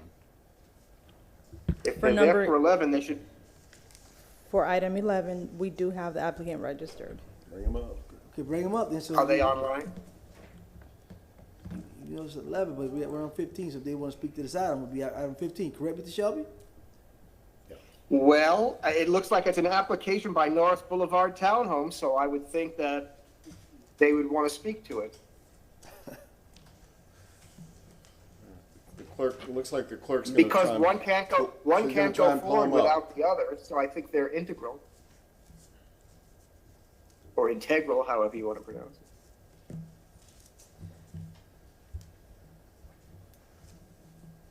Ms. Matos is working on it. She's working on it.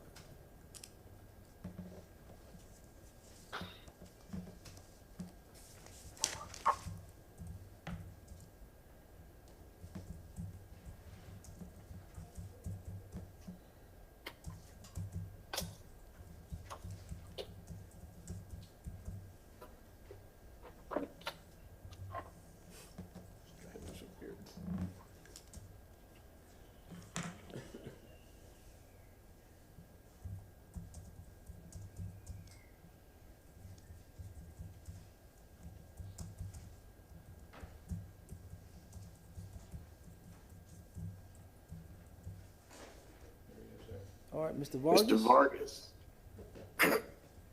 All right, you just sworn in, sir? Can't hear him. Who is it? Mr. Vargas? Vargas.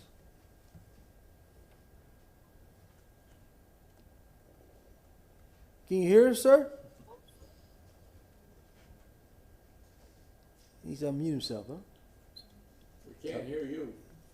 Can you unmute yourself, sir?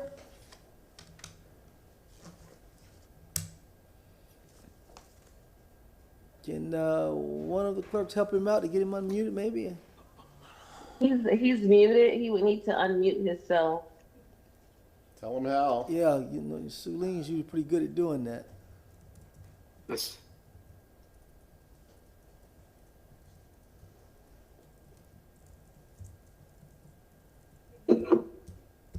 Miss Larry or Miss Matos, can we help him out, or?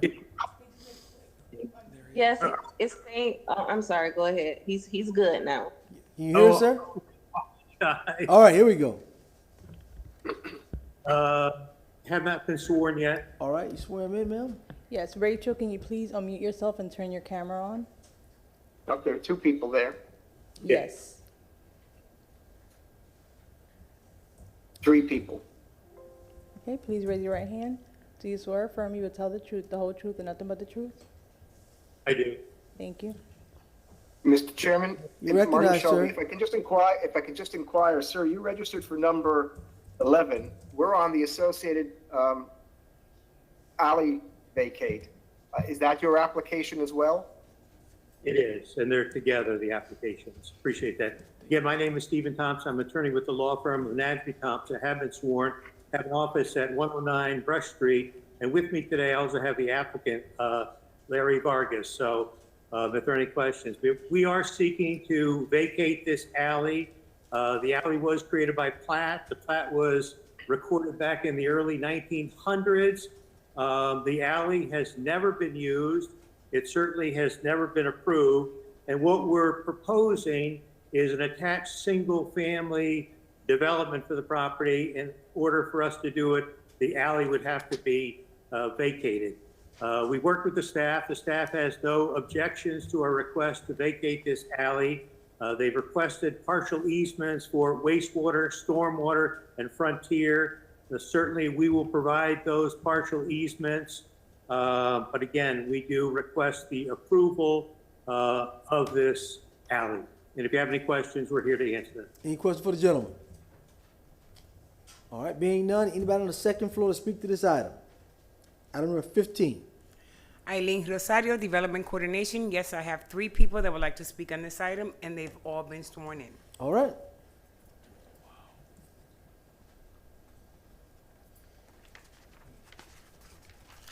Good evening. My name's Ari Fitzgerald, and I live at 710 West Indiana Avenue.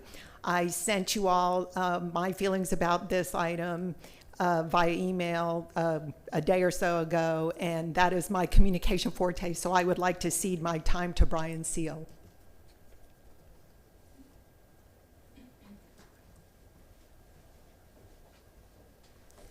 Just an extra minute. An extra minute? Right? Yep. Good evening again, council members. Brian Seal, 313 West Park Avenue, and president of the Tampa Heights Civic Association. My comments are geared towards item number 11, which is the rezoning plan itself, not knowing. We're not, order. yeah. Yeah. We're not on 11, sir. We're doing the vacate for 15. Yep, sir. I understand, but since they are associated, I'm going to We read can't- my we can't- comments we now. can't hear on 11. We only can hear on 15 on the vacate, I sir. do have a question, point of order. You're recognized, sir. Mr. Shelby, in the past, haven't we told the applicant to go ahead and make their presentation for both the vacating and the rezoning, and then we combine the comments? I mean, That would be certainly the case. Yes, sir.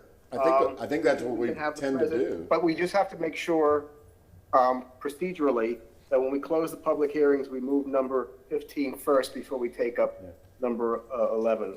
And that is particularly true on the adoption when it comes back. Because So otherwise certainly, you're sir, looking at the if, vacating in the abstract, you know? So if I may, if the applicant is going to combine their presentation, then we should first have staff present the rezoning. Yep. Okay. All right. Sorry, Brian. Sorry, Brian. Thank you.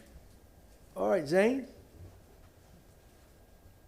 Thank you so much. Zain Hussein, Development Coordination. Going to agenda number 11, case REZ 21-120. This is for the proposed rezoning at 622 and 642 West Martin Luther King Jr. Boulevard and 3912, 3915, and 3917 North Boulevard for a proposed rezoning PD Plan Development to PD Plan Development residential, single-family attached. I'll now pass it along to Danny Collins, Planning Commission.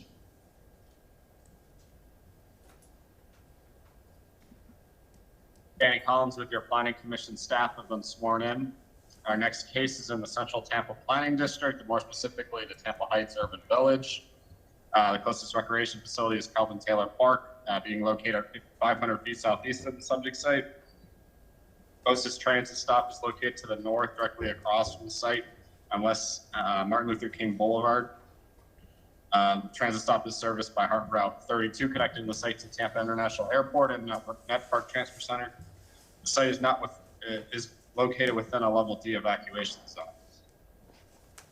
Here's an aerial map of the subject site and the surrounding properties. You'll see the site is generally northeast of the intersection of MLK and North Boulevard. You'll see there are non-residential uses along MLK Boulevard. There are some attached single-family residential uses directly to the east subject site. And also, once you get off Boulevard, there are some residential uses along Orient and Virginia Avenue. There are also some non-residential uses directly to the west of it. This is the adopted future land use map. The majority of the subject sites currently recognized under the CMU 35 designation, with the southern portion of the site recognized under the residential 10 designation. The subject site is surrounded by the CMU 35 to the northeast, south and west, or I'm sorry, to the west, to the south and to the east is land recognized under the residential 10 designation. Planning Commission staff reviewed the application and found no adverse impacts surrounding neighborhood. This portion of MLK Boulevard between North Ola Avenue and North Riverside Drive, excluding the subject site, has existing density of 9.72 acres, or 9.72 units per acre. The request proposes 20 single-family attached units and an overall density of 20.2 units per acre, which is below the density anticipated under the CMU 35 future land use designation. Planning Commission staff finds that the request will not alter the character of the surrounding area and is comparable and compatible with this portion of the Tampa Heights neighborhood. The request supports many of the policies in the comprehensive plan as it relates to housing the city's population by developing the site at a density of 20.2 units per acre. The request adds additional units to the growing Central Tampa Planning District. The Tampa Comprehensive Plan encourages new housing on vacant and underutilized land to ensure that an adequate supply of housing is developed to meet the needs of Tampa's present and future populations. Since portions of the site are within a mixed-use corridor, those portions that are designated CMU 35, Planning Commission staff would request that any revisions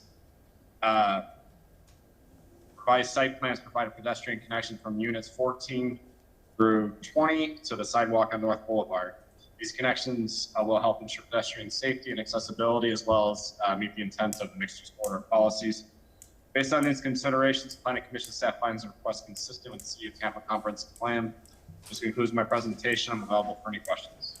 Any questions, Mr. Collins? All right, Zane? Thank you so much. Zane Hussein, Development Coordination. Can I please share my screen? Wonderful. Thank you so much. The applicant here is Rachel Bailey for the addresses at 642, 622 West Martin Luther King, and 3917, 3915, and 3912 North Boulevard.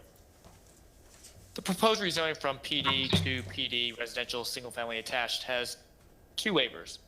One waiver to request to decrease the special street setback from 60 feet to 45 feet, and an additional waiver that must be put on the site plan between first and second reading is to request to allow units 14 through 20 front doors to not face a street right of way. So those are the two waivers being requested by staff. Look at the overhead aerial view here as you see the parcel outlined in red. The subject site contains a lot area of 43,228 square feet, or approximately 0.99 acres in size. The property is at the northwest intersection of North Boulevard, going north and south, and West Martin Luther King Boulevard, going east to west. To the north of the property is a retail sales store that is a PD zoned, To the east of the property are residential single-family homes and multifamily homes. These are zoned RS50. To the south is a medical office zoned RO, right there. And to the west is a property zoned CG, which is a gas station and retail store. As you see the site plan here, overhead view, the proposed development is for those 20 townhomes units. These townhomes will be 3 feet tall. The applicant is required to have 45 parking spaces total, and he meets all 45 that are needed. Vehicular access to the site comes off of North Boulevard. You see? And you see the elevations, all 3 stories. As I came out to the site, you'll see the current state vacant behind a fence. To the west of the site, you'll see the gas station and convenience store. To the east of the site, you'll see the residential single-family and also multifamily homes. Another view, they opened up the gates, so I took a quick picture of the vacant site. To the northern site is the PD, convenience store, and retail sales. And to the east of the site, you'll see more single-family homes. To the south of the site, you'll have the cleaners, and also you'll have office space up and down the boulevard. Development review and compliance staff has reviewed the application and finds the overall request consistent with the City of Tampa Land Development Code. Modifications to the site plan must be completed by the applicant between first and second reading on the revision sheet and stated in this presentation. Thank you. I'm here for any questions. Any questions for Zane? All right, we'll hear from the applicant. Yeah, I did have a quick question. Mayfield, recognize? Planning Commission, Danny might have mentioned it.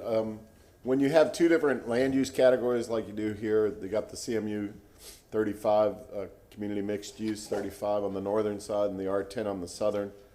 What is the code, what does the comp plan say about the the blending of the 2? Do you take the average of the 2? Do you take the weighted average of the 2? How does that work? Danny? Hey, so since this is within an urban village, they can proportionally weigh the floor area ratio or density over the entire site. However, the majority of the sites currently under the CMU 35 designation, and they can be considered up to a maximum of 29 dwelling units on the site without the residential 10 portion. So they're still under what can be considered on the site without blending.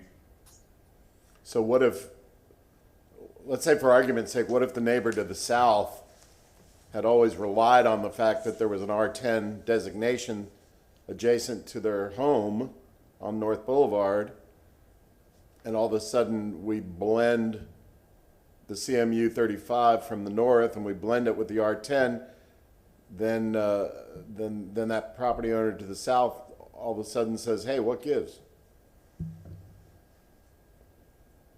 Right, but I think it's land use policy 5.3.4, or under the urban villages policy, that they allow, basically in a unified PD, it allows the opportunity for that, to proportionally weigh the land uses and the floor area ratio over the entire site.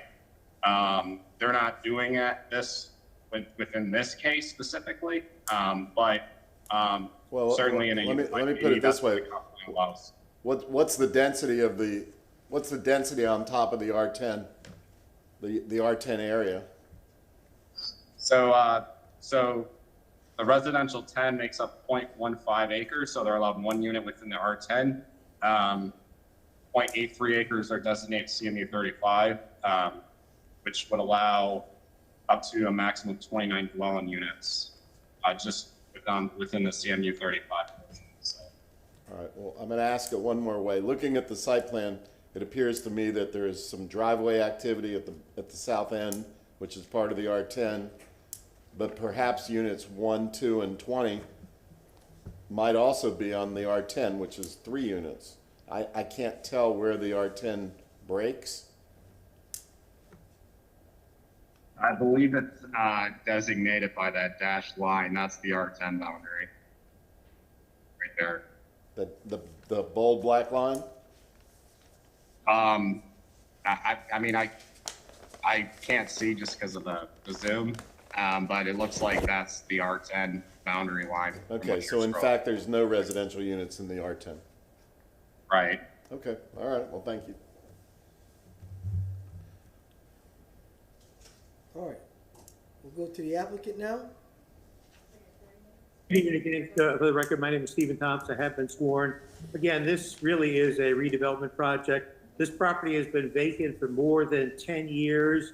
I think staff has done a great job in presenting the plan. Basically, what we're proposing is a single-family attached community. These will be for-sale homes, not a rental property. Again, we're going to be creating opportunities for people to buy into this community. And I think we believe that home ownership really strengthens the community and the neighborhood. I think once people buy in, there's a certain pride that goes with it. So that's what we're looking for with this development. The request is consistent with the comprehensive plan and the city's land development regulations. Staff has also deemed this request to be consistent with the comprehensive plan, and LDR the staff has also recommended certain modifications. We're going to include those modifications into our site plan for second reading. Again, we would request approval as recommended by staff. And if you have any questions, I have Mr. Vargas here to answer any questions along with myself. Any questions for the gentleman? All right, we'll go to the second floor. Anybody speak on this item? Yes, we have three people that would like to speak on this item, and all three of them has been sworn in. Thank you. And Mr. Chairman, we're addressing both items. That's correct. 11 and 15. Okay. Good evening again. My name's Ari Fitzgerald. I live at 710 West Indiana Avenue in Riverside Heights. Since we're speaking to two items, I was told I had to present again and tell you that I'm ceding my time to Brian Seal. Thank you. That's correct. Thank you, ma'am.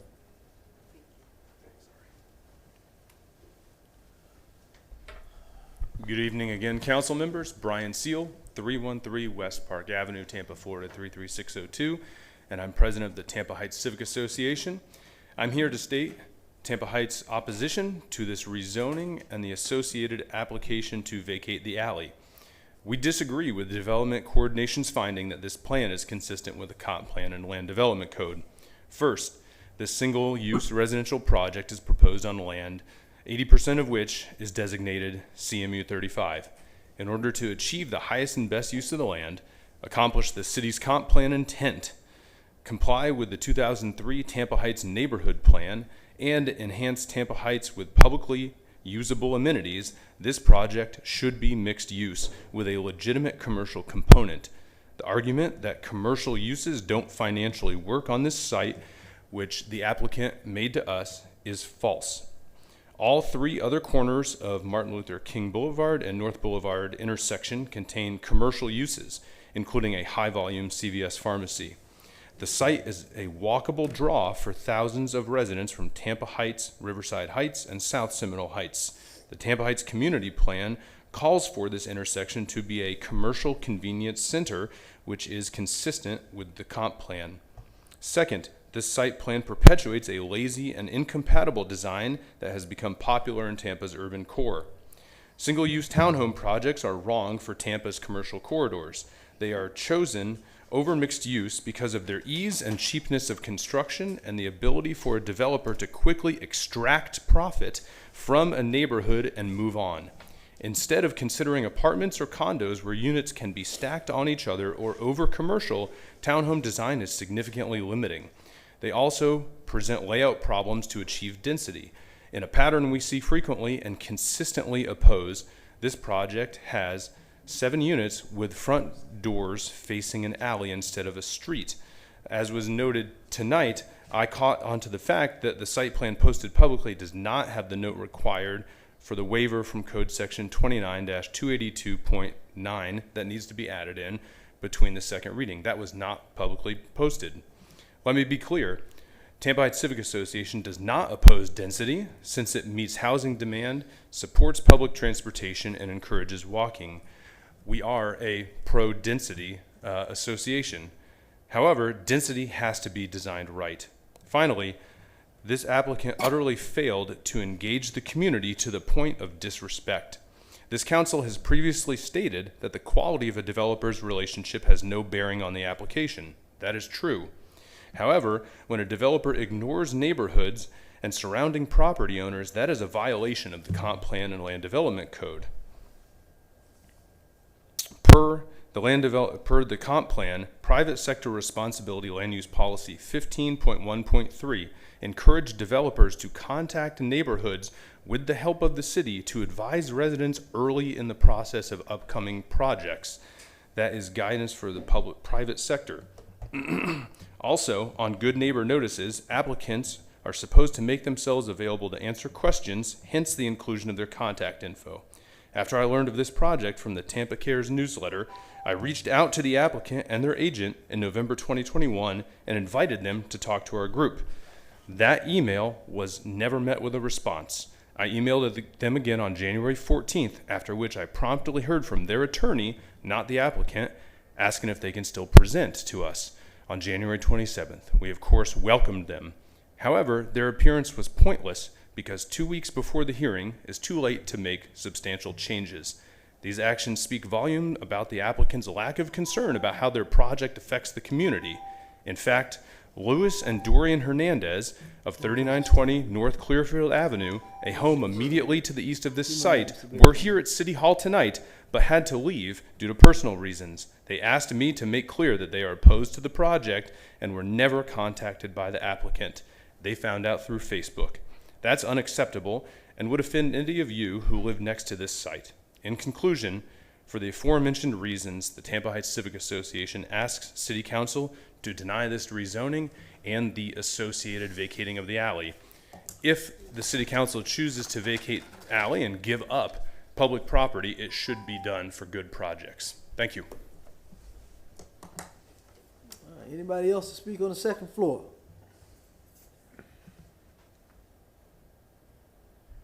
Good evening, City Council. My name is Justin Rickey. I'm a Tampa Heights resident, 103 East 26th Avenue. I've been sworn in. I'm the Vice President of the Tampa Heights Civic Association. I don't really have too much to follow up after Mr. Seal. I do want to say, though, a big concern for me in this project is obviously all the stuff that Mr. Seal mentioned earlier, but I would also like to chime in on the affordable housing component. There's no affordable housing at all in any of these units. With any type of density off of a commercial corridor, I would like to see at least 10% of any type of development being dedicated to affordable housing. If you're going to put additional density, we didn't get any in the CRA, either one of them. It'd be nice to get it in other areas. So hopefully, if we could see that happen, that would be amazing because it's badly needed right now in Tampa Heights, really everywhere in Tampa, but especially in my neighborhood. I'm seeing a change every day, and the hardworking people of Tampa really can't afford to live in the neighborhood. I couldn't even afford to buy my house now. If I didn't buy there 13 years ago, wouldn't be able to afford to live in my own neighborhood. It's kind of a shame. So hopefully we can get some level of affordable housing requirements. I know that we can't really codify that maybe at the moment, but if we can do it through other means, then that would be amazing. So if we can make some type of concession there, or the developer is willing to do that, that would go a long way, but I have the feeling that may not be the case. I appreciate your time. You have a wonderful evening. Thank you. Thank you. Next speaker. That is the last speaker for this case. Thank you. Anybody registered to speak? Yes, we have Shane Regal. Shane, I see your camera is on and you have 3 minutes to speak. Swear him in. Thank you very much. Shane Regal, 507 East Floor, Nebraska. I Shane. have been sworn in. Okay. Yeah. I'm actually coming to you as a member of the neighborhood. I do live on Flora, Nebraska, which would be considered more of a mixed-use commercial corridor. We do have King State right across the street, but then we do mostly have houses on this road. When we look at where the applicant wants to place their homes, yes, there are still some homes that are remaining from when MLK used to be the city line. But most of those homes are becoming businesses. Tampa Heights and Riverside Heights rely on these commercial corridors because they are what is going to be able to give us services and have that 15-minute walkable neighborhood. We are not seeing the commercial mixed use that is intended with the original purposes of this neighborhood, and they were not even considered as part of it. This was met with the opposition from most of the, I would say 100% of the neighbors when it was presented at the most recent Civic Association meeting that I just happened to be at.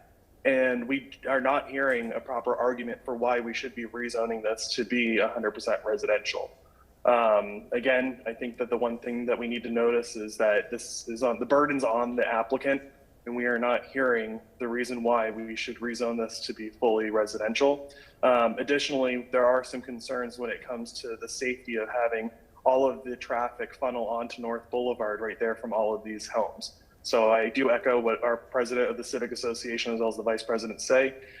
We're not hearing that the burden has been met to explain why this should be done, as well as vacating the alley. So thank you. Thank you.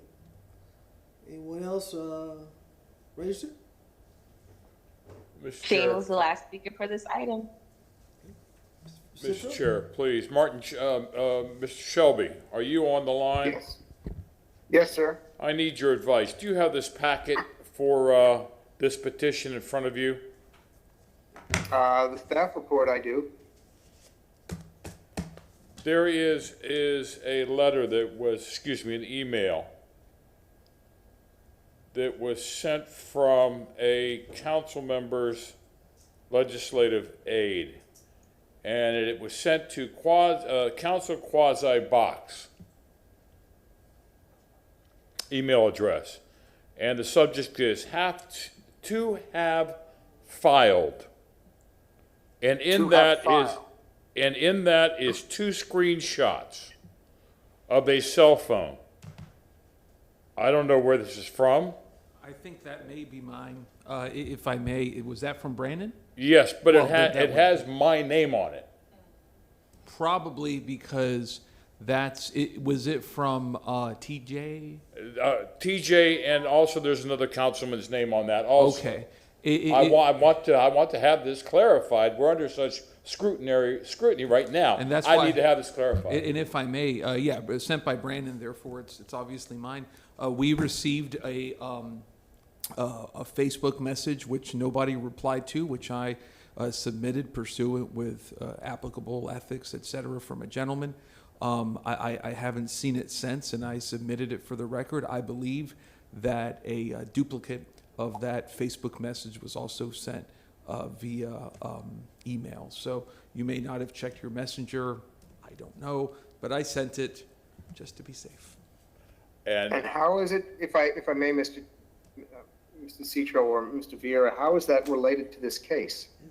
I don't know what case it was related to as I speak. I mean, I assume, Councilman Citro, you're pointing to what does it say? It says, greetings, gentlemen. I'm messaging you as a resident of South Seminole Heights. The purpose is at the corner of MLK and North Boulevard. So I would think it would have something to do with this case. I would think so too. Council, I am just wanted to say I have never seen this. I just want to put it out there to the universe to make sure that we are covered on this. Otherwise, I will recuse myself until this matter is solved. Yeah. But let me ask you this. Mr. Shelby, can I help clarify for a second? What more do I need? Okay, I looked on Sire tonight, and I believe that's where Mr. Citro is seeing this. The document he's talking about is on Sire. It's already part of the public record. It appears that perhaps Brandon did what she was supposed to do, which they took a text message or a Facebook message, whatever it was, did a screenshot, sent it to Sire. It's on Sire. And by the way, right below that on Sire, Mr. TJ, I don't know who he is, but Mr. TJ sent the same exact message by email, which also got included in Sire. Yeah. So it's no harm, no foul. It's all in Sire, and it's all part of the public record and part of this case file. And it looks like it's been there. I don't know. Let me see if I can see a date. It looks like it's been There is no date on there. There's a date on the email. There's a date on the email, The but email's not on dated the screenshots. The email's dated February 9th. Mr. February Shelby, 9th. would you please clarify this for me? Well, it's, I don't have the Sire pulled in front of me, but what it sounds like, and I could pull it up from my emails, but it sounds like the disclosure of an ex parte communication that was properly put into Sire and properly made available in advance of tonight's vote. So it appears that now, and we had this public discussion about it, it has been disclosed, and it is now a part of the record.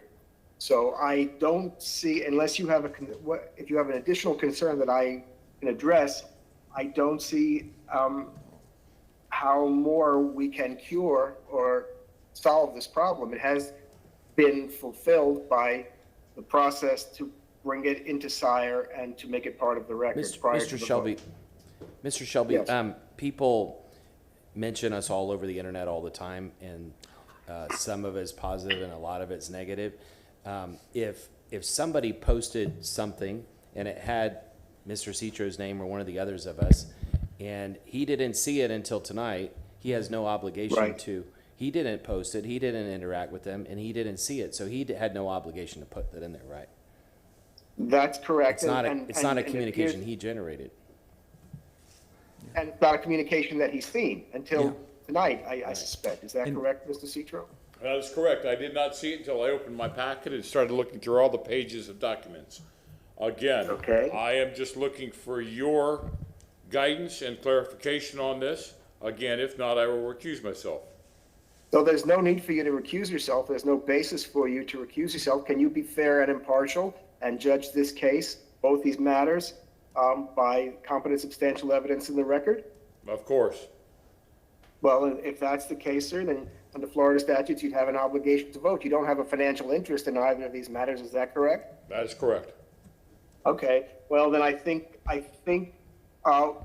the process, it appears, has worked, and it has been disclosed, and it doesn't require you to abstain unless, as we said, it would affect your ability to be fair and impartial, and you said that's not the case. So I suggest that the matter is sufficiently resolved.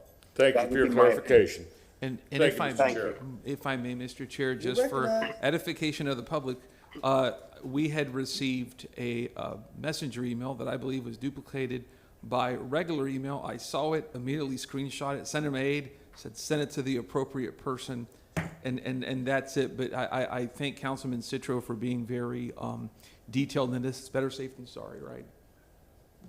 Yes, sir. Thank you. Actually, Councilman Vieira, I would say that you followed that process quite appropriately. Thank you. Thank you. There you go. Thank you, sir. All right. Any more speakers registered? No, sir. All right, we'll go back to the applicant. Thank you. For the record, Stephen Thompson. And again, as soon as I found out from the Civic Association they want to have a meeting, I scheduled that immediately. We did have a meeting with the Civic Association. Clearly, what the Civic Association wanted was commercial on that property. But again, that property has been vacant for more than 10 years. There really is no market for commercial on that property. There's no requirement that we seek approval for commercial on that property. But we do believe that with our community that we're proposing, when you begin to build owner-occupied homes, that's to begin to create the need whereby you can have commercial in this area in the future. But at this point in time, we believe that our request is consistent with the city's comprehensive plan. Your staff has made that determination. We would request approval of both the vacation and the zoning. Thank you. Any further questions for the applicant? All right. Mr. Maniscalco, move to close. No, wait. You have questions, sir? Yeah, I didn't. We've heard from all of them. That was his rebuttal, and that's it. That was the rebuttal. All right. Just for clarification to staff, I was looking at the staff report, and let me see if I can pull it back up again. Zane, I think you said this earlier, but I was looking at the staff report. The staff report mentions only one waiver. Is that correct? Correct. And it's missing the waiver for the waiver request for those 7 units that are on the Correct. west. That was added this past week. I'm sorry? Correct. That was added this past week. Needed between first and second reading. Okay, so now there's 2 waivers requested? Correct.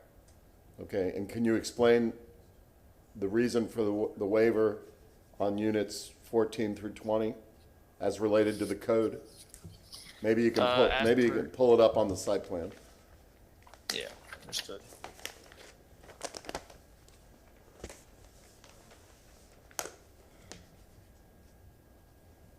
Can I please have a control screen again?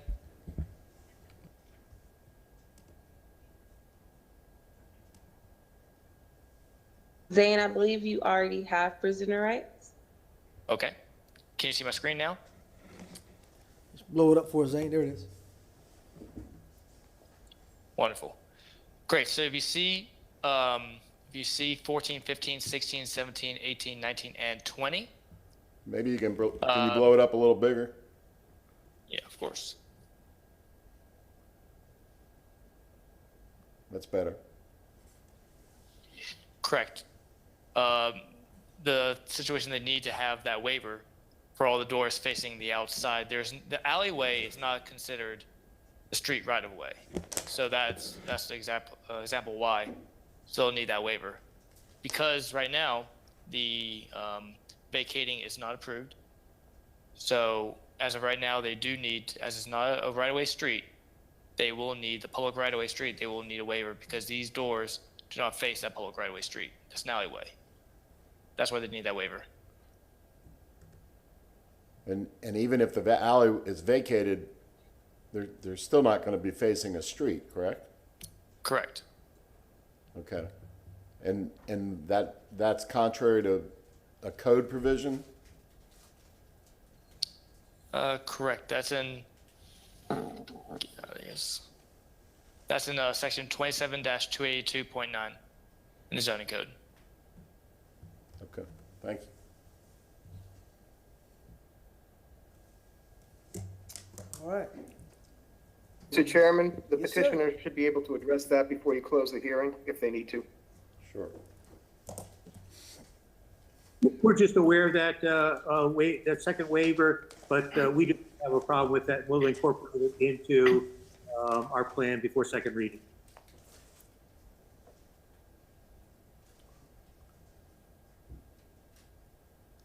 I'm sorry, sir. Did you articulate a justification for the waiver? We were unaware of it until tonight's hearing, to be honest with you. I mean, we can do that between the second hearing. Well, as Ms. Wells pointed out several times tonight, it's the applicant's burden to prove their case, including waivers, probably including and especially waivers. So this is your moment to articulate a reason for the waiver. Mr. Chairman, I just want to give them a fair chance as related to due process. And if you feel you need a continuance because you're not ready for that, then that's your. He has not been sworn. Good evening, Sean Luttrell with Luttrell Architecture. I'm happy Please to raise swear your right in. hand. Please raise your hand, sir. Do you swear or affirm you will tell the truth, the whole truth, and nothing but the truth? Thank you. Good evening, council. I believe the reasoning for the waiver is the preference that the front doors facing to the east, they generally would face on a streetway for townhouses. In this case, this allows us the opportunity to turn those towards the street and have a kind of a double loaded drive aisle where we can park the cars in both directions from the rear. Without the waiver, I don't know, and Tony may have to weigh in here if we to be able to orient the townhouse with the front doors facing. Sir, could you speak just a little louder? We can barely hear you. I'm sorry. Yes, sir. Let me start over. I'm not quite sure. We'll have to talk to zoning about this, but I believe there is a concern about the doors facing to the east. Generally, city council would prefer those facing to a street. In this case, this allows us the ability to have those front doors facing to the east, so that the vehicle circulation allows for parking into the garages on both sides of the development, meaning the east side and the west side through that vehicle circulation path. And just for clarification, Mr. Hussein cited Chapter 27-282.9 of the code that it's not Mr. Hussein's preference, it's the code, it's a code requirement. And you're asking for a waiver of that requirement, and Mr. Hussein's hand is up. You recognize, sir? Thanks so much, Zain Hussein, Development Coordination. Yes, in the zoning code, section 27-282.9, we go to C1 in development requirements, and I quote, it states, the ground floor entrances, front doors to the dwelling units shall face a street right-of-way, not including alleys, rather than the side or corner lines. Entrances may face interior courts, plazas, or similar design element with the approval of an alternative design by the zoning administrator. So as is the site plan, they would need a waiver for those doors facing the alleyway.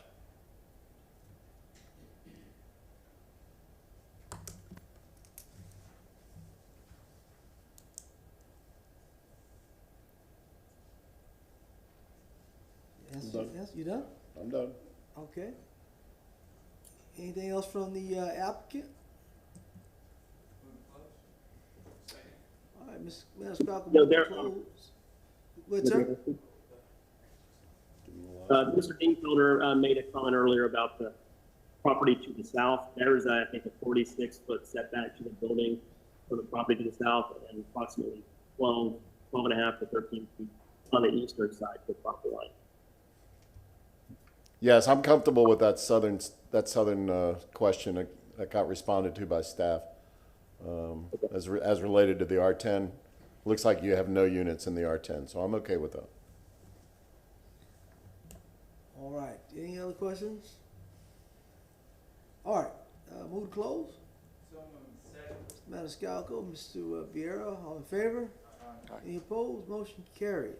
All right, we'll go to number 15 for the vacate first. Mr. Miranda? I'm not going to read it, Mr. Chairman. Okay. Mr. Dingfelder? No, I'm not going to read it either, and frankly, I want to speak to both of these because I don't think we should be vacating it if we're not going to approve the PD. But I've got a problem with the PD. I think that specifically the waiver. I don't believe the petitioners met their burden on the waiver for those units facing an alley. The code says 27282.9 C1. Code says that that units should face a street, and these are backed up against an alley. The front door goes out to an alley and looks out over somebody else's backyard. And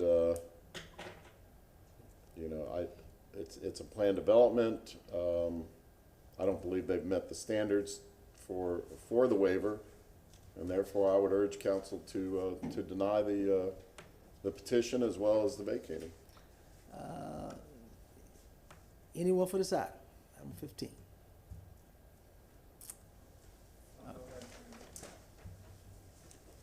I'll read item number 15.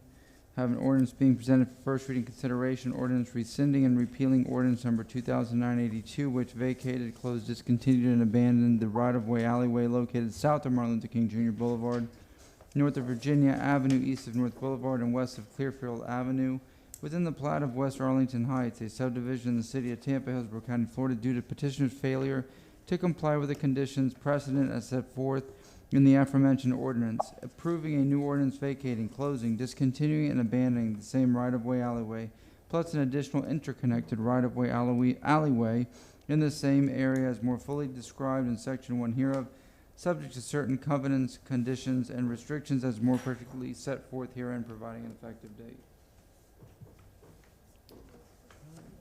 Need a second for at least a vote.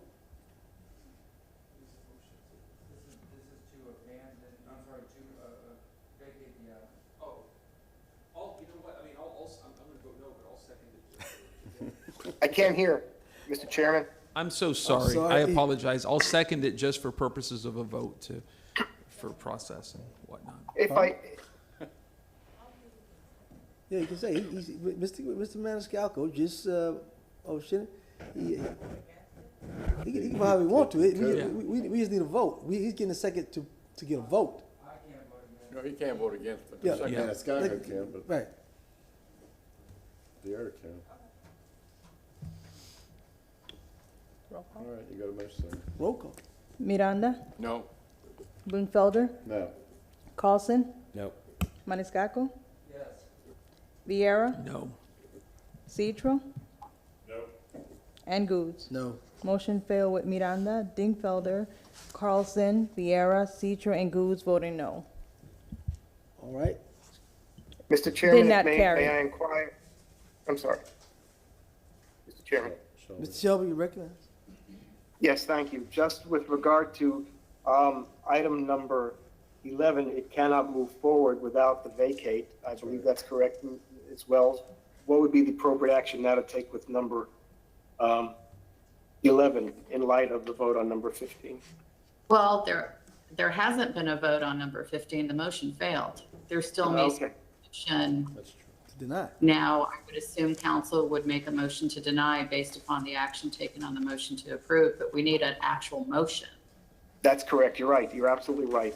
And if we can, then, Mr. Wigginton, did you want to address the legal basis for granting a vacate, just to remind council? For denying. Yes. In other words, what is necessary in order to grant it, and if that is in fact met or not met in this case? Well, first of all, I'd just like to thank you very much, Ron Wigginton, Legal Department. Although the vacating application and the rezoning application are related, the vacating application is independent and separate of the rezoning. It is not contingent upon the rezoning, although the rezoning is contingent upon the vacating, and that's why we do the vacating first. As far as approving or disapproving the vacating, City Council has wide latitude to either approve or disapprove the vacating, and factors to consider in making that decision include whether it alleviates the public from the cost of maintaining a right-of-way, which is no longer useful or used by only few members of the public, and whether it will alleviate a public nuisance such as dumping or curtail criminal activity, whether it will foster redevelopment of the abutting properties, and whether the general public's interest can be served by approving the vacating petition subject to the special conditions being imposed upon the vacating, which is the reservation of the easements, and that's it. So, thank you. Steve, you recognize? Thank you. Thank you. If you're done, Mr. Shelby, and thank you to both of you. If you're done, I'll go ahead and make a motion to deny, and that would be what, 15? 15. Yes. VAC 21-19, specifically based upon all the testimony we've heard, I don't believe that the general public's interest is served by the vacating. Moreover, the conditions of vagrancy or trash and that sort of thing is not relevant in this because, as been shown in the photographs, this entire property has been fenced off for a long time. So there's really been no public access to the alley or the property in general. It's probably an illegal fence for that matter, but anyway, that's a side issue. But my overall motion is based on the fact that the general public interest is not served by the vacator. No second. Second. Second by Mr. Miranda. Roll call. Yes. Carlson, Yes. Maniscalco, Viera, Citro, Miranda, Yes. Dingfelder, Yes. and Goods. Yes. Motion carried unanimously. So what are we doing? All right, what are we doing at 11, Mr. Shelby?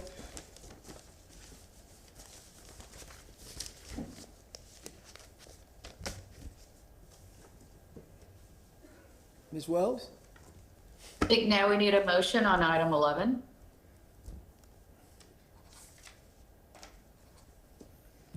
Anyone care to take item number 11?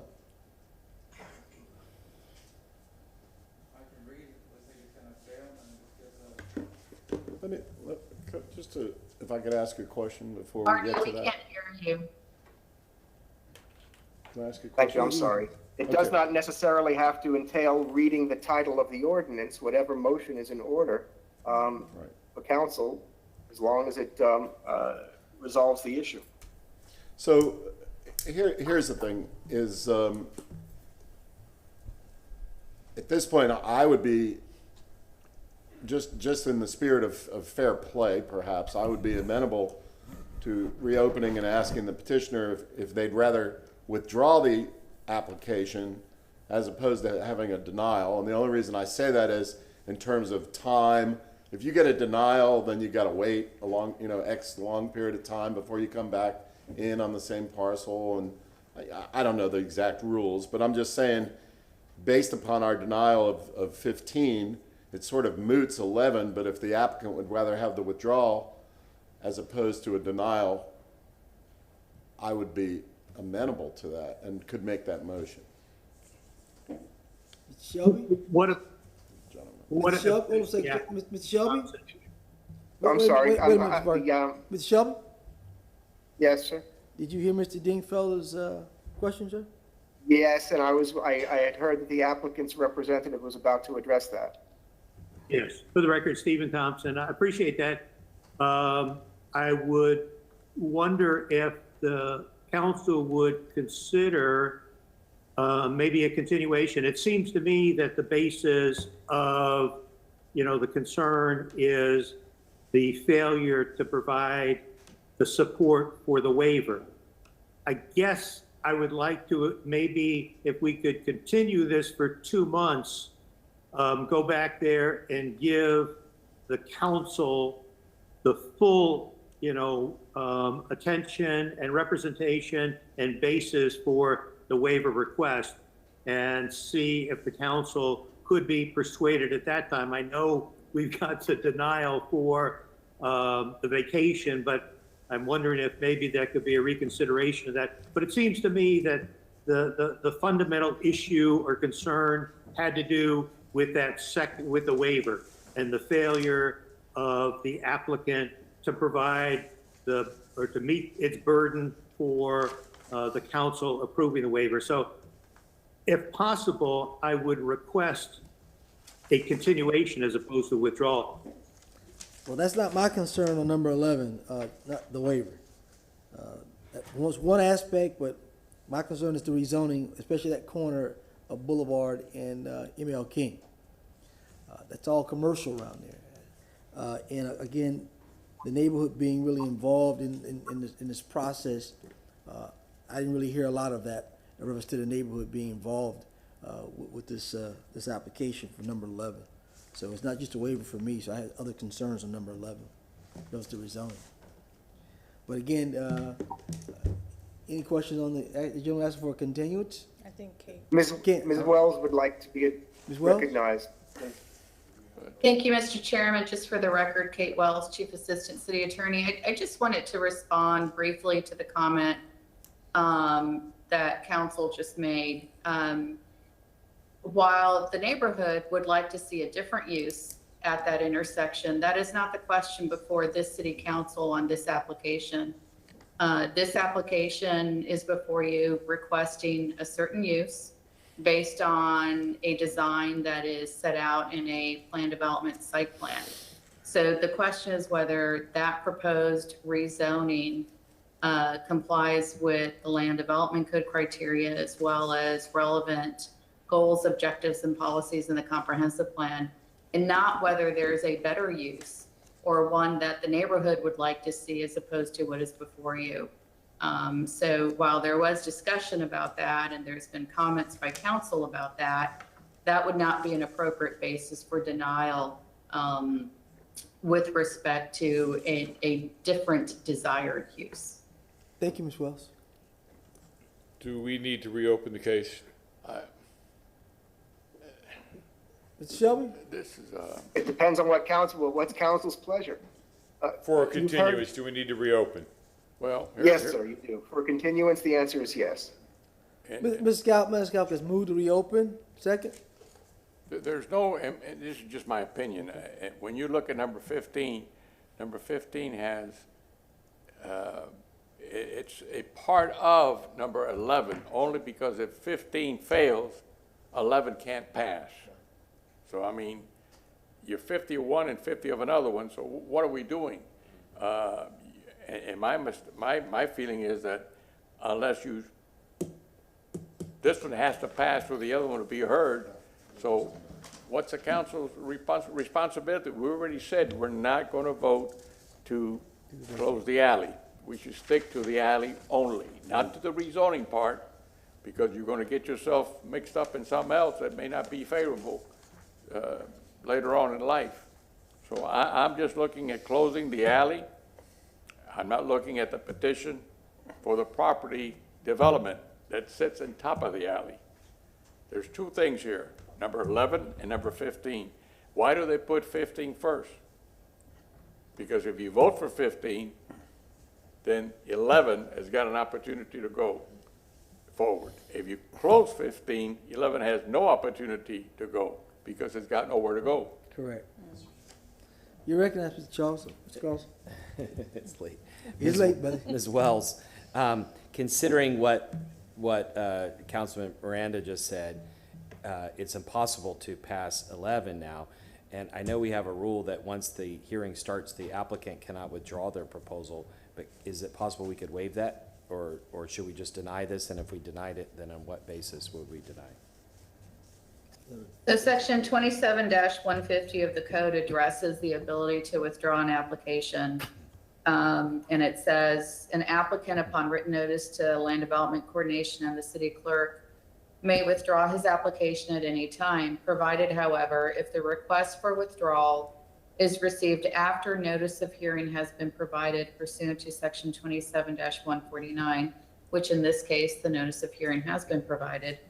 No application for the reclassification of all or any part of the land which is the subject of the application shall be allowed for 6 months following the date of receipt of the notice of withdrawal. So if the applicant were to withdraw the application this evening, there would still be a 6-month waiting period before an application could be. And if we denied it, we can't. Do we have to deny it on the basis of just number 11, or can we deny it on the basis that they can't build this anyway because of number 15? You know, the denial of the vacating petition in item 15 is relevant, but you would also have to look at the applicable criteria for a PD site plan in the land development code, as well as the comprehensive plan. Thank you. Mr. Dingfelder? Thank you. Thank you to everybody for their input. To the legal counsel for the petitioner, gave it a shot, but it doesn't look like anything's gonna help. So with that, in regard to item, which one? 11? REZ 20. Sorry? I'm sorry, Mr. Chairman, I just want to be clear, there was no motion to reopen, is that correct? Well, there wasn't. There was a second. We'll get to a second. All right. Well, No one seconded. But the motion can be was there a withdrawn if reason that's to the reopen? pleasure of the maker of the motion and the second. There was no second, Mr. Shelby. All right. Okay, thank you. I'd just like to put it to bed. In regard to item 11, REZ 21-120, I'll move to deny this petition for the property located at 642 and 622 West MLK, 3917, 3915, 3912 North Boulevard. Specifically due to the failure of the applicant to meet its burden of proof, providing competent and substantial evidence that the development as conditioned and showed on the site plan is consistent with the comp plan and city code, and the applicant's failure to meet its burden of proof with respect to the requested waivers. Specifically, there are two waivers that were requested. Waiver 20 related to 27160 as related to the special street setback from 60 feet to 45 feet, and the other waiver 27-282.9C1 as related to 7 units facing the alley, which is contrary to the code. Again, as related to those waivers, the petitioner's failure to comply with section 27-139 paren 4 and has failed to show the need for the waivers and the fact that they were supported specifically that it's an inappropriate use on this site and that it does not comply with the land development code. The applicant did not provide evidence that the proposed design is unique in order to justify the waivers, and moreover, the applicant did not provide evidence that the requested waivers will not substantially interfere with or injure the rights of others whose property would be affected by the waiver. Second by Mr. Miranda, roll call. Dingfelder, Yes. Carlson, Yes. Maniscalco, Viera, Citro, Yes. Miranda, and Goods. Yes. Motion carried unanimously. The record, Mr. Carlson. Just procedural thought to think about for the future, and maybe Councilman Miranda has in the past some solution for this. But it's clearly when we approve projects, we go down the line, and we all are pretty good at that. But one of us is better than the rest by far, I think, at rejecting them. And because of that, we all wait on him to do it. and I'm terrible at denials, and Mr. Dingfelder is great at it. But what happens is that in the development community, I think we deny very few. We probably approve 98% of or more of the ones that come before us. But we get blamed for the ones that are upset. But Mr. Dingfelder in particular gets blamed because he happens to be good at it, even though 7 of us might vote against it. And so my question, not to be answered now, is there some way to fairly go down the line, just like we do on the positive ones? The problem is we don't reject enough of them to do that. But if you all have some creative idea, it seems like it would only be fair to share the burden if we're all voting against something anyway. May I, if I may? Mr. I think that's a great idea in the sense that if it fails, and it would appear that there's, and again, not going on the substance of anything, I'm tired, no issues, but just going down the line, because it sort of compels everyone to be good at it, I guess, if you will, for lack of use of a better term. So something to think about. It's called really like a football coach. If I'm good at defense, I'm good at defense, and I can look at a scheme, Mr. Miranda. I can look at, I can tell. And Ms. Collins, you're right. Mr. Dingfelder has some expertise, and he can pick up things that we miss sometimes, and it's like, oh wow. Then we look. It happens, you know. It's just he has a specialty, and you can't knock the fellow. You can say, hey, sometimes he saves us because we're possibly making mistakes sometimes. So, I mean, you know, sometimes it's the good with the bad, but he's the guru at what he does, of the subject matter.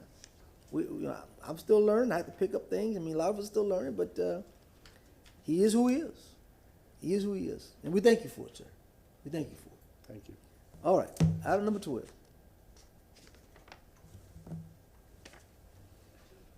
Thanks so much. Zain Hussein, Development Coordination. Agenda item number 12, case REZ 21-123. This is being presented for first reading consideration. The property at 4510 South Manhattan Avenue is proposed rezoning from RS60, residential single family, and CG, commercial general, to PD, planned development residential single family attached. I'll now pass it along to Danny Collins with the Planning Commission. This is Danny Collins with your Planning Commission staff. I've been sworn in. Our next case is down in the South Tampa Planning District, and more specifically in the Fairhope, Manhattan Manor neighborhood. The closest transit stop is adjacent to the subject site on South Manhattan Avenue. This transit stop is served by Art Route 17, which connects the site to Britton Plaza and Port Tampa. Subject site is within a level D evacuation zone. That's my screen. Subject site is within a level D evacuation zone. Portions of the site are within the coastal hazard area. This is an aerial map of the subject site and surrounding properties. The subject site is generally located southeast of South Manhattan Avenue and West Fair Oaks Avenue. There are attached single-family residential uses to the north of the subject site. There are some residential uses directly to the west of the site. Also, there are some churches in proximity of the site to the west, and also to the south and southeast of the site are churches and a private school. Here's the adopted future land use map. Currently, this site is recognized under the public, semi-public designation. However, this rezoning is contingent on TACPA 2122, which proposes 1.82 acres of the site under the CMU 35 designation and 1 acre under the R10 designation. You saw this at your hearing on January 27th, and it was approved at first reading. If approved at second reading on February 17th, 2022, the plan amendment will become effective mid-March. Excuse me, can I ask a question? Sure. Is this the Methodist site again? This is the site that's it's presently vacant. I believe it's under ownership by the Methodist. I apologize. Somehow I missed it again, and so I need to recuse myself because my firm works with an organization related to this site. Am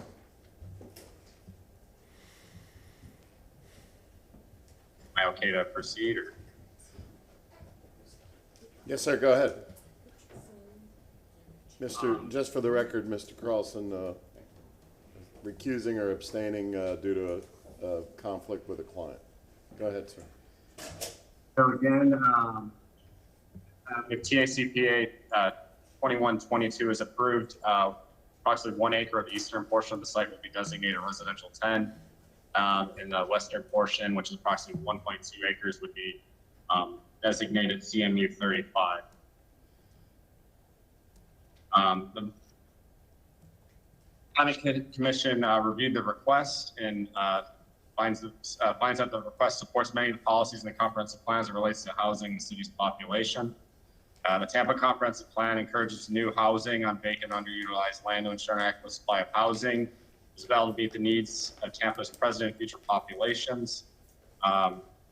Also, the request will provide additional housing choices and access to transit within the South Tampa Planning District as consistent with land use policies 9.6.1 and 9.6.2. The request will promote a residential development pattern consistent with the compact city form strategy with increased availability of housing at densities that promote walking and transit use near employment concentrations, residential services, and amenities.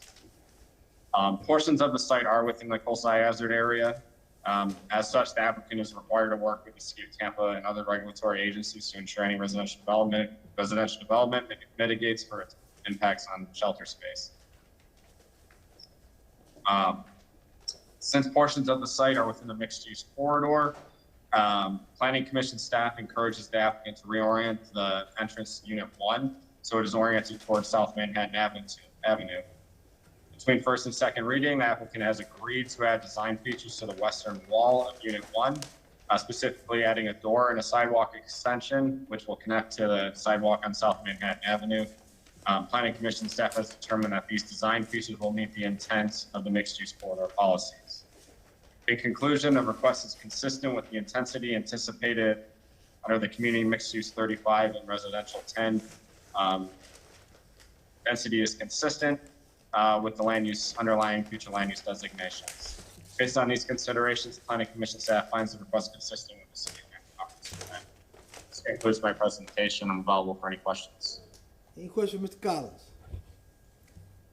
All right, Zane? Thanks so much, Zain Hussein, Development Coordination. Case REZ 21-123. The applicant and representative is Parker Hirons for the address at 4510 South Manhattan Avenue. Can I please have control of the screen? Thank you so much.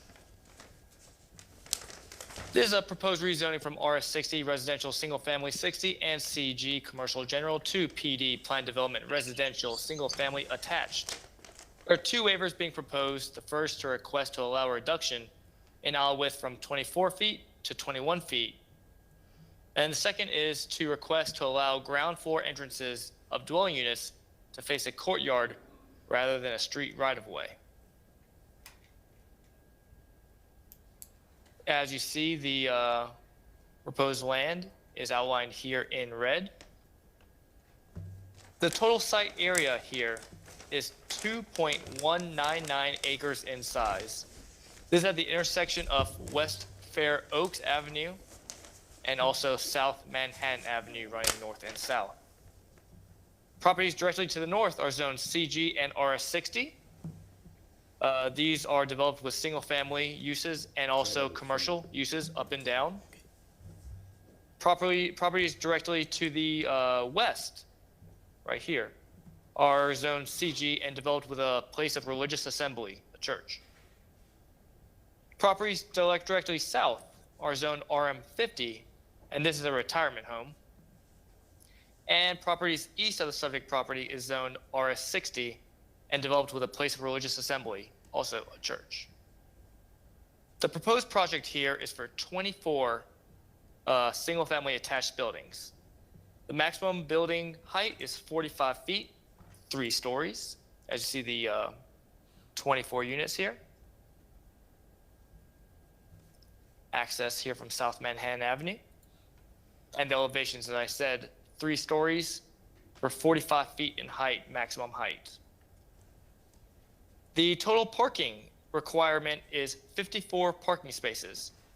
The applicant provides 98 parking spaces to the site. Vehicular access it runs up north and south on South Manhattan. As I went out to the side, you can see it's currently vacant. To the west, you have the religious place of assembly. To the south, you have the, sorry, I lost train of thought here, sorry. To the south, you have the retirement home and also commercial uses down there to the south. To the north, you have commercial uses also and also residential. Development Review and Compliance staff has reviewed the application and finds the overall request consistent with the City of Tampa Land Development Code. Modifications to site plan must be completed between first and second reading of ordinance as stated on the revision sheet if approving the application today. Thank you. I'm here for any questions. Mr. Citro? Thank you very much, Mr. Chair. Mr. Hussein, you said that the drive was asked to be reduced to 21 feet. On the site plan, it says 20 feet.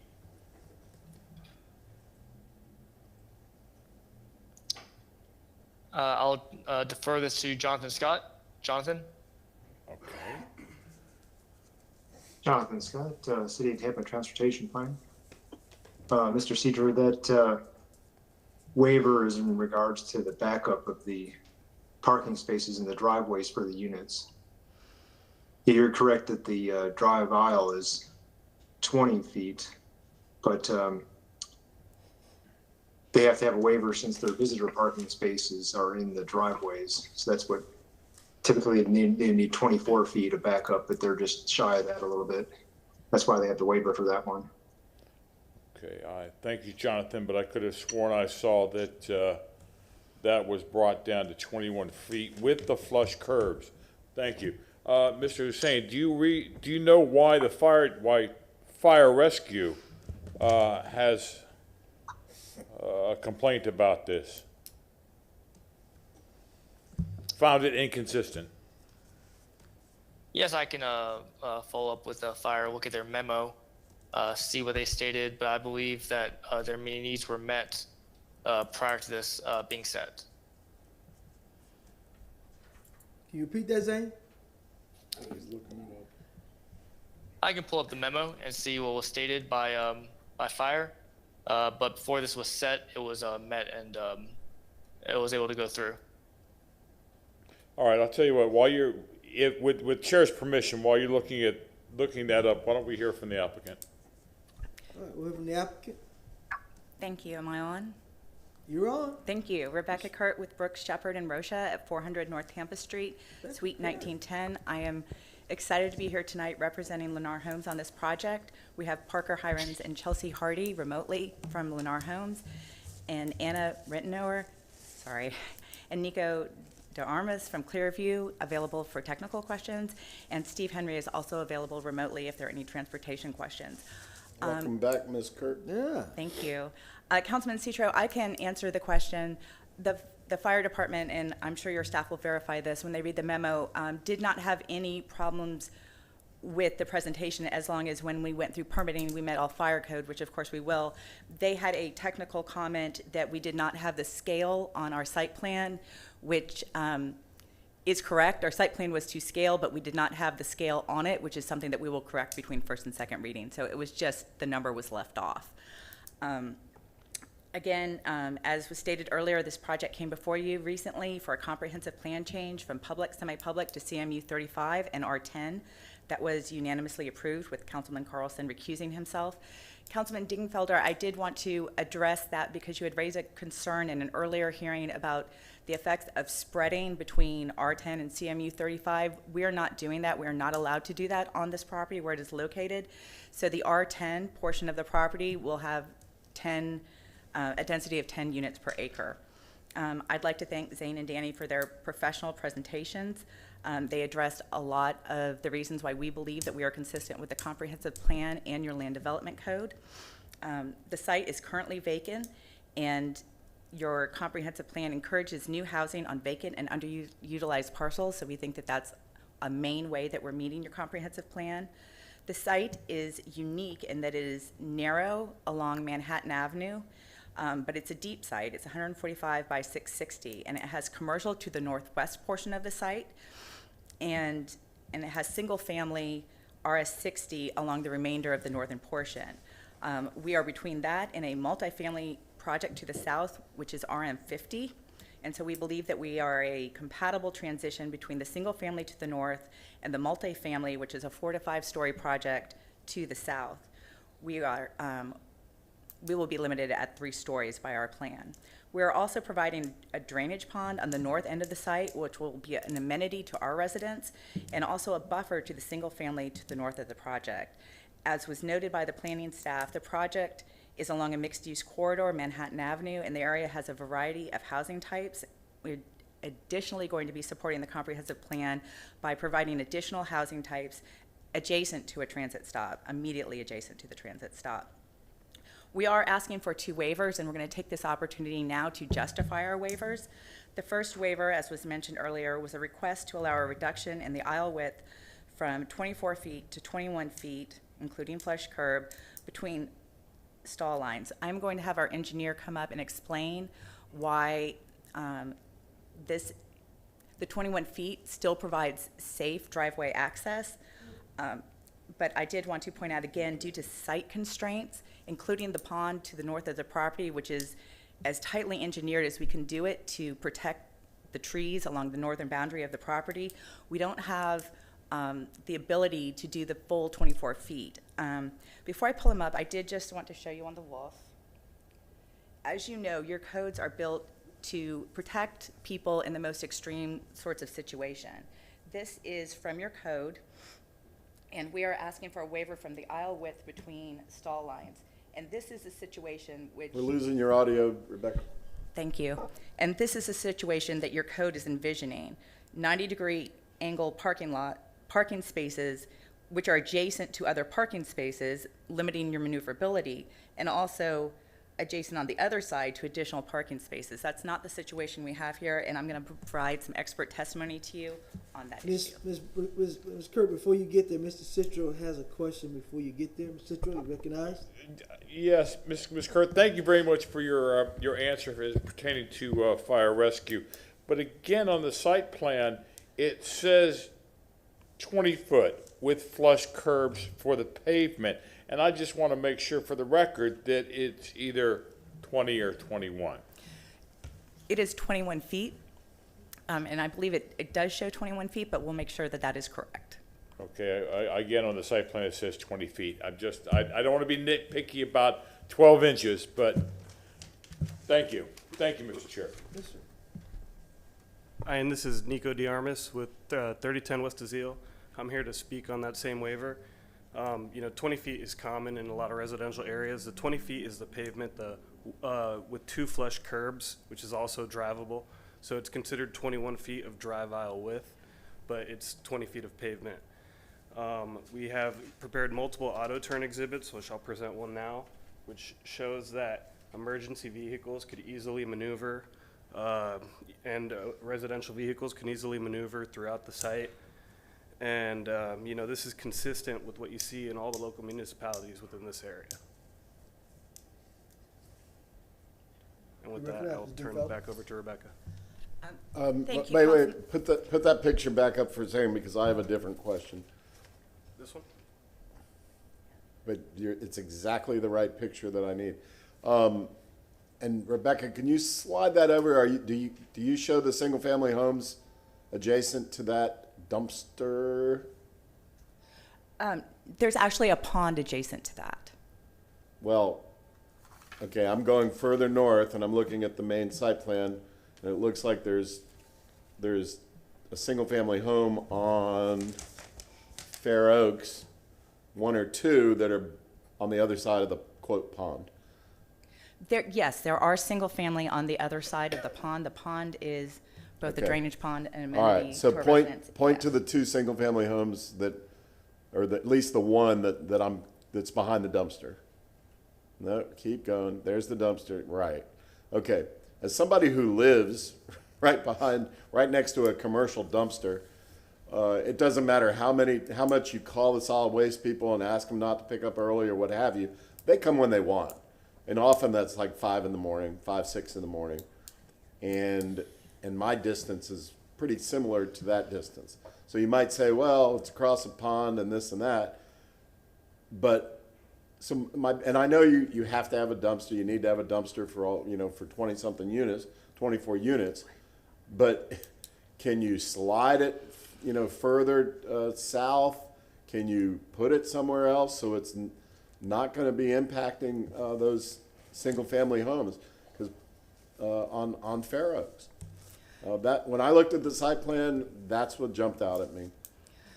Councilman Lennar obviously always wants to be sensitive to neighbors. We don't have any objection to roll out cans. Well, will solid waste let you do that? I thought one dumpster down at the end for 24 units was sort of weird anyway. Well,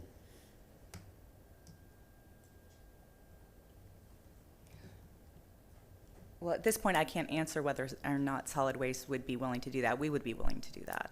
Well, how do we deal with that procedurally? You used to give us that advice. Anyway, I've got a problem with that dumpster at that location because it really is within earshot of that house, 1 or 2 houses there on Fair Oaks, and I just don't think that's fair. If you want to strike the dumpster and figure it out between first and second reading or whatever, or I don't know.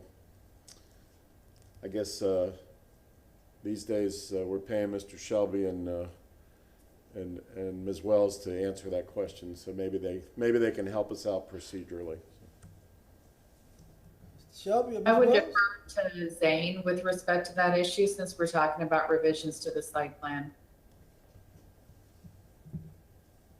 Zane Hussein, Development Coordination.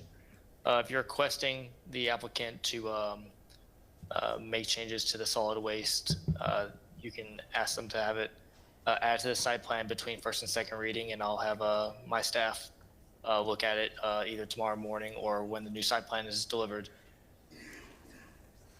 Do you know if it's possible, or maybe it's outside of your jurisdiction, is it possible they could do rollouts individually from their own garages or what have you, as opposed to this common noisy dumpster? I would rather defer to solid waste on that one, their expertise. All right, well, let's see how the rest of it plays out. Thanks, everybody. Mr. Kirk, you continue. Thank you. I do want to clarify, I think the confusion is maybe the language of the way that the waiver was written. It is 20 feet, and then including the flush curve, that gets you to the 21 feet. So I just want to be clear on that.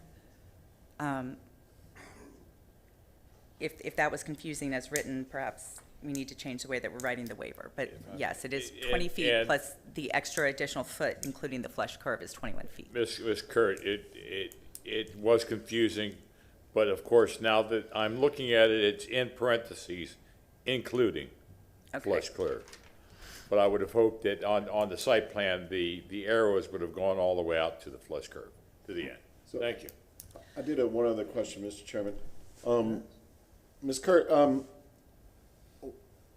two things. Number one, is there any sidewalk connecting on the north side? So all these folks, supposedly, I guess, have a doorway out, sort of facing that little stormwater pond. Is there a sidewalk to connect these so people can? There is. Okay. Does it say sidewalk on there?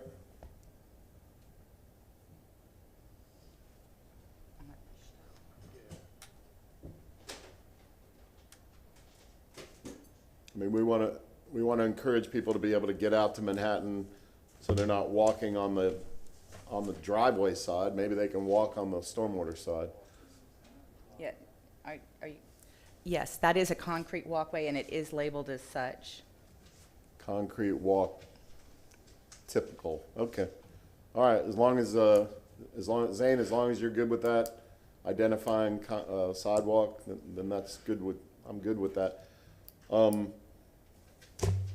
Did have another question, but I forgot. Okay, never mind. You recognize, sir? Okay. Thanks so much, Zane. Development Coordination. Following up on the question about fire, I did check the fire's memo, and their comment was inconsistent due to the updated site plan not being to scale. But as for my knowledge, it is okay for fire, and between first and second reading, this can be corrected. Thank you, Mr. Zane. Thank you. Ms. Kirk? Thank you, Council. The second waiver we're requesting is 27282-9C1, which you've heard about several times tonight, which is a request to allow the ground floor entrances of the dwelling units to face a courtyard rather than a street right-of-way. Again, due to the fact that our lot is narrow and deep, we only have one unit facing a street right-of-way. After discussions with the Planning Commission on how to best address the goals of the comprehensive plan, we have agreed to add the following note on the plan between first and second reading. And that note I'd like to read into the record because I don't believe it's on the revision sheet. The west wall of Unit 1 facing Manhattan Avenue shall be constructed with an entrance door, porch, and awning, together with a sidewalk extension that either connects the entrance directly to the sidewalk on Manhattan Avenue and or the east-west sidewalk adjacent to the northern property boundary that connects to the sidewalk on Manhattan Avenue. And that would be the sidewalk that we were just referencing. In addition to providing the notice that the city code required, we reached out by email to the Fair Oaks Manhattan Manor Neighborhood Association. We did not have any feedback from them. We also reached out to THAN and a neighboring association, which is a Bayside West Neighborhood Association, which is on the other side of Manhattan, and they did not have any objections to this request. We believe that the Planning Commission and your staff have identified the ways in which this project meets the comprehensive plan and your code, including encouraging residential on vacant and underutilized lands and a mix of housing types adjacent to transit. We are very proud of this rezoning request, and we respectfully request your approval. And further, we agree with the changes on the revision sheet. And again, we are available for any questions. Any questions for the applicant? Being none, anyone on the second floor to speak to this item?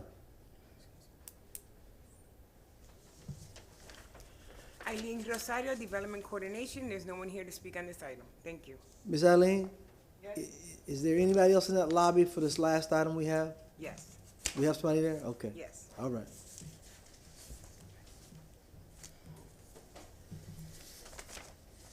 All right, anybody registered to speak on this item, Madam Clerk?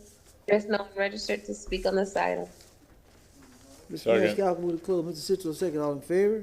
Any opposed? Motion granted. We left off Mr. Miranda, right? Yes, sir. Item number 12, file number REZ 21-123.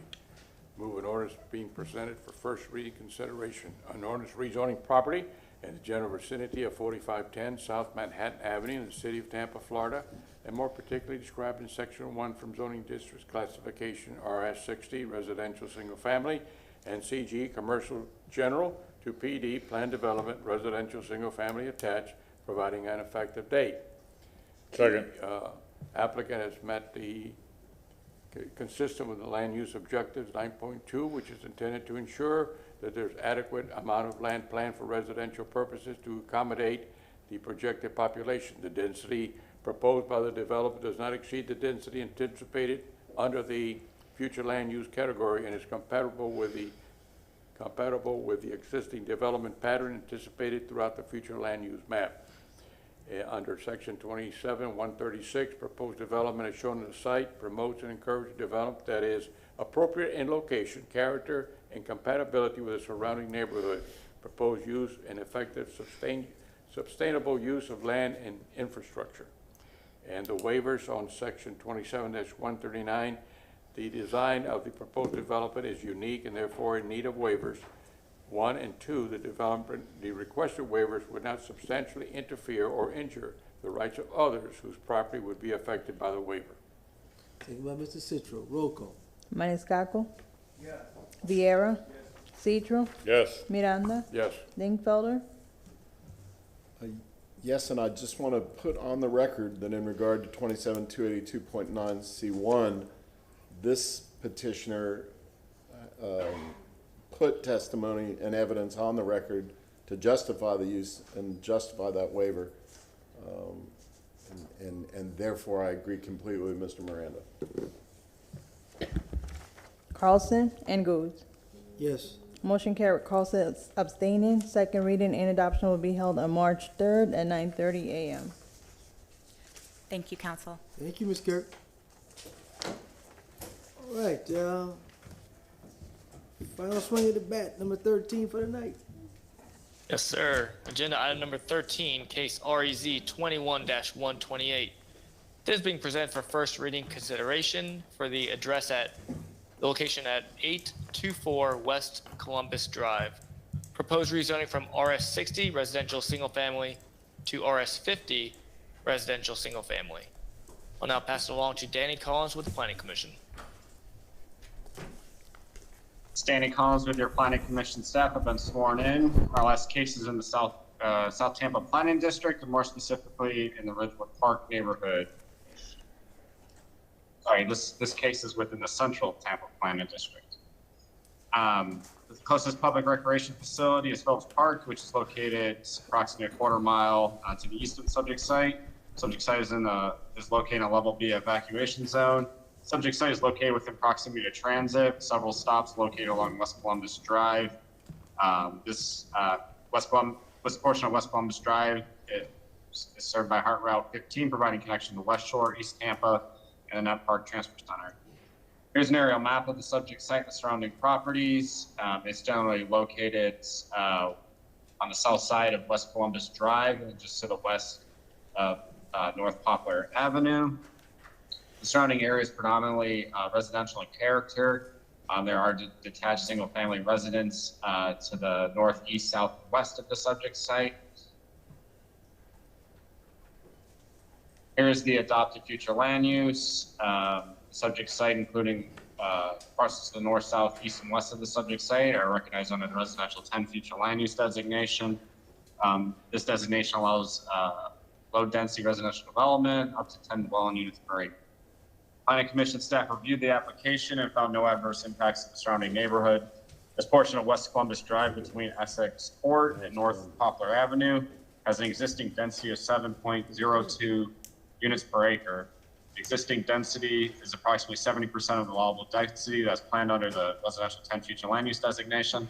The request would allow for the consideration of 2 single-family detached residences at an overall density of 6.6 units per acre, which is consistent with the density anticipated under the residential 10 future land use designation, and is also below the existing density along that segment of Columbus. Furthermore, the proposed request would allow for a similar development, form, height, and scale to the surrounding residential uses found along this portion of West Columbus Drive. The proposed rezoning supports many of the policies in the comprehensive plan as it relates to housing the city's population. The Tampa Comprehensive Plan encourages new housing on vacant underutilized land to ensure an adequate supply of housing is available to meet the needs of Tampa's present and future populations. Based on these considerations, the Planning Commission staff finds the request consistent with the City of Tampa Comprehensive Plan. That concludes my presentation. I'm available for any questions. Any questions, Mr. Collins? All right, Zane? Thanks so much, Zane Hussein, Development Coordination.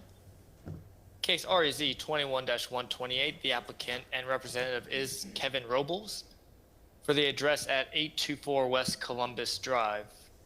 I will now share my screen. This being a rezone from RS60 to RS50, this is Euclidean, so no site plan was provided and no waivers are needed. As you see the overhead view of the parcels, it is lots 3 and 4 on the Ridgewood Park subdivision plat.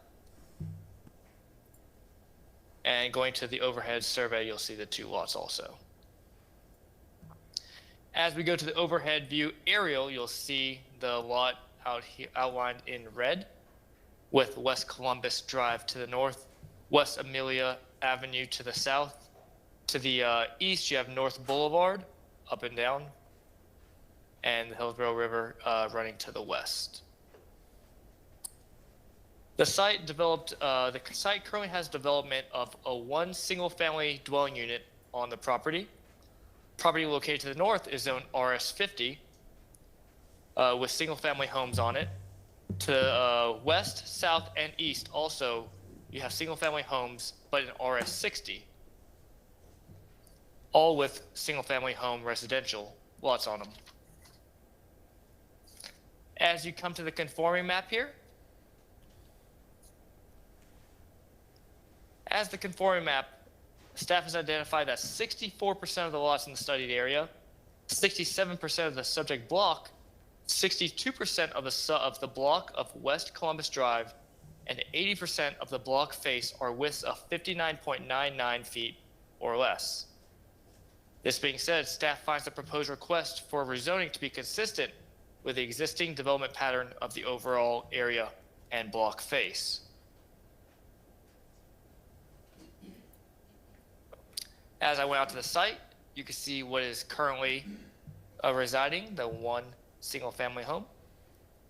To the north of the site, you can see that they are developing more single-family homes to the north. To the northwest of the site, you can see more single-family homes up and down the street.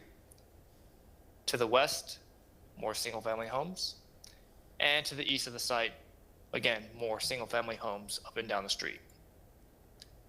This being said, Development Review and Compliance staff has reviewed the application and finds the request consistent with the City of Tampa Land Development Code. I'm here for any questions if needed. Any questions for the gentleman? All right, we'll go to the applicant.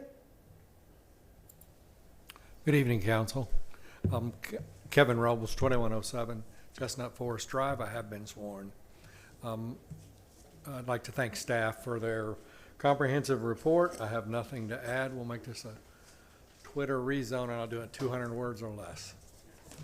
I'll be able to answer any questions. We didn't wake you, Mr. Robles, did we? No, but you came close. All right, any questions, Mr. Robles? All right, Ms. Eileen, anyone on that second floor to speak? There is no, Eileen Rosario, Development Coordination, there's no one here to speak.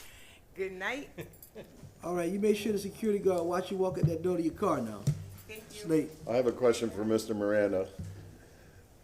Mr. Miranda, I'm looking at the plat map and Michigan. It says Michigan. Yeah, when did that change? Michigan, La Michigan was before Columbus Drive. When did it change? Yeah.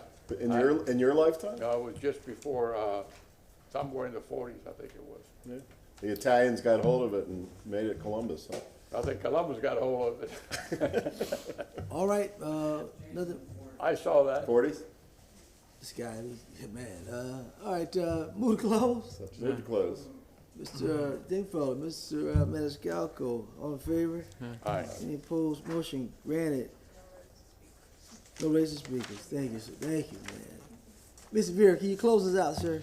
With great pleasure, I move an ordinance being presented for first reading consideration, an ordinance rezoning property in the general vicinity of 824 West Columbus Drive in the city of Tampa, Florida, more particularly described in section 1 from zoning district classification, RS 60 residential single family to RS 50 residential single family, providing an effective date.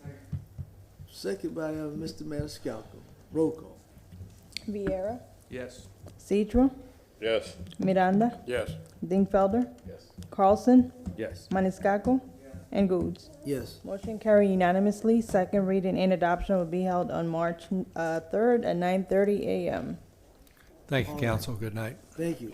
Gentlemen, if you could look at the clock, your watches, we have 15 items tonight. Good night, Mr. Rebels. If you look, a couple of those items could have been very, very long if they would have been heard tonight. This could be very well been a 1 o'clock night tonight. If you look what we talked about, again, they've stacked the deck again with 15 items tonight. Everyone's dragging, everybody's heads down. So I just want us to be mindful and staff be mindful that we got to kind of stick to what we said we're going to do with these items because this could have been a very, very much longer night. Mr. Vieira, you have anything, sir? I got a couple, if I may. Staff is requesting a continuance of 1 month on the returning citizens ordinance. We just have a lot going on. If I may, I'm going to move it from next week to March 17th under regular session. Which one? Returning citizens ordinance on giving contractors incentives to ban the box and hire returning citizens. All right. Motion by Mr. Vieira, second. Second by Mr. Maniscalco. All in favor? Aye. Any opposed? Motion granted. Then, if I may, I want to do a commendation to be presented on April 12th to Mr. Warren Hope Dawson for what I believe is going to be 55 years as a Florida bar member. He's the first African-American assistant city attorney, and he recently released his memoirs.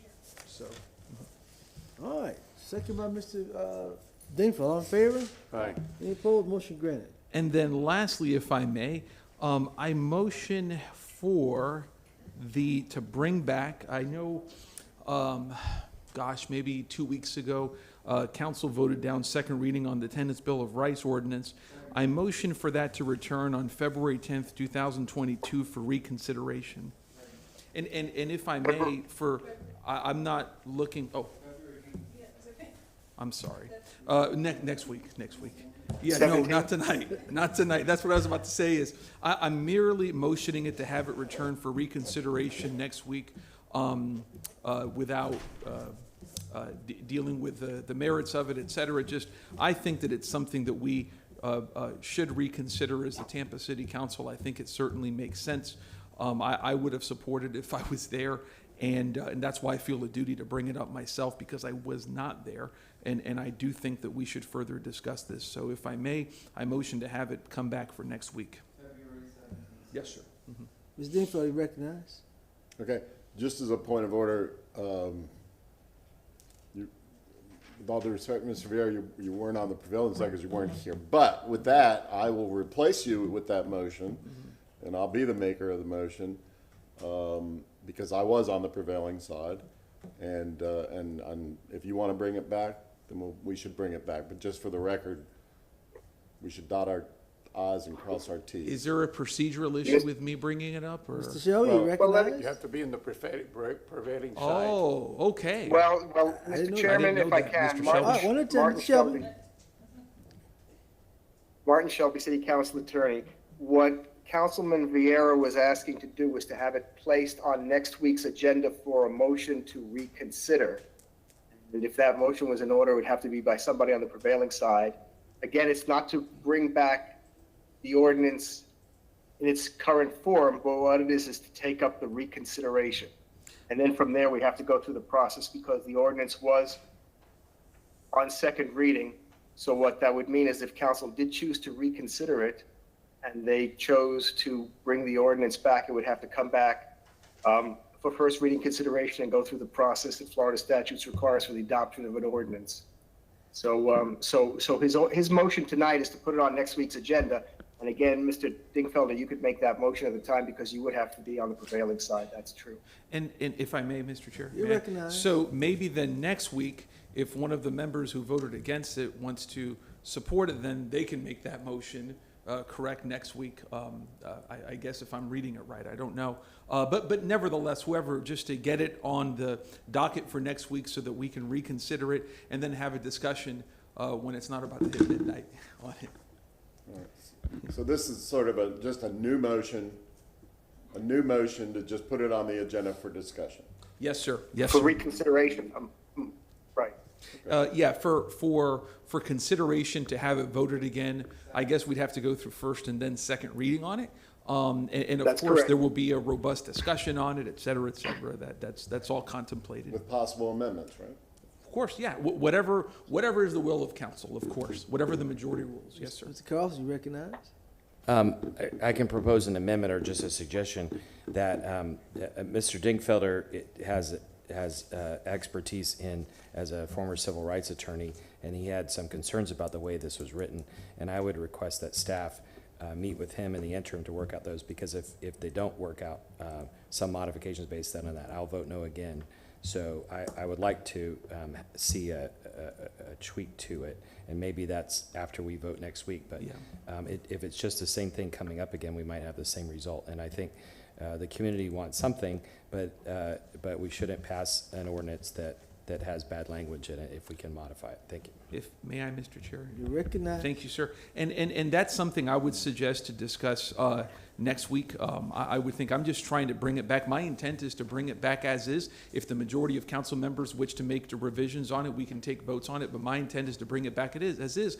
That's my personal intent. But for purposes of this motion, I'm merely having it back for our consideration and scrutiny, I guess, if you will. That's All right, you beat me to it, Mr. Vera, because I was going to ask for it to come back as well, but you beat me to the punch. The county commissioners are kind of staring their eyeball at this council because they thought that we would be in conjunction with them. So they're kind of raising their eyebrows a little bit, and I've heard from them all. Again, if amendments need to be made, Mr. Dingfeld, I'm hoping that we can come to a meeting so we can get something, because something does need to be done, because there is some things going on and we do need to address within the city. Motion was seconded by Mr. Maniscalco. All in favor? Question on the motion. You recognize. Okay. I had my aides send to your aides in a unidirectional fashion, and I copied Mr. Shelby and the clerk in the city attorney's office the Section 8 requirements. Okay, so just please read. Don't want an answer, obviously, but that'd be a violation of sunshine. But just read those Section 8 inspection requirements. There's 18 pages of inspections, and yes, I'm all for the discussion. I'd like us to adopt something. I'm just not sure we need to totally copy what the county commission did. I understand. And St. Pete rejected that second part, by the way. I understand. All right. Second, Mr. Maniscalco. All in favor? Aye. All right. Any opposed? Motion granted. Anything else, sir? That's it. Yes, ma'am. Yes, for Vieira's commendation, was there a date for that? For Mr. Dawson, that was April 12th, Fort Sumter. Thank you. All right. Anything else, sir? That's it. Thank you. Mr. Maniscalco. Thank you very much.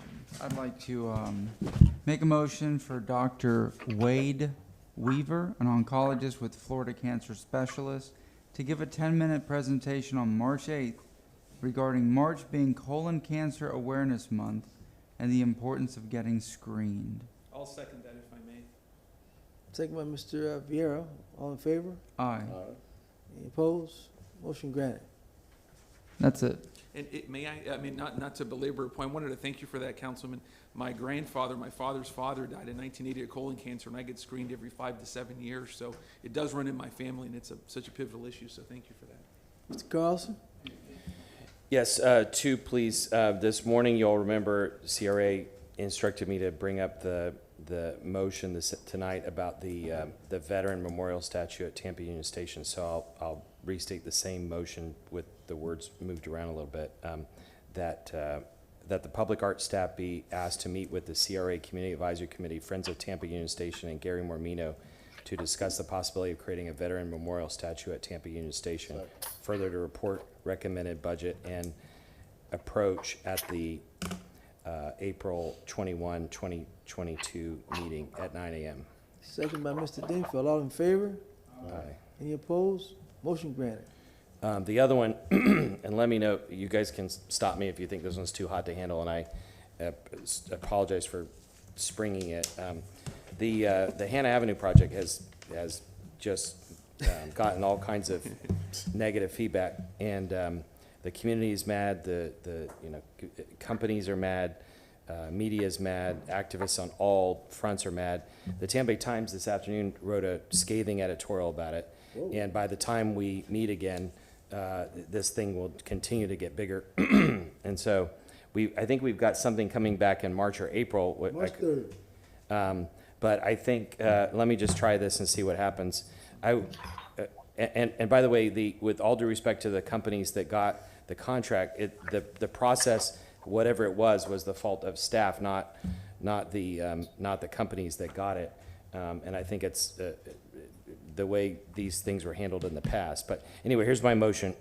To ask staff to report to council on February 17th about our options for rescinding or reversing council's prior vote to approve the Hannah Avenue City Center project while ensuring that current vendors are fairly compensated. The idea is to tell us what our options are, not to vote today or maybe even then on what to do, just to look at our options. But isn't that what they're supposed to be doing on March 3rd? My understanding is that we were looking into what happened more of that. I didn't know that it went so far as to say rescind or reverse. Okay, well, no, it doesn't seem to really, it asked for legal to tell us what happened and so forth, but, I mean, would you rather have it all on the 3rd?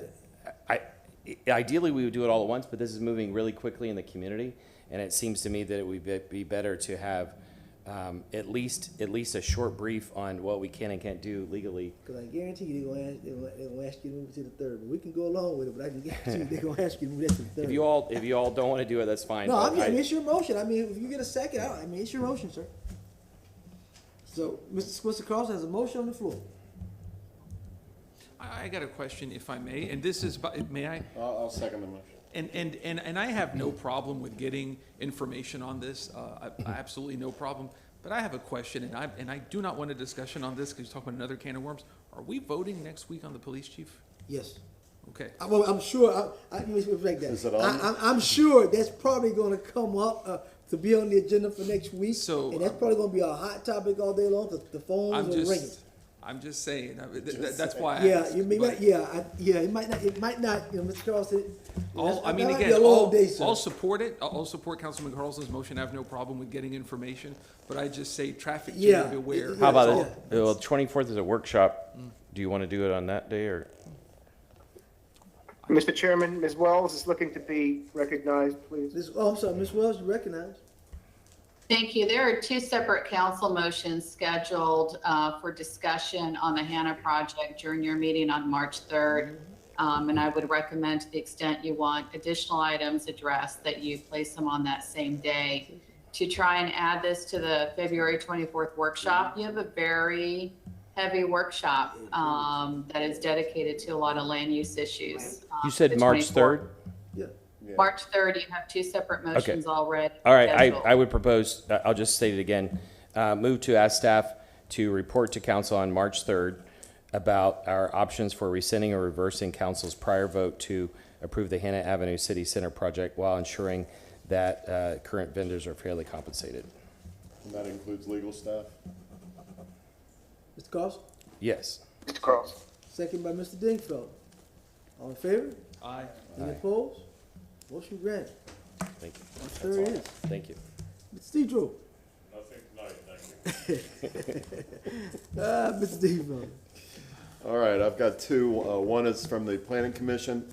A motion to set an adoption hearing for TACPA 21-31, TACPA 21-32, TACPA 21-33 on April 28th, 2022 at 5:01 p.m.